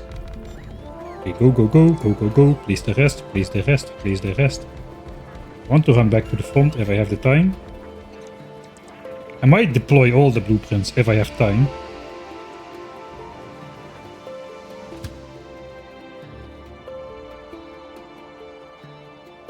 Seven and 8, 9, 30. All right. Okay, there it goes. There it goes. Come on, you can do it. You can do it. Oh yes, yes. You cannot get it that close with signals, man. You cannot get it that close with signals. I'm gonna declare my train system is officially better than rail signals. Maybe a tiny tidbit less safe, but slightly faster.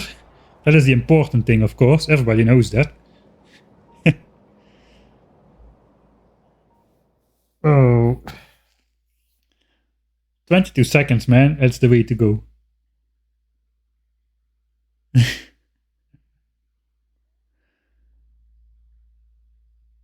Yeah, I should never make... Oh, now...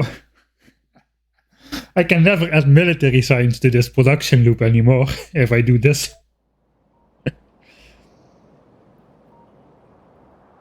Alright, you know what? I now got the hang of it. We're gonna send them. We're gonna send the trains, all of them. And see if it works out if we do all 8 trains. Because now I got the hang of it. If I test wood first, then I will get my brain distracted again. So we'll get all 8 trains in circulation and see if that works.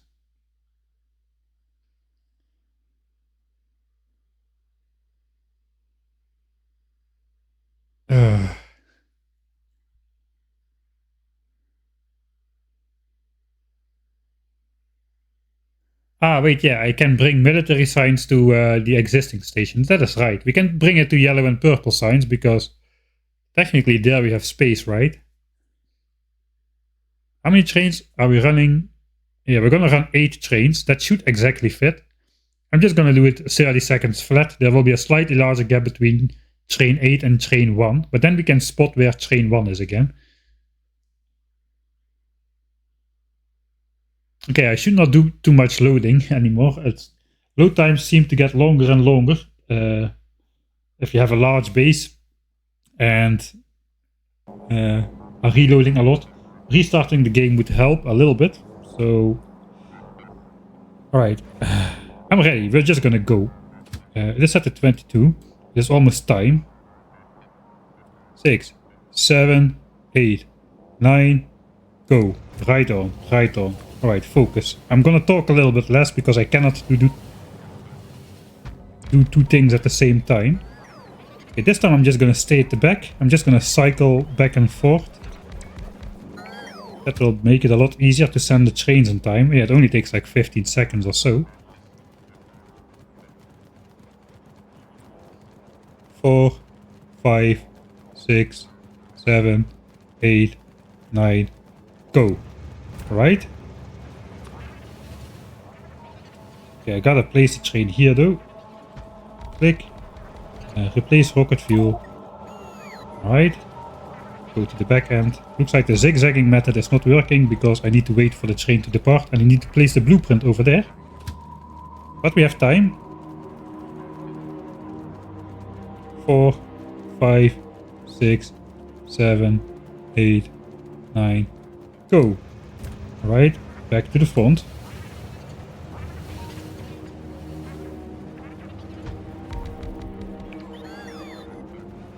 Back to the back. Yeah, plan is to research mining production, not follower count, because I don't have military signs just yet. Now I find time to read chat somehow. I'm doing this highly stressful, highly precise work, and now I can suddenly read chat while I play. And go. Right? So far so good. I cannot watch. I'm getting too comfortable. That's not good. Did we place all the rockets? All the rockets will get placed, alright. 8, 9, 10, 9, 8, 7, 6, 5, 4, 3, 2, 1. Launch. I just hope the first train is not gonna be back too early. That will be bad. I don't know. We'll see. I am committed now. Okay, all the rocket fuel is now here, so let's just load up while I'm over here. 10, 9, 8, 7, 6, 5, 4, 3, 2, 1, go. Oh, we're slightly early.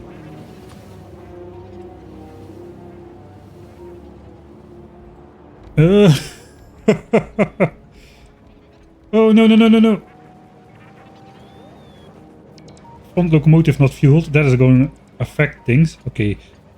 11, 10, 9, 8, 7, 6, 5, 4, 3, 2, 1, go. Rocket fuel.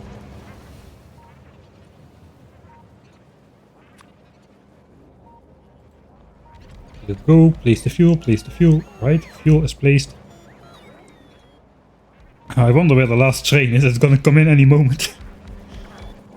Right. Oh, I don't even know how many trains I still have to do. 5, 4, 3, 2, 1, go. Oh, this is stressful. This was the last one. There's the first one. We did it. Yes. That is awesome. Okay, let's watch how close they actually get.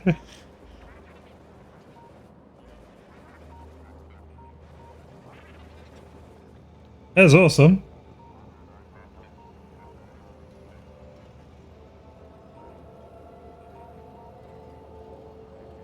It's a game of departure chicken. Oh, that gap is way larger though. Why is that gap so... Oh, this is train... No, wait. Why was that gap larger? That gap should not have been larger.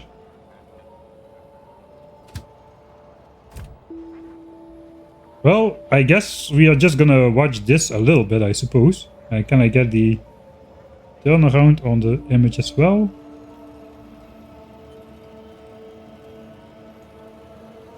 Yeah, that one is as close as I would like it to be, okay. So maybe I just launched one train a little bit too late.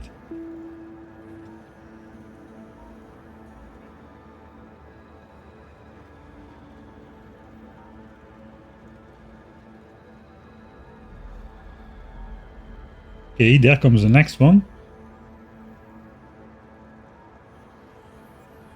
It's the final gap. You didn't do 31 seconds on train 4. That's true, that's true.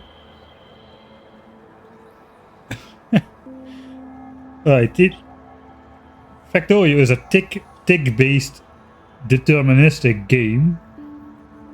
So technically this interval between trains should never change, right?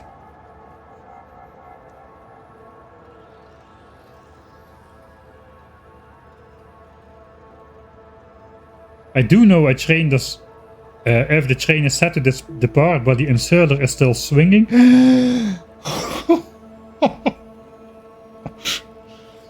What? Was that so close? If the inserter is still swinging, the inserter will finish its animation, right? Before the train departs. Oh god. That was really close. On the train that arrived.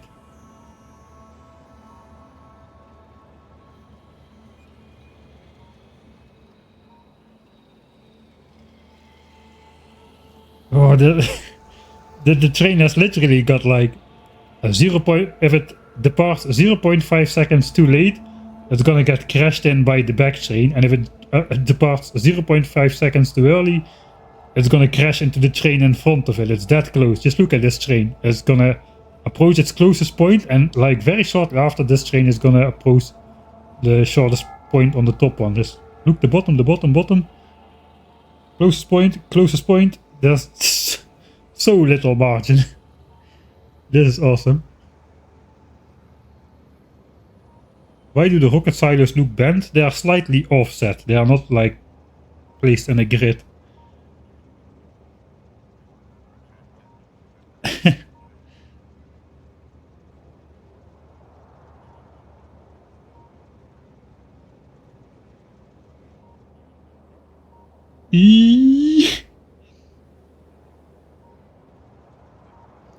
Okay, you know what?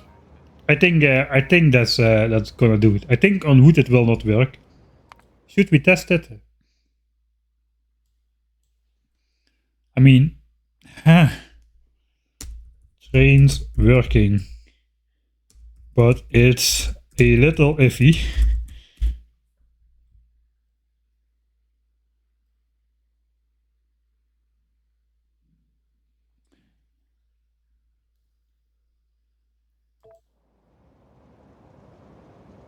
Alright, yeah, so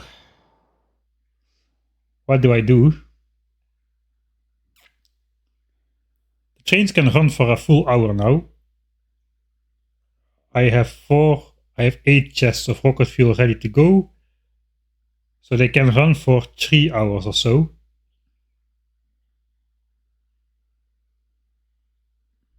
If I fill up all the chests with rocket fuel, they can run for 3 hours.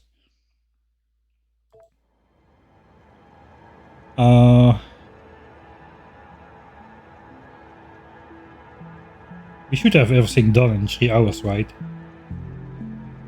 Right? I think this is train number 8. So this one has a bit more leeway.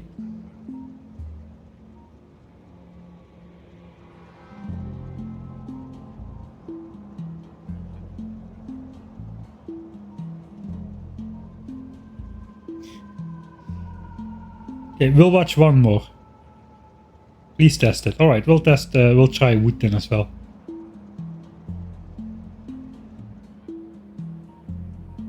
This is gonna be close. Yeah, but this is not gonna be close. Okay, this is the train 1 and train 8. This is the larger gap. Alright.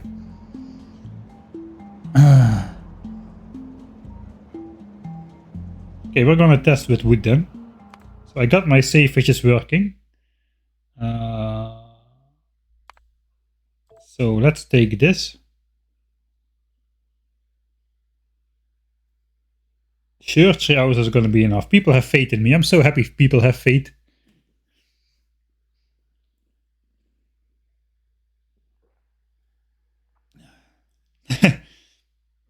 Are they fully loaded? If they're not, acceleration can change its value. You would think so, yeah, that makes sense. But Factorio doesn't do that. The weight of the cargo wagons is as much empty as when they are full.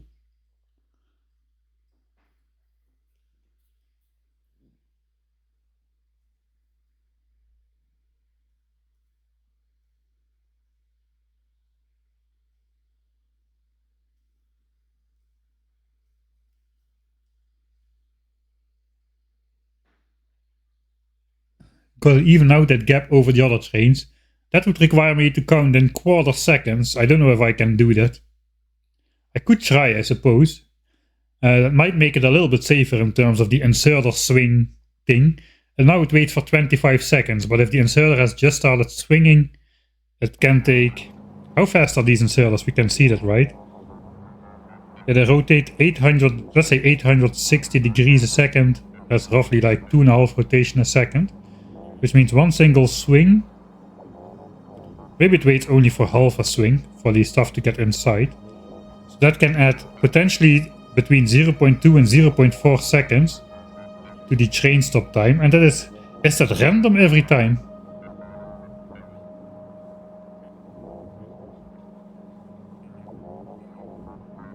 Actually, I'm not sure if that's random every time. If that's random, we could have a problem.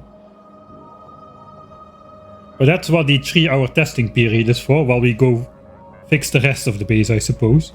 Alright, so now I need to make a separate save. How much wood if a wood.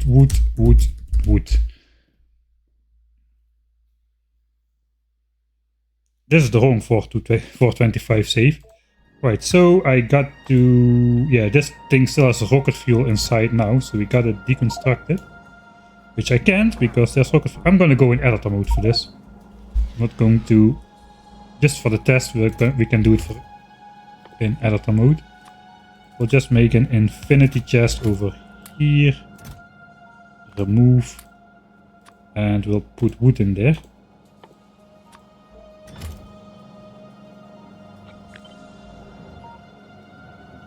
As well on this side. Alright. That is wood.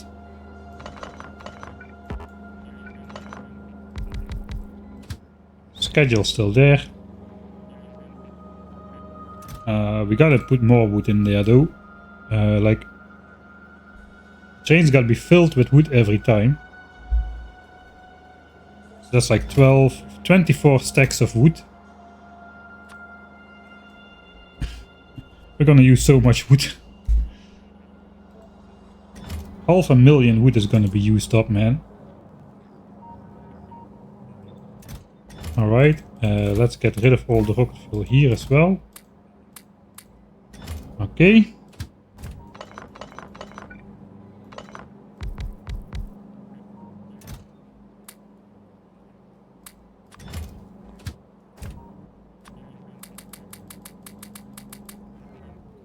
Trains driving on wood.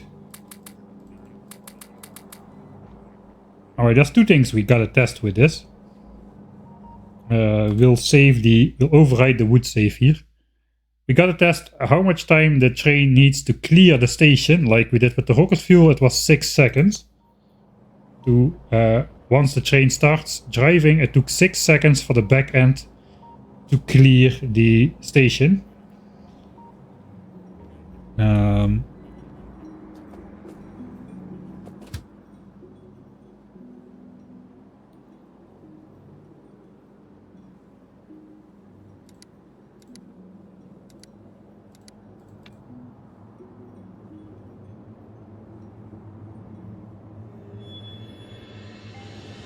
Okay, we do need the train to stop.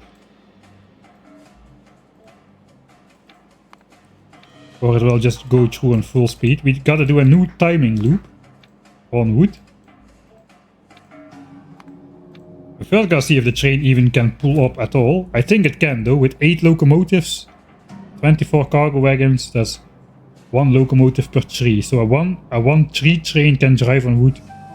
So I think an 824 train can drive on wood as well. Okay, we're gonna go on exactly 26 minutes. 6, 7, 8, 9, go. Yeah, okay, we actually pretty good. Okay, so how long does it take for the end to clear? 7, 8, 9. Okay, it takes 9 seconds instead of 6 seconds. That's not too bad. 9 seconds instead of 6 seconds for the train to clear the station. So in case of wood, we gotta do 9 seconds.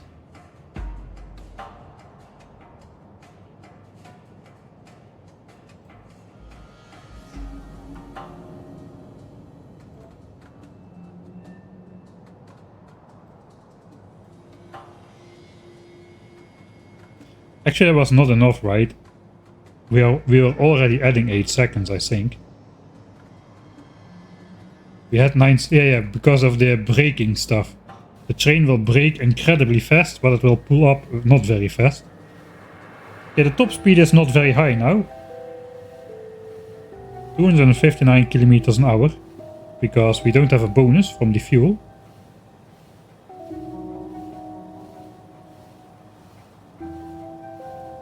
I have never played Satisfactionary, so I cannot make videos of the game. I don't even own the game. I think I'm addicted to Factorio for life. That's just how it's gonna be. 1.0 enjoyer? Not necessarily. Okay, let's check out the braking speed. The braking speed is very fast, but then the acceleration speed is quite slow. It's actually not that slow, even though we're driving on wood. I think 1 locomotive per 3 wagons is pretty decent.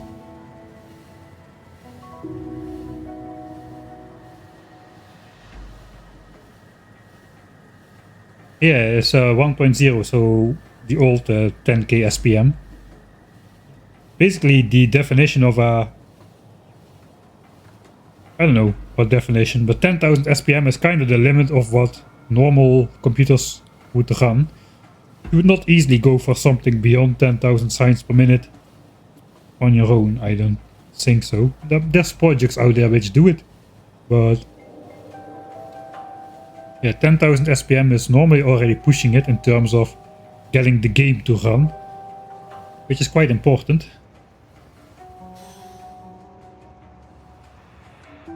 Yeah, top speed is lower and acceleration is lower, so we lose 15% on top speed. Dang it, I forgot what time we left off at.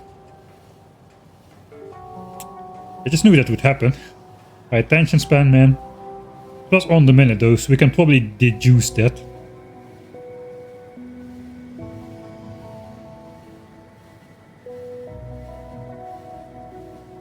We gotta add 1 second for the last stop. 0, 1, 2, 3, 4, 5, 6, 7, 8. Okay, that was 8 seconds plus 1, that is 9 seconds. So some number of minutes plus 9 seconds. Some number of minutes plus 9 seconds. So we're gonna go for another loop.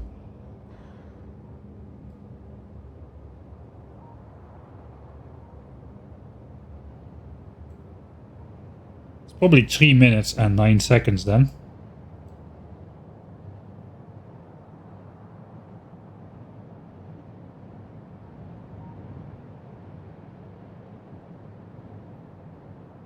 So travel time 3m 9 seconds.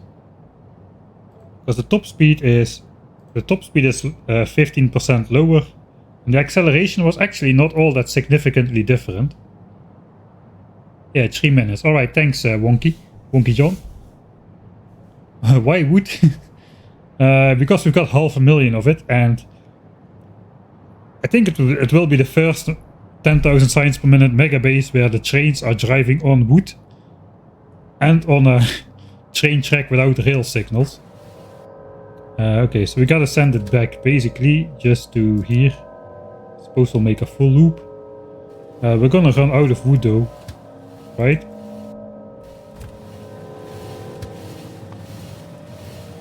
Okay, how are we not out of wood?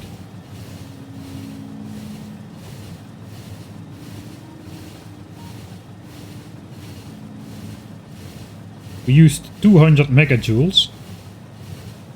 Ah, wait, we only used like 1 stack of wood then. Huh? Wait. We used almost 200, let's say 180 megajoules on a single loop on rocket fuel.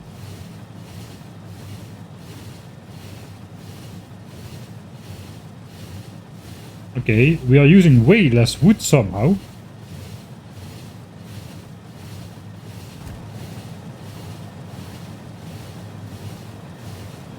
Acceleration power 600 kilowatts. Does that change out?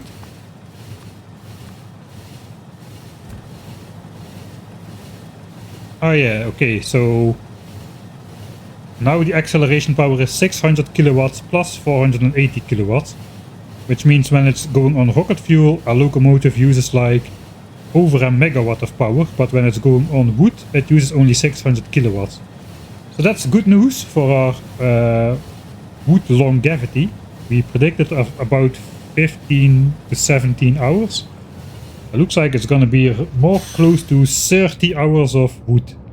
We have enough wood to run the trains for 30 hours then, roughly. Since we've got like 500,000 of the stuff. Yeah, we got over 500,000 of wood.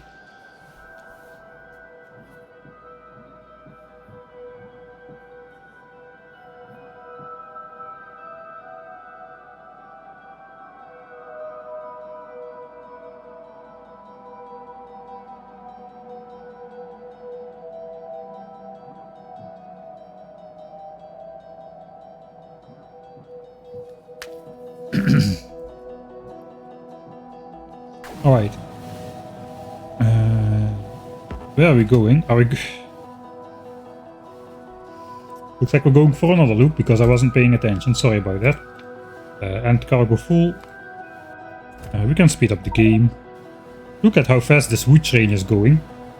This train is running on wood and it's going like super fast. Look at the... Don't look at the UPS updates.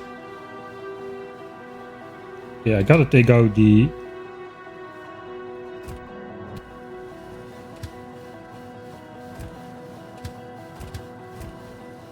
Okay, maybe at this point it's just faster to just load the save game.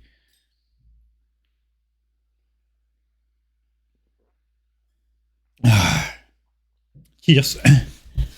The first loop was 26 to 29.09. Alright, 3 minutes, 9 seconds. And we've got... Sorry, 4 minutes, 9 seconds, right? Oh, I'm alt-tabbing while loading the game. That's not good. Can I make this work on wood? Okay, so with my previous experience, I should be able to get this right on the first go, right? So I should actually... This is the save where I already entered editor mode, wasn't it?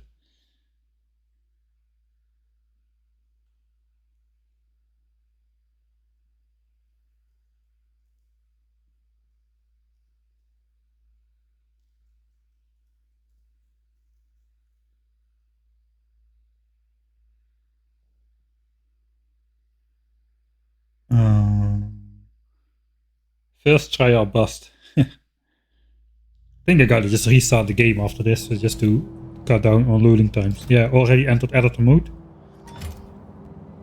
So that means I will just do the test with 2 trains then. And once we figure out the timing, we can go into... Where's my... What? Okay, somehow looks like I've got a sticky alt key.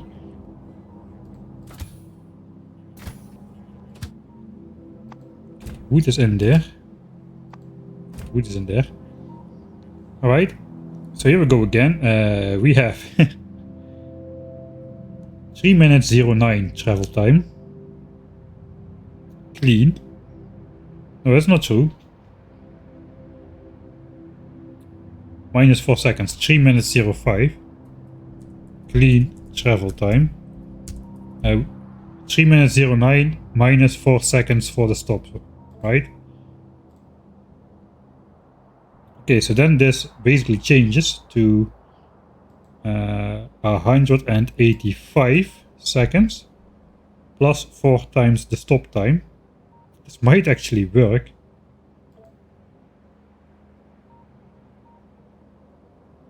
So let's say the stop time is 30 seconds again. Let's go 25, then we're at 285 seconds. That is 4 minutes 45. Alright. 285 divided by 8 trains. 35.5 seconds.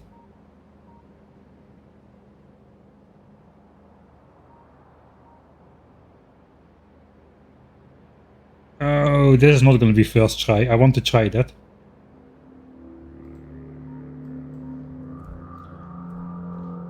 $35.5 seconds. But okay, so that is like 10.5 seconds longer than the stop time. And the train needed 9 seconds to clear the end. But as you already saw, acceleration is quite slow and the braking is quite fast. So the accordion effect might just compress those 2 trains into one again. We're gonna try it though at 25 seconds because 25 is the perfect stop time. Should I save? I didn't do any. I changed the numbers in the calculation.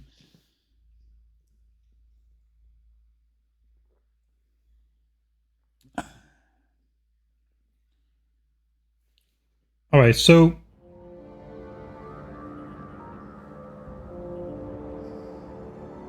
I may have to do the calculations again for wood, but I expected to eat up 2 stacks of wood in a single trip, but it was less than 1, I think, so I'm not entirely sure what happened there. Except for the difference in acceleration power. It uses wood less fast than it uses rocket fuel.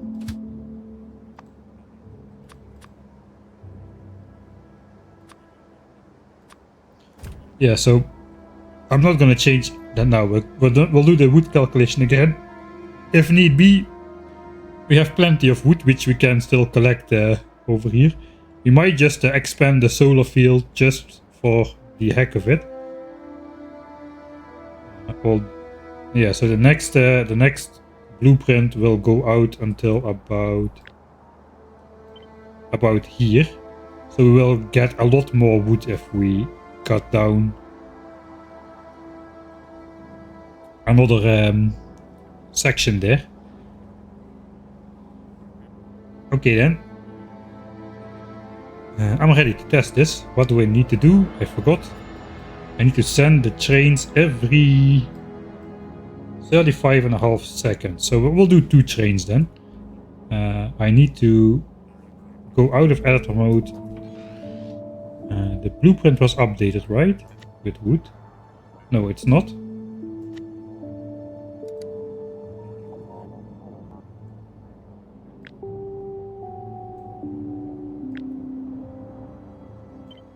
With train fuel, 2400 wood. I hope my bots can place that fast enough.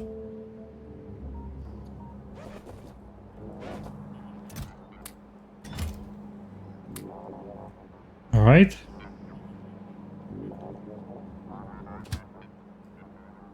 Uh, 25 seconds. We only need to test the first one.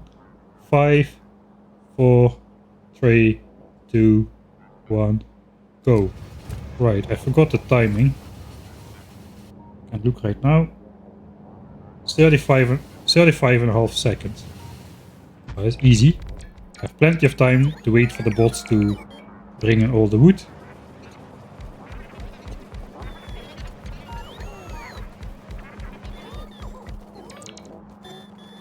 Alright.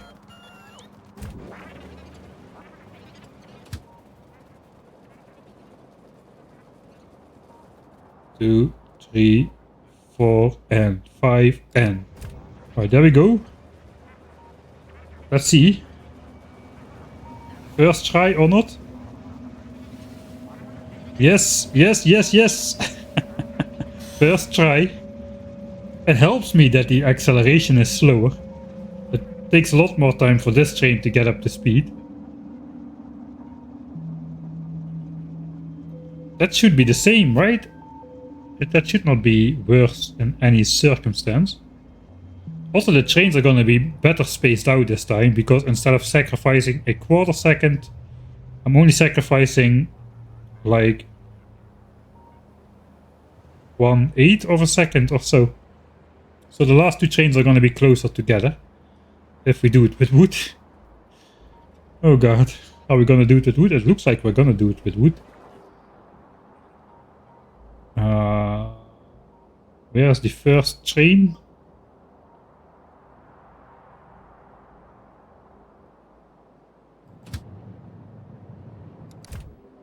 We're gonna follow this guy. We're gonna follow the second guy. Let's follow the second guy. Because the second guy is going to almost crash into the first guy.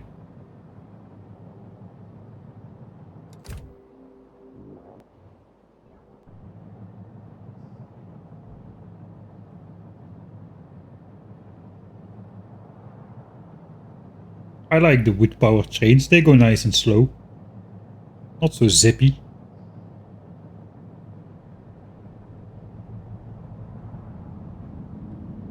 Is it still far? No, the train is waiting for us. It's departing. It's departing. Oh, we did it. Alright. Good. I want to follow the first train now. We'll send it back to after it reaches unloading, it should just wait for full load.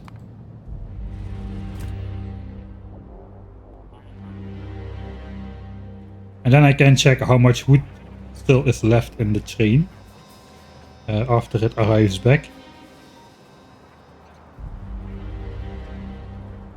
This is a setup, by the way. If you don't realize what that means, don't worry.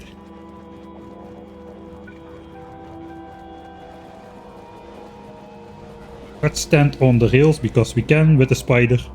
At some point that train should be coming back. Where is it?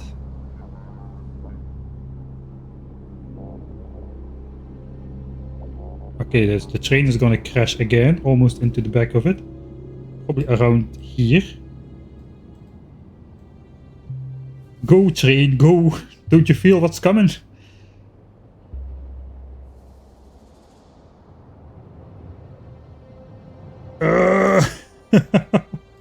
It is so cool. Alright.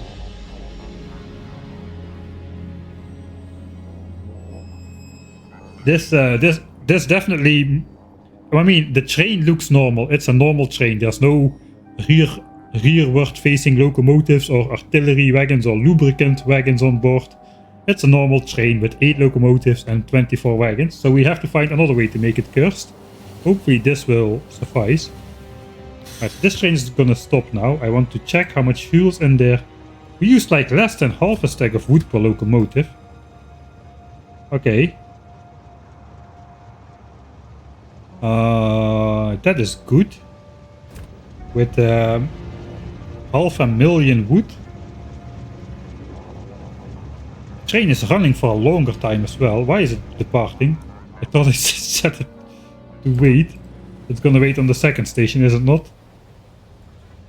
Hey, there goes my elaborate setup to act all surprised and whatnot, because I do that all the time.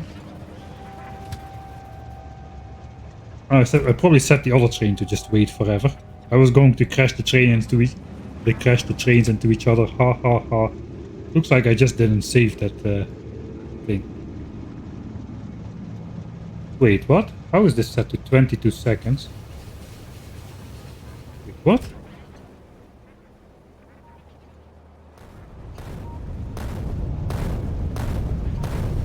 I pranked myself somehow. I don't know how I did it, but...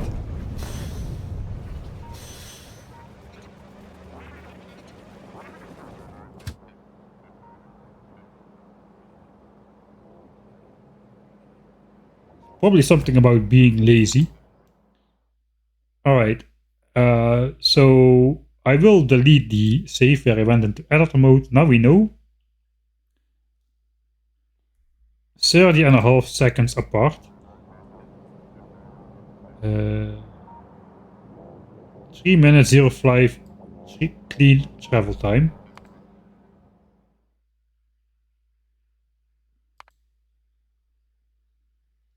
So I gotta load this save then.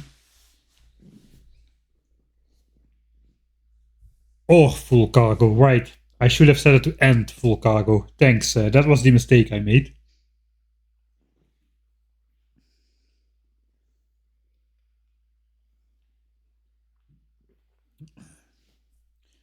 Dang it, there's gonna be a Grandest finally if we're gonna be getting sidetracked like this every time. No, there's not.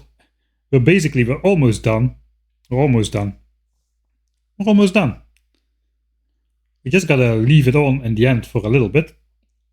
To see what kind of UPS we get, what kind of power we're using. Also important, is everything working like designed? Or do the individual puzzle pieces work perfectly being tested by themselves, but when they're all supposed to work together, everything just falls apart quickly like a normal team of humans would.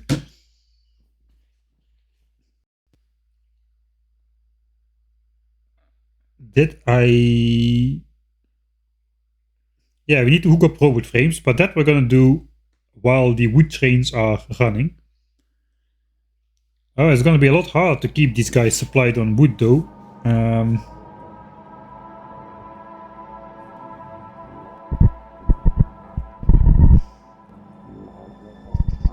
First of all, I gotta get the rocket fuel out of here. Second of all, actually I can put. Let's calculate again. First this again. Clean travel time on wood. 3 minutes and 9 seconds. 3 minutes and 5 seconds. Clean travel time. 185 seconds. On wood. Stop time was back to 25 seconds. That's good because theoretically we can load a full train with this. So that's arbitrarily better.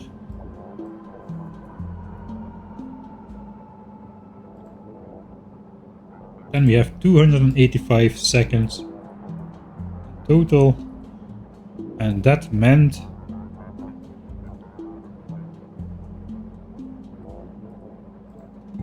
we need to send trains 35.5 seconds apart. Alright, that means I gotta redo this thing.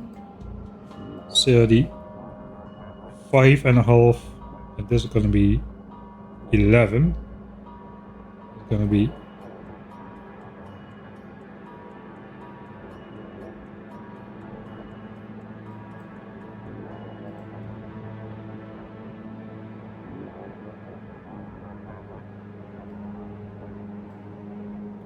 45.5 and 22. It's going to be 55.5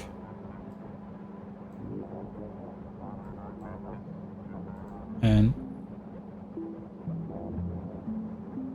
33.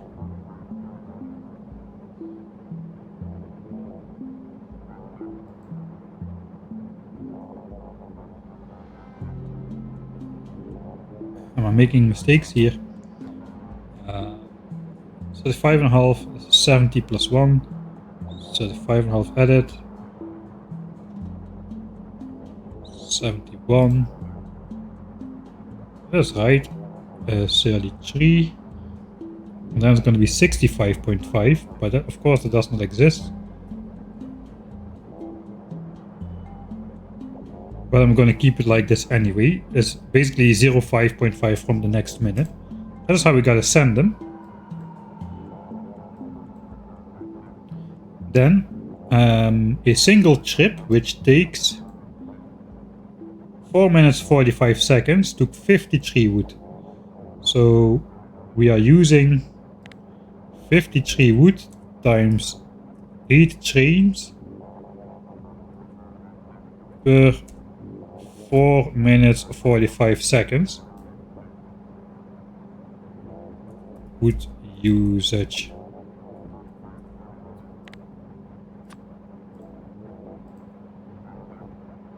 So 53 times 8 is 424 wood per 4 minutes and 45 seconds. Or 285 seconds. So if I divide that by 285, we're going to be using 1.5 wood per second times 60, 89 wood. Let's say 90 wood per minute. 90 wood per minute times 60 is 5400 wood per hour. 5400 wood per hour. Okay, that is actually promising. That means we've got 100 hours of wood in storage, right? 5400 wood per hour. We have 540,000 wood. Okay.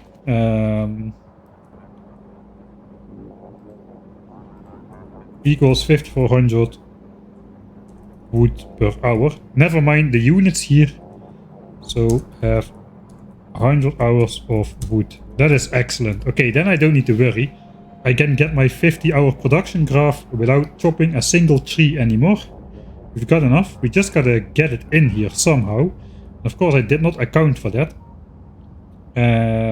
We also need Yeah, we need 1.5 wood per second, so a yellow belt would suffice. Do I have any belts which I don't really need?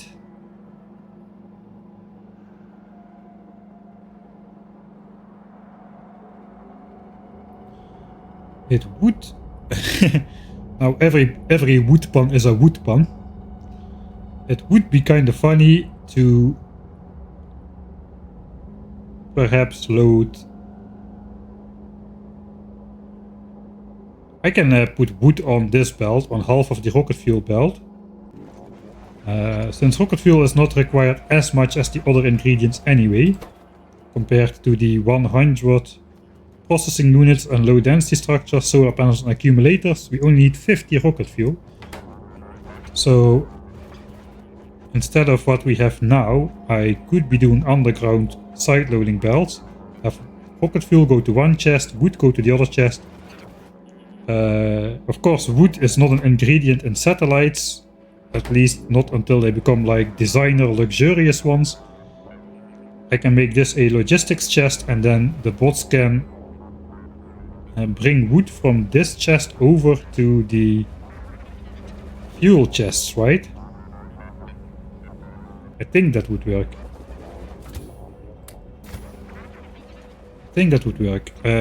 We're gonna have to scoop up a lot of rocket fuel, which is slightly annoying. So before we send off the trains, then we first gotta make sure they run on wood somehow. I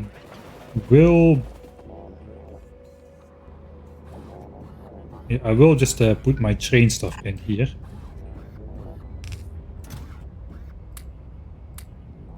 Alright, and all the rocket fuel is gonna go in the trash slot.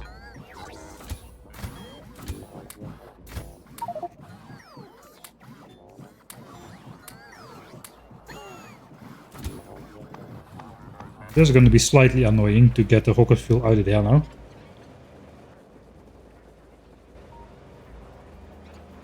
Pianodon says wood is an ingredient in the first science pack. I think Krastorio had it too, but then they also normally give you a way to automate wood, right? You don't need to keep chopping it all the time.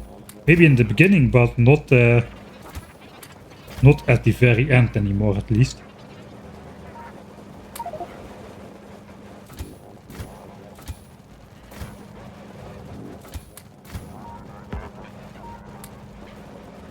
Alright, then which chain is gonna be, or which chest is gonna be the wood chest? We'll come back here. I can basically set this guy to have 0 rocket fuel. That should force the bots to come pick it up. And I can offload my rocket fuel in this guy. That will get emptied out automatically then. Oh, I've given myself a nice little bit of extra work now with this wood ordeal. So, I'm gonna need my inventory.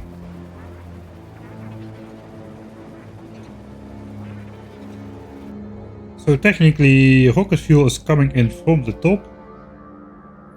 Oh, now we gotta do some horrible shenanigans. We gotta put wood on a belt, weld it out somewhere, make it meet up with the rocket fuel.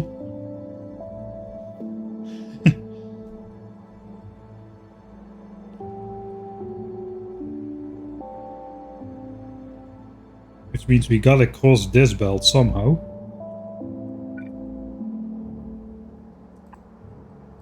Yeah, that's properly cursed if we do that.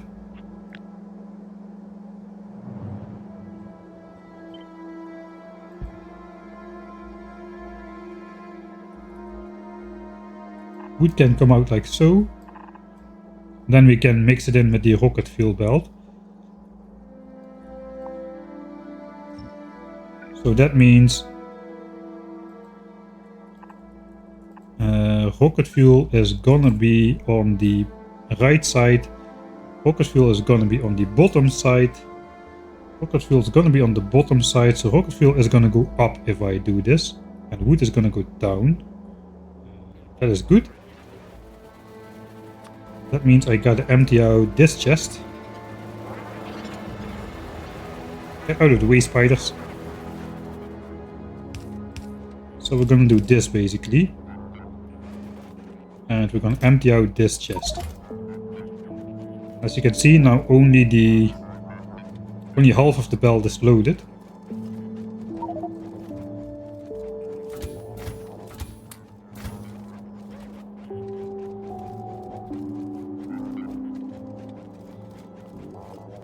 Okay, that's gonna draw empty the top half. Right? I did not select this for deconstruction.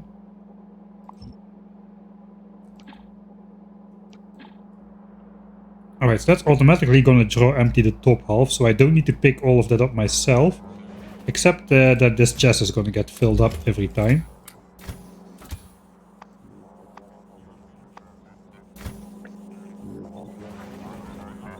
Cannot automatically load in spiders. So it's gonna be slightly annoying. We can just really design this though. Wood is gonna come in from this side. Rocket fuel will go like so. Means low density structures will have to go like so. And then wood just goes back onto the belt like so. And that should be all. And then we'll just mark this for deconstruction in case I'm wrong.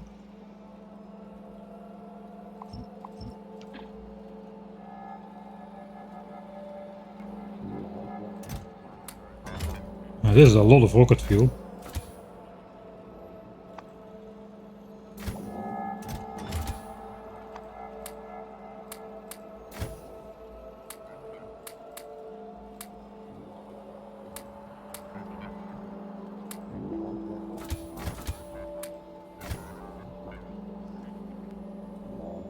Alright, and then we have a way to get the wood in here. Then we got to set these requests different. We just want to get wood in these chests. Not full, because if a bot will deliver more than the chest can handle, we're gonna be in trouble. We can make that a buffer chest, I suppose.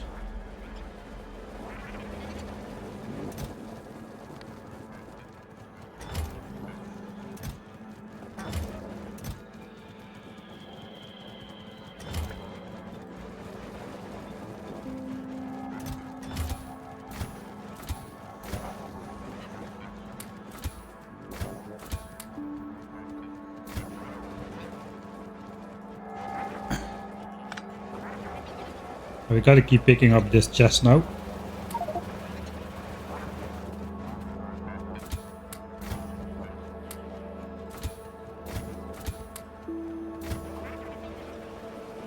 Okay, let's copy the wood request.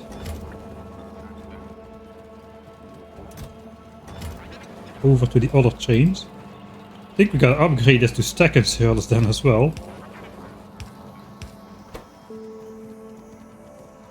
And no longer override stack size like we were doing with the rocket fuel. That's annoying. 43 swings. We have 25 second stops for 53 swings. That's actually, that still should fit. That still should fit. Override stack size 1. It still should fit to load the chains with wood. The advantage of doing that is that they won't be holding wood over the rails with a partially filled hand if you have the exact amount that is required. So I think I'm gonna try that.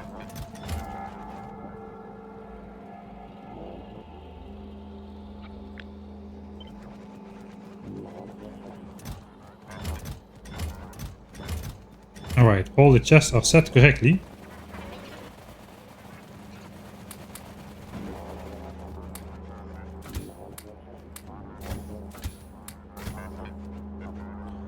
How much rocket fuel is still on that belt? Okay, we're almost there. We're almost there. It's the last of it is coming right now. We do need to make this into a buffer chest, but not yet, because... Oh no, we can, because there's no bots in here yet.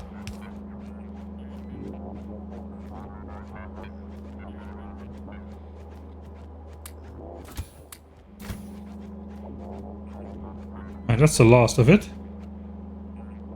Alright, no more rocket fuel on this belt. Also grab this, so it takes the near side rocket fuel of this belt. Alright, now it is properly balanced. Only 4 spiders, plus their trash slots full of rocket fuel taken off the belt here. Okay, now these bots are gonna have mayhem.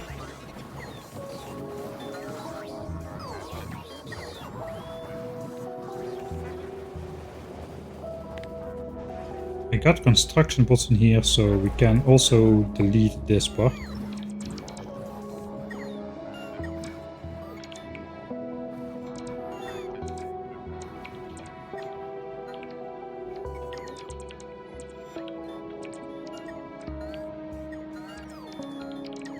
Alright, then we just gotta meet up wood over here on this belt. How does this look if we go straight? We cannot really. We can go through here though with our wood belt. Just for fun. And then just go around. We need to be on top of the rail, on top of the rail.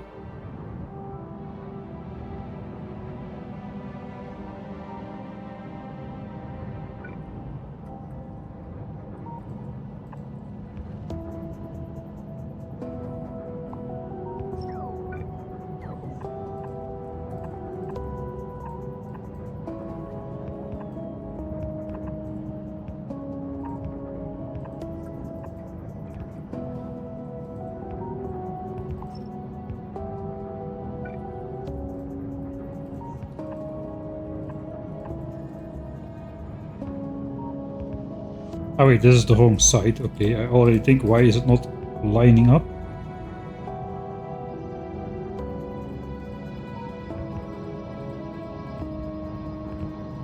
Alright, diagonal belts for the win. We're just gonna go through like this and then just all the way till there. We're gonna go there ourselves. Now we just gotta load the wood onto these belts. We have to just go straight into to here. We no longer need this. I don't know what this is. Some sort of old inventory. Who cares? Then we just make buffer chests full of wood. We have over 500,000 wood. That's more than 400 buffer chests, I suppose. It's more than we have space for in a normal kind of way. So we gotta do it in some sort of a little bit less normal kind of way.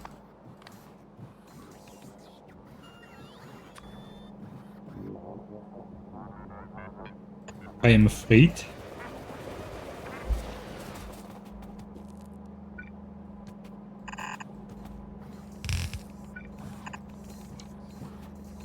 Alright, so this is 18 chests.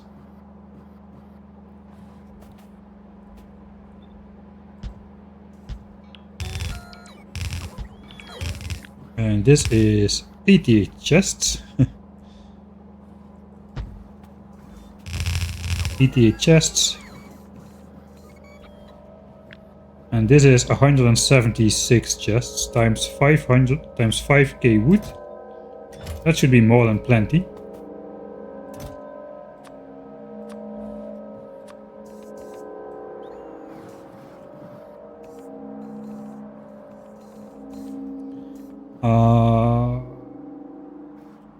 Yeah, probably we only want to... We can get rid of the back ones.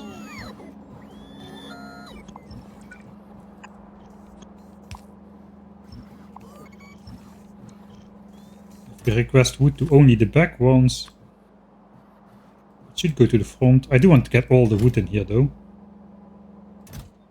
Alright, so let's first 4k wood in every chest, why not?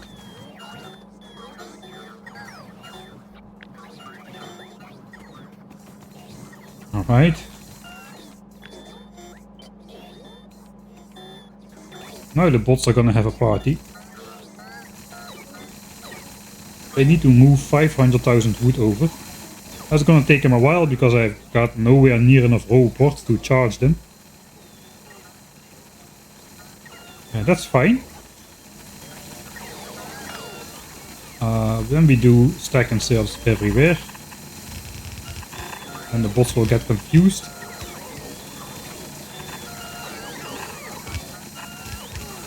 That's probably not great for the bitrate, this stuff. I can hardly see my mouse cursor myself.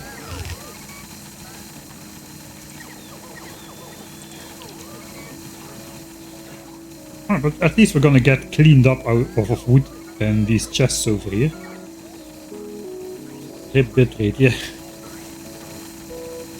Alright. Then we can remotely connect the wood belt.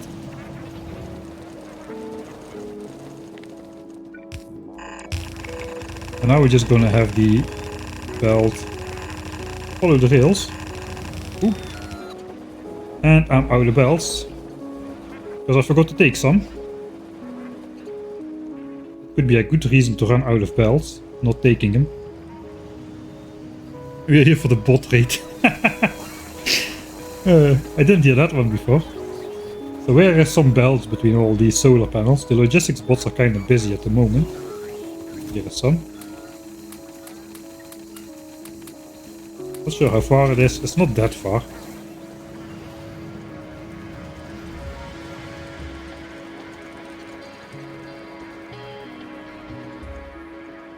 I was gonna say victorious stuff like, well, last stream I expected to do the belt and the train in a single stream, the belting of all the resources, these things, dividing them back to the base properly. I thought it would take me 2 hours, it took me all stream, but I thought the train stuff would take me 4 hours, but it only took me like 2, except it did not really take me only 2 hours if you think about it, because now we're doing this kind of stuff. That means the train stuff is already taking over 5 hours as well. We're gonna get there though, I'm not stopping before we get there. Alright, so that is gonna go like this. The wood is indeed gonna go on that side of the belt. So we can get a lone construction bot to place this piece of belt. And we can get all of the wood on the belt.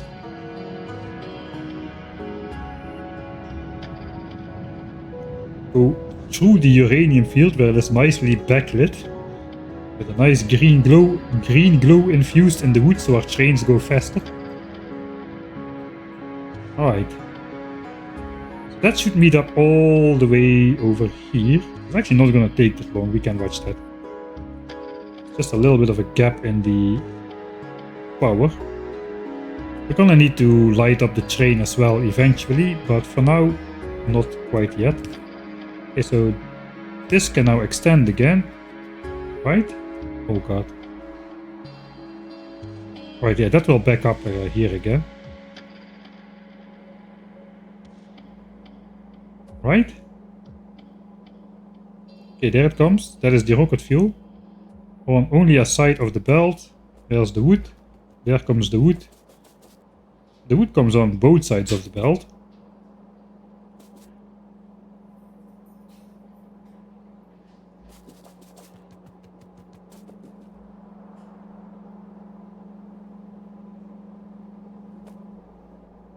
And now we have a mixed belt of rocket fuel and wood.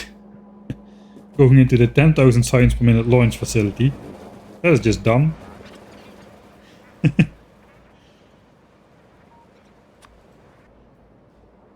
Alright, it will be distributed automatically though. I think we'll just ferry full all the trains. Plus 8 of these chests ourselves. For now.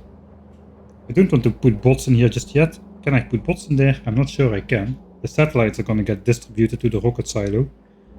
Is that a problem?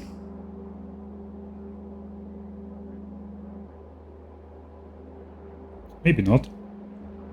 if I do it with bots, then yeah, the problem is I just want to add bots at the very end, right? How did I do it again? I added bots and then I put the bells in here. Yeah, I think I added the bots first. So I think we can add the bots actually. We can add 10,000 bots in here already for the end game. And then the trains will just keep running.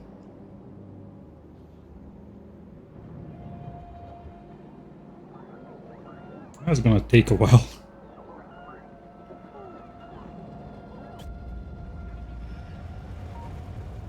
Alright. There comes it.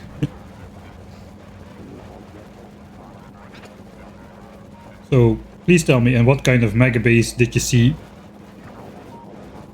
5 Spidertrons on a belt joined by rocket fuel and wood? Half a belt of wood going into a mega base. Okay, get out of the way, spiders. Right, there it goes. We'll go in this chest. We gotta take the rocket fuel out.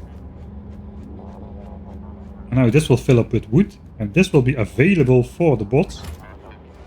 Of course, it's in the satellite chest. It won't go in the satellite, but this is just to hide it a little bit.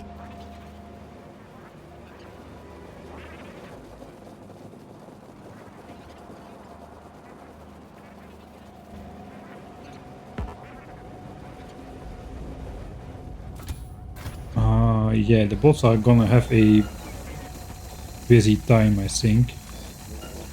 We can let the construction bots deal with this.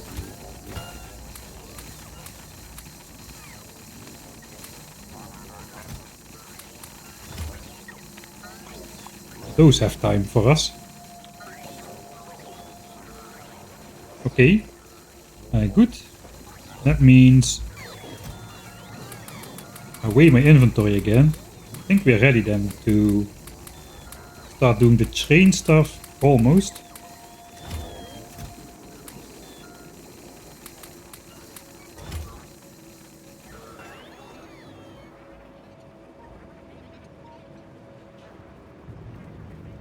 We gotta pick up this train though. It is running on rocket fuel, right? Yeah, it already was running on rocket fuel.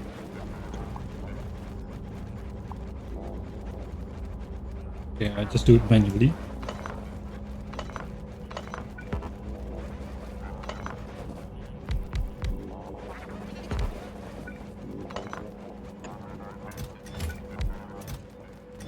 Okay, wood is requested into these chests.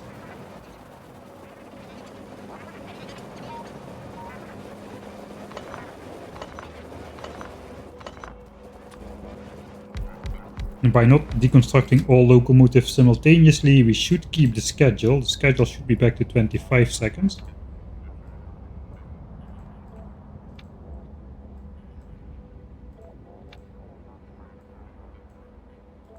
Alright. We do need to insert wood ourselves.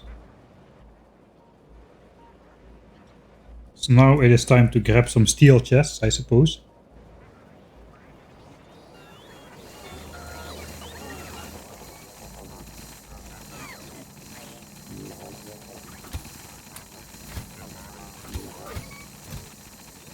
Steel chests and wood.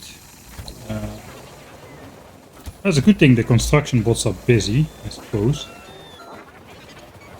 Because then they won't have time to grab the wood out of these spiders very quick. Or do they? Looks like that's prioritized. Stay away from them. So we can maybe go in here. Sneaky, sneaky.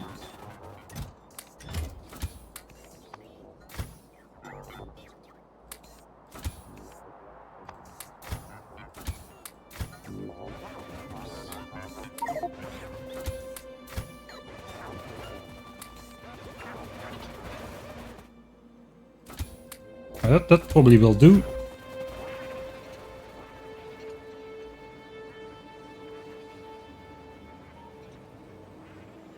The rarest mixed belt in Factorio.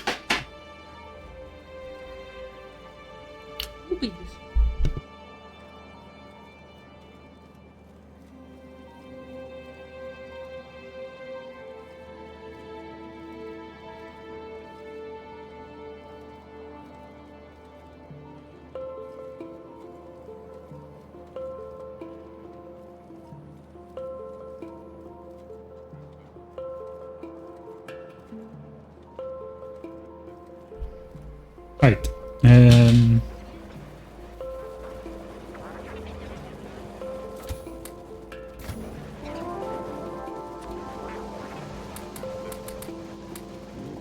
Okay, so now we gotta make a new blueprint in here as well with the train fuel, with the wood in there.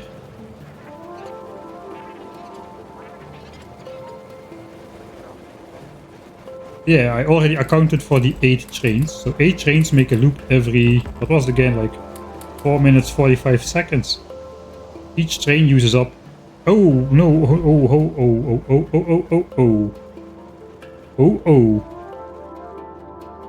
I made a mistake in my 100 hours assumption.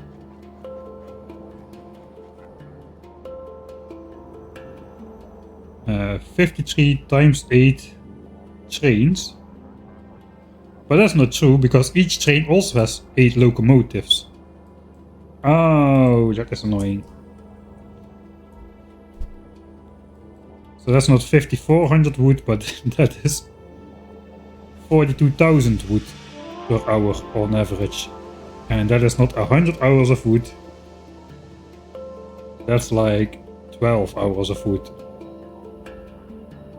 Oops. We're gonna do it anyway though. We're gonna do it anyway. But that is an error. I forgot about that. Because I looked here and it only eat up 53 wood, but each train has 8 locomotives. Time to chop some more trees. Yeah, probably. I think Wonky John then assumed I divided it by the number of locomotives, but I forgot to divide it by the amount of trains. But that was the other way around. It's quite funny. Both is a factor of 8 though.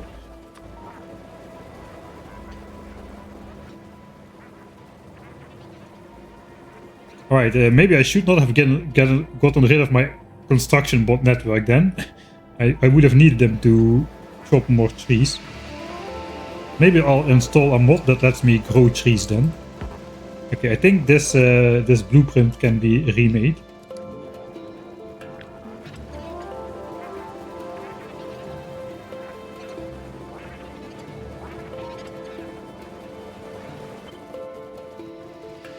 $2.4k wood, alright.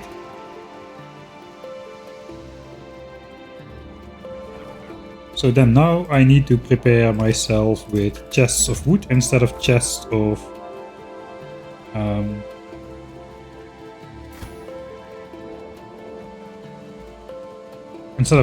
rocket fuel. 3 stacks fit in here. I need the same amount then. I will just put 2 chests on each end and then the spider and my inventory another 2 chests. They should be hiding. Don't hide your wood from me.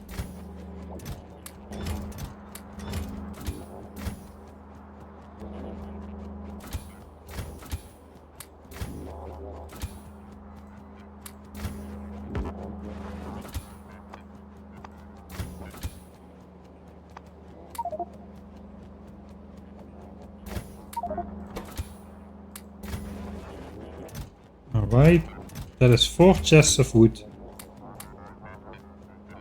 And the spider also. This occasion I will cancel that. 4800 wood, and then I need 1 more chest for myself. I have to keep these spiders. No, they can go back in there. It is just. Yeah, we can go back in here. It looks like the bots are done with their wood quest.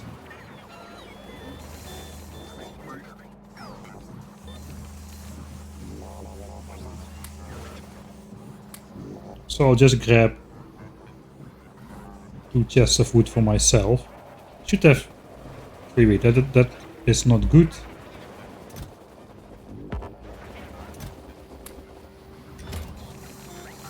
Alright, that's like that then. That's also not good. But what's going on? I just need like half a chest. And half a chest. Did I not do that? I can swear I did that. Right? Then it is this chest again. And it is so tight I don't even have space bring the steel chest, but this exactly fits. And it is time. It is time to send the wood-powered trains on their way. I gotta make a note then. We are 202 hours and 16 minutes in. Let's stay safe. Let's assume we have 12 hours. So we have wood. We have wood until 214 hours. That is very safe. 12 hours. That should get. We have 45 minutes wood extra, but 214 hours. Wood supply lasts until 214 hours. Need 42,000 wood per hour. We will see this reflected actually in the statistics. That is the prediction.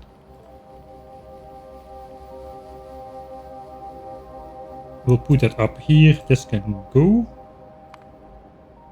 All of this can go eventually as well. We'll do that later.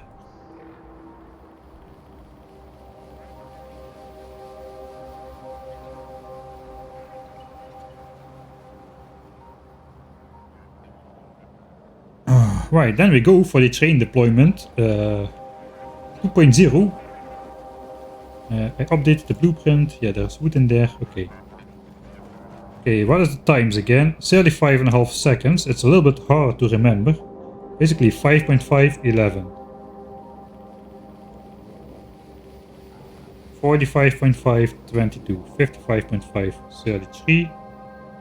And then 65.5 or 05.5.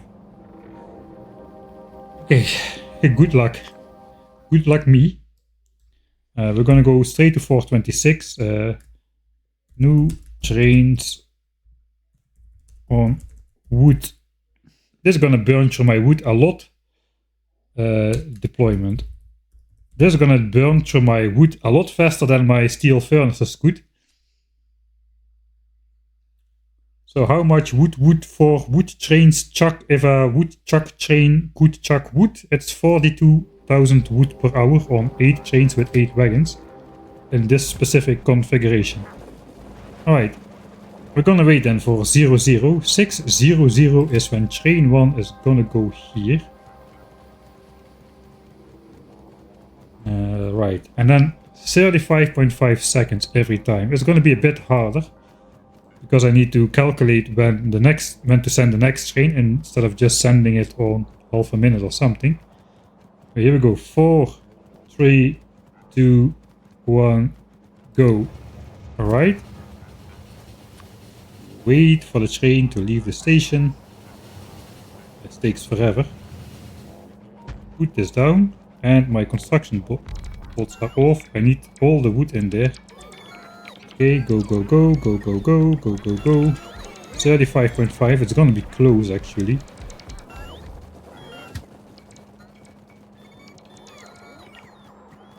Eight, 9, and 0, and 1, and 2, and 3, and 4, and 5, and... Alright. Missed the wood click. I can keep up with the train now, so that is better.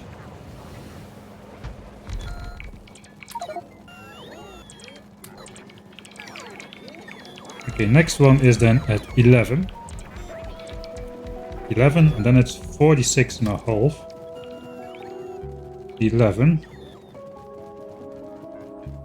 3 and 4, 5 and 6, 7 and 8 and 9 and 10 and 11. There we go. Grab some wood from here.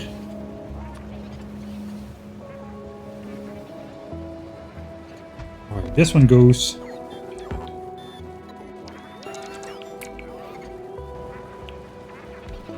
$45.5.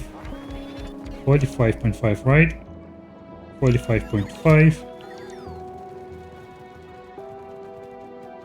0 and 1 and 2 and 3 and 4 and 5 and that goes.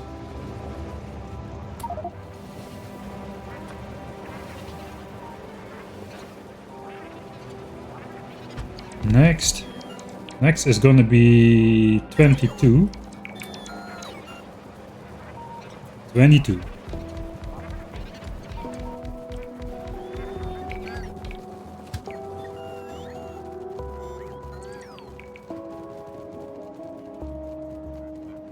Six, 7, 8, and 9, and 10, and 11, and 2. There we go.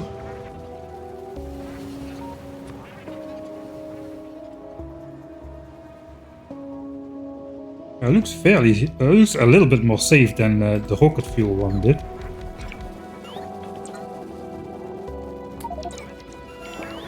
The next one is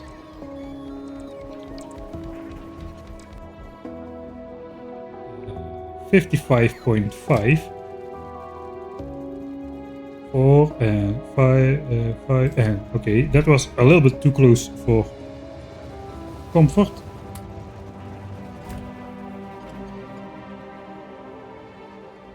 And something went wrong.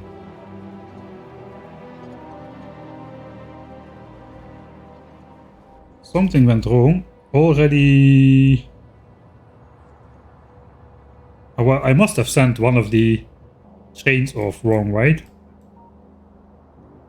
Must have sent one of the trains off wrong. That was 45.5. No, I think Juna already saw it.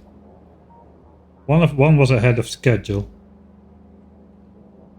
Alright, that kinda makes sense. Alright, then I suppose we'll have one more attempt. These trains just keep on going though. They're all just pushing that one train which is stuck. Suppose this one is just gonna get destroyed eventually. Actually no, the health is constant. It's just gonna run out of fuel eventually. Health is not going down. I know it is going down very slightly. The train does not have a lot of power, it looks like.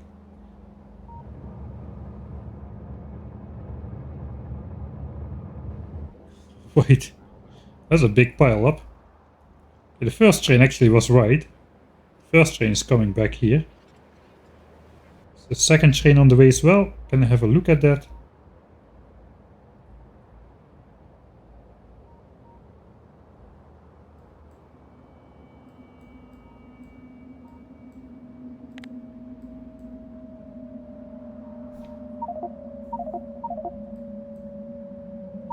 I cannot really speed up from the map view. I just want to check out this train.